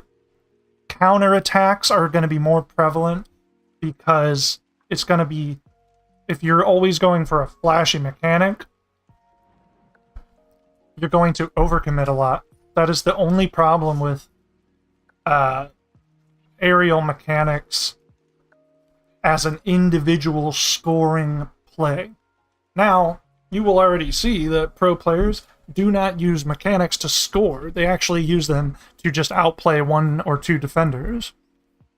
It's kind of rare that they get the ball, they do all this fucking crazy mechanical stuff, and then the ball ends up in the back of the net. Like that happens here and there, and that's what you're gonna see on the fucking highlight reel. But it's not common that that's gonna happen. What is my favorite professional team? I don't like being a fan of one team.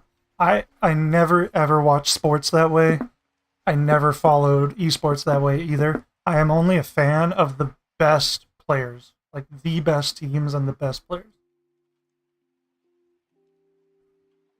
So I fucking love Rawas. I love Drawley.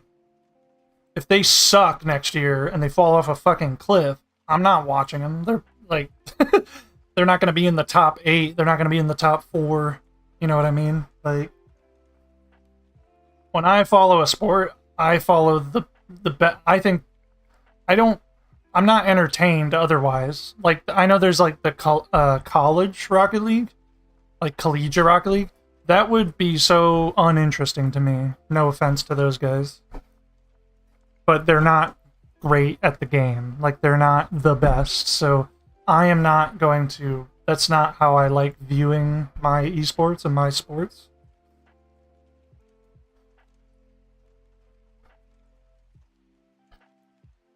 So I would, and I don't support one team. Like even in real traditional sports, I am not a diehard, you know, my city's team fan.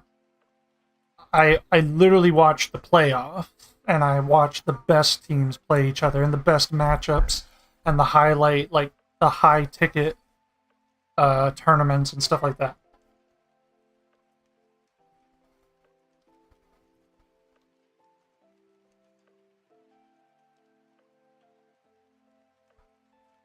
I I understand why people are a fan of like one team.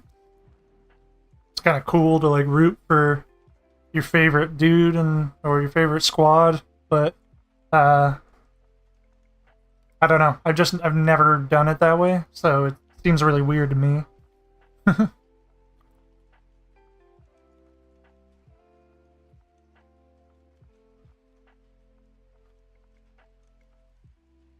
These are really fun questions to talk about.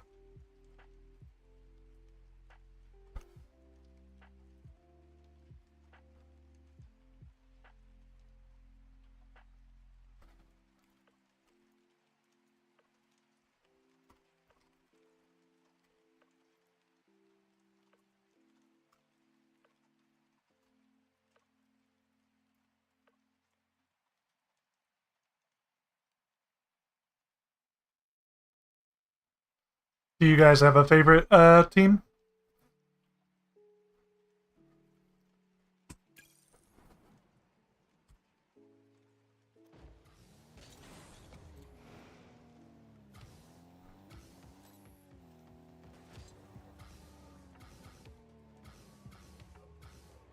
Would you be down for some casual? Well, it's not really fair for me to just play with one person, and it's also not really gonna help. It would just be like a time killer, and I'm not really streaming to kill some time. I'm streaming to like help you guys and like give people advice. So unfortunately, I that's not why I'm here. Like I'm not here to play casuals or whatever.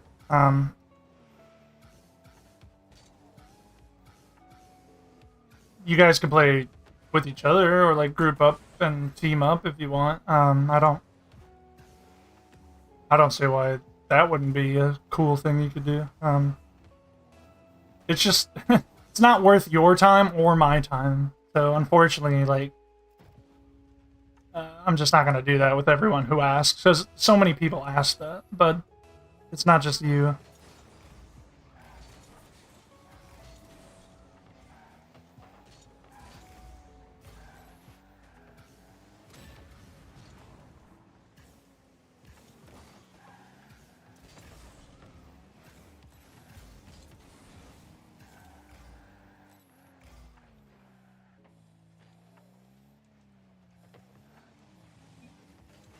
Yeah, buddy, what are you doing? He's like shooting at my own net. Look at him. Flopping like a fish now.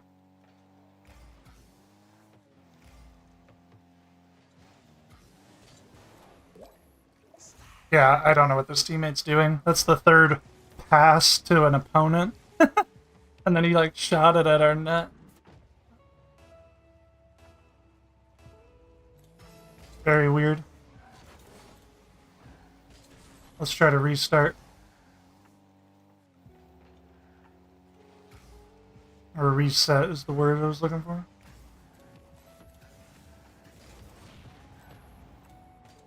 Yeah, right there. Why are you doing that? Stop doing that, teammate.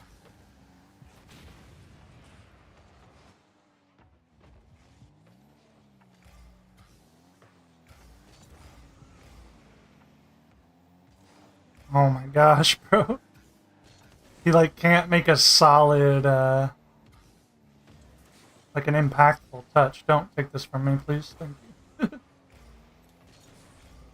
Okay. Totally understand, just trying to play in a decent lobby. Yeah, I understand where you're coming from, but you're not gonna trust me, it will not be worth your time to play in a higher level lobby. I don't know. I think that's something your brain just puts in place because like it's something you've never done before. But it I don't see how it would help you. There's plenty of high level lobbies that you can like download and watch the replays of. And that would do the same thing. Like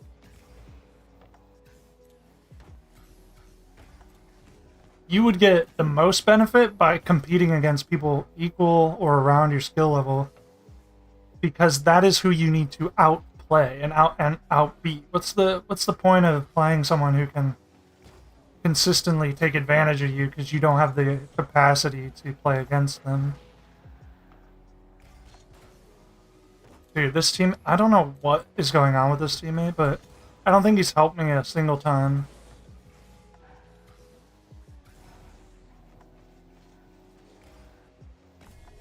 Alright, nice shot. Let's hope this teammate makes some better defensive touches.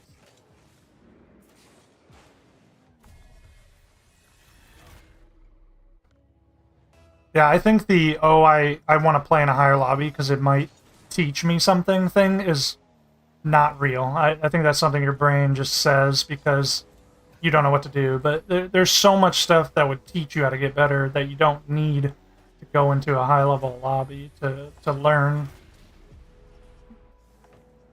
A lot of my learning takes place in free play and in replay viewer.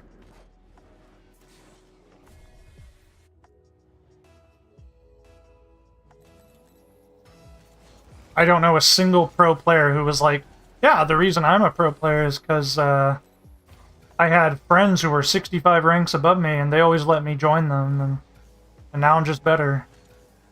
Oh my fucking god, this teammate, bro. What is happening? I swear he's playing for the other team, like he's colorblind.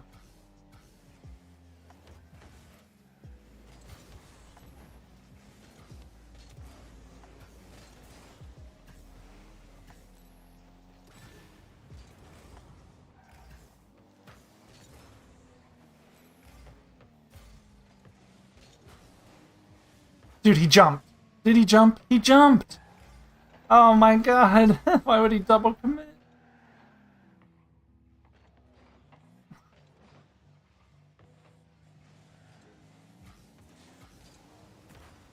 Alright, open net. Please shoot it. Please shoot it. Please shoot it! Oh my god. He takes forever. Okay. What? How did we win by forfeit? What? That is crazy. That teammate was so wild, bro. Thanks for the tips. Have a good one. I'm going to try to use them in comp now. Peace. Hey, have a good night, man. Thanks for stopping by. I appreciate you saying the kind words.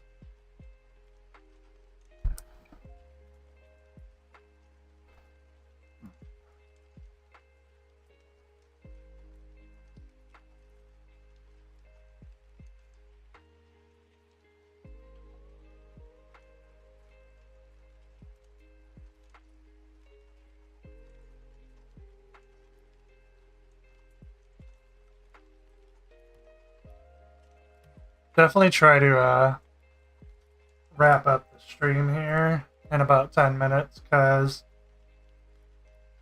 not that I want to, but I should definitely like get ready for tomorrow. I have some stuff to do, like I gotta go to work, and then I gotta go to this weird Halloween thing. Hopefully that'll be fun. I'm not a party goer, so I'm gonna be extremely like, hello, I am in the corner. But it's gonna be like close friends mostly, I think.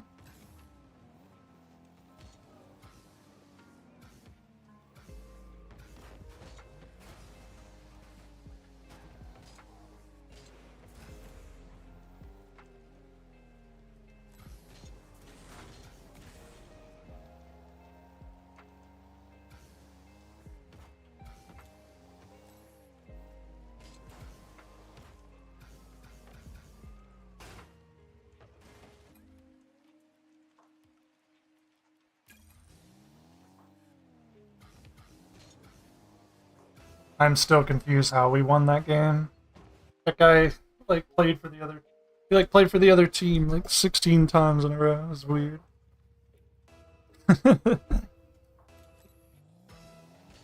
Very strange.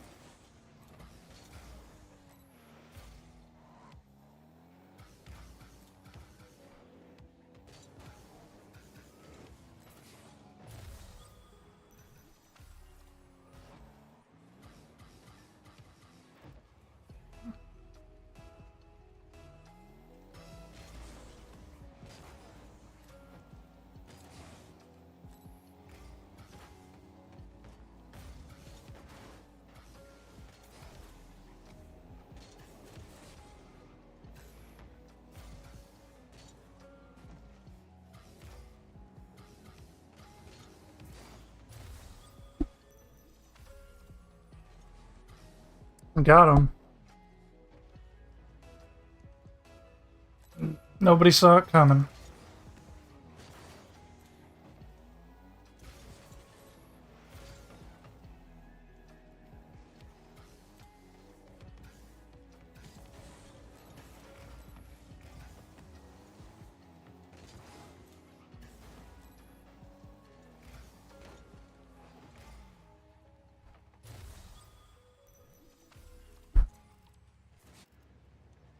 Mm-hmm.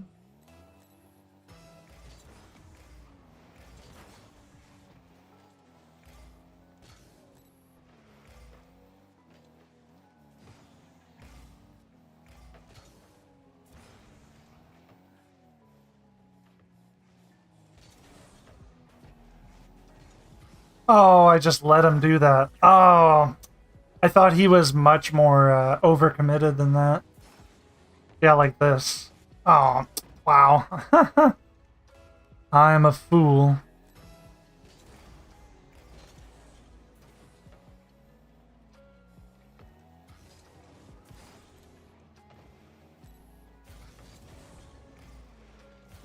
Wow, he always goes back. That is crazy. In a 1v1? Like, that is something you never do in ones. You don't want to give me all that space, bro. That's crazy. Mm-hmm.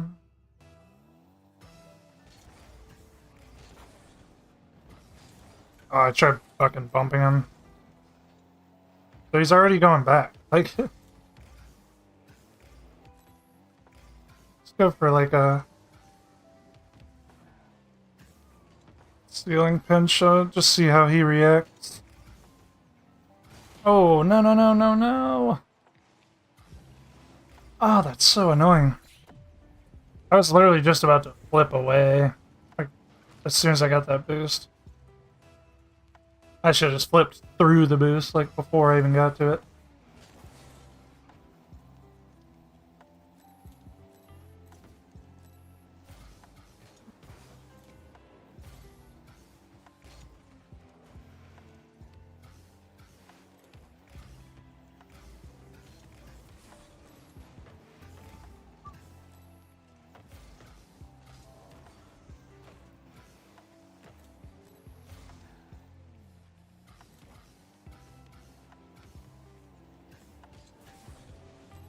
Ah, I should have delayed it, man. He was stopped. That would have been a goal if I delayed that.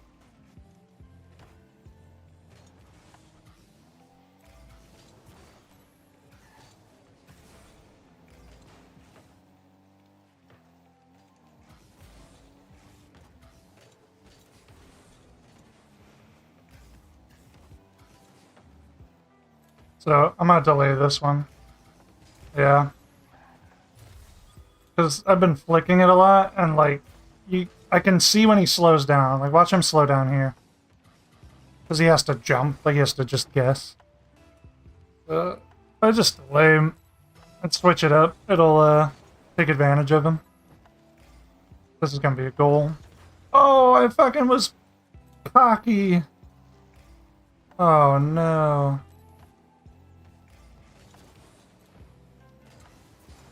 I was so cocky. Darn. When you shoot the ball so hard that it hits the backboard, goes all the way back to your net.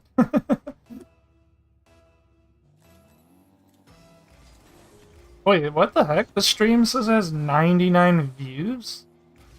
Is that fucking real? What does that mean? Does that mean 99 different individuals, like, viewed it?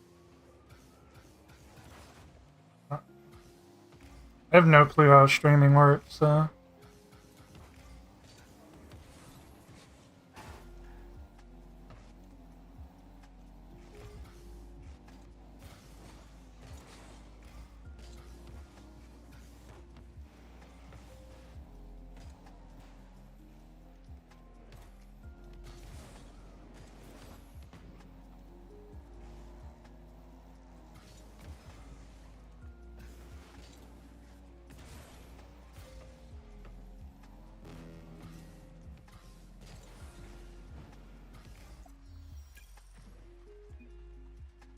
GG.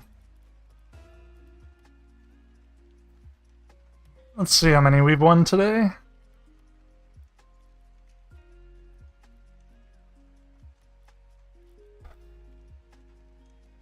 One, two, three, four, five, six, seven. Seven, and we've lost three. I got 7 and 3.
Holy shit, what the fuck?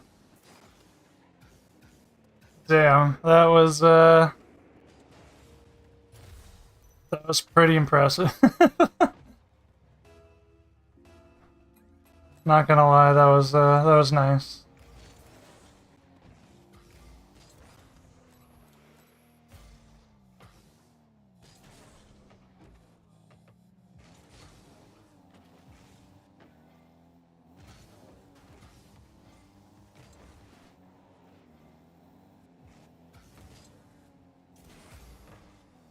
Yeah, kind of fucked up my entire wave dash there.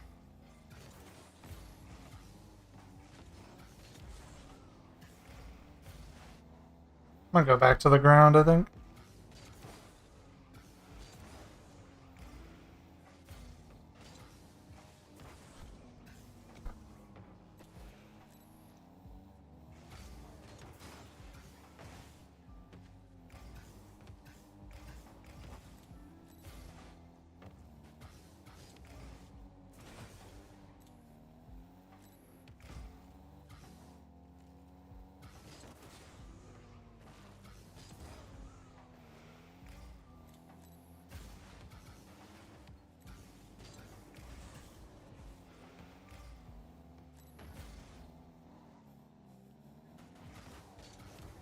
Woo! What a save.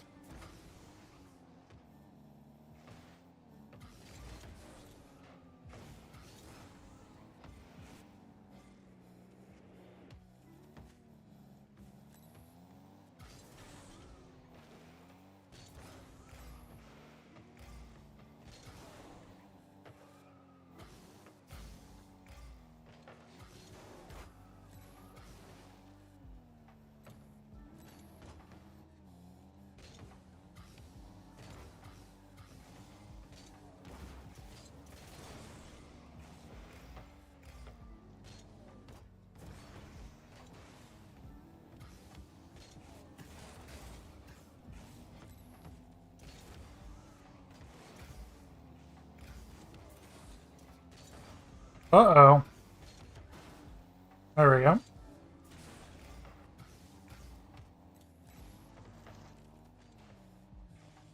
Should have time to get this. There we go. Wait for the shot. Oh, that's a fucking phenomenal flick! Oh, Jesus.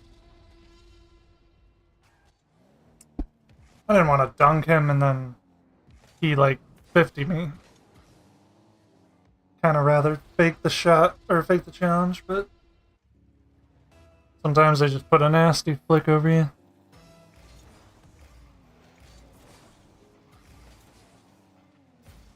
Oh no! How does he get around me like that?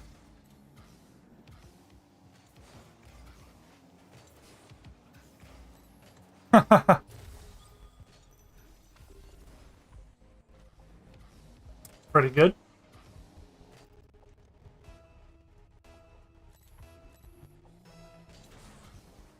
Oh, he faked too. That's funny.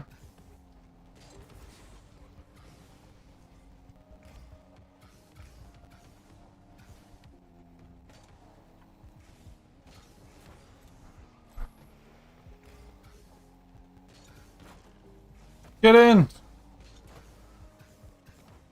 Alright, well, it works out.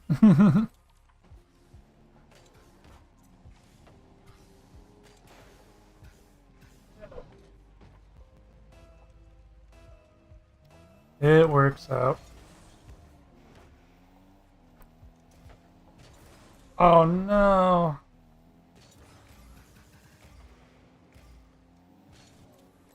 Yeah, that's not much I can do there. Oh, that's unfortunate. Well, I'll have to make this my last match because I got stuff to do tomorrow and things to plan for and stuff. So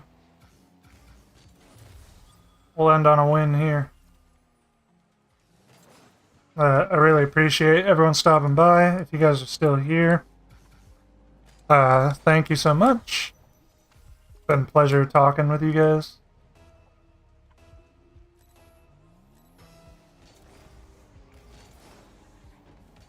And I really appreciate, like, everyone's kind words.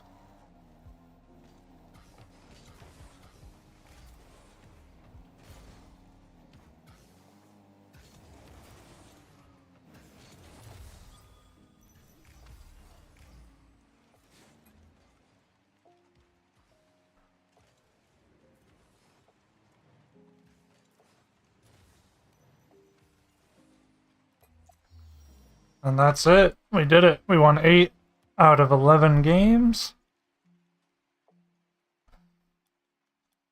We learned a lot. We talked about some fun stuff. That was fun. I really appreciate you guys coming around, spending time with me. So I hope you all have a great night and a great weekend. Happy Halloween if you guys are celebrating. I'm not normally a celebratory holiday kind of person, but my friends throwing a costume get together, so you guys take care, have a safe weekend. And yeah, peace out. Thanks so much.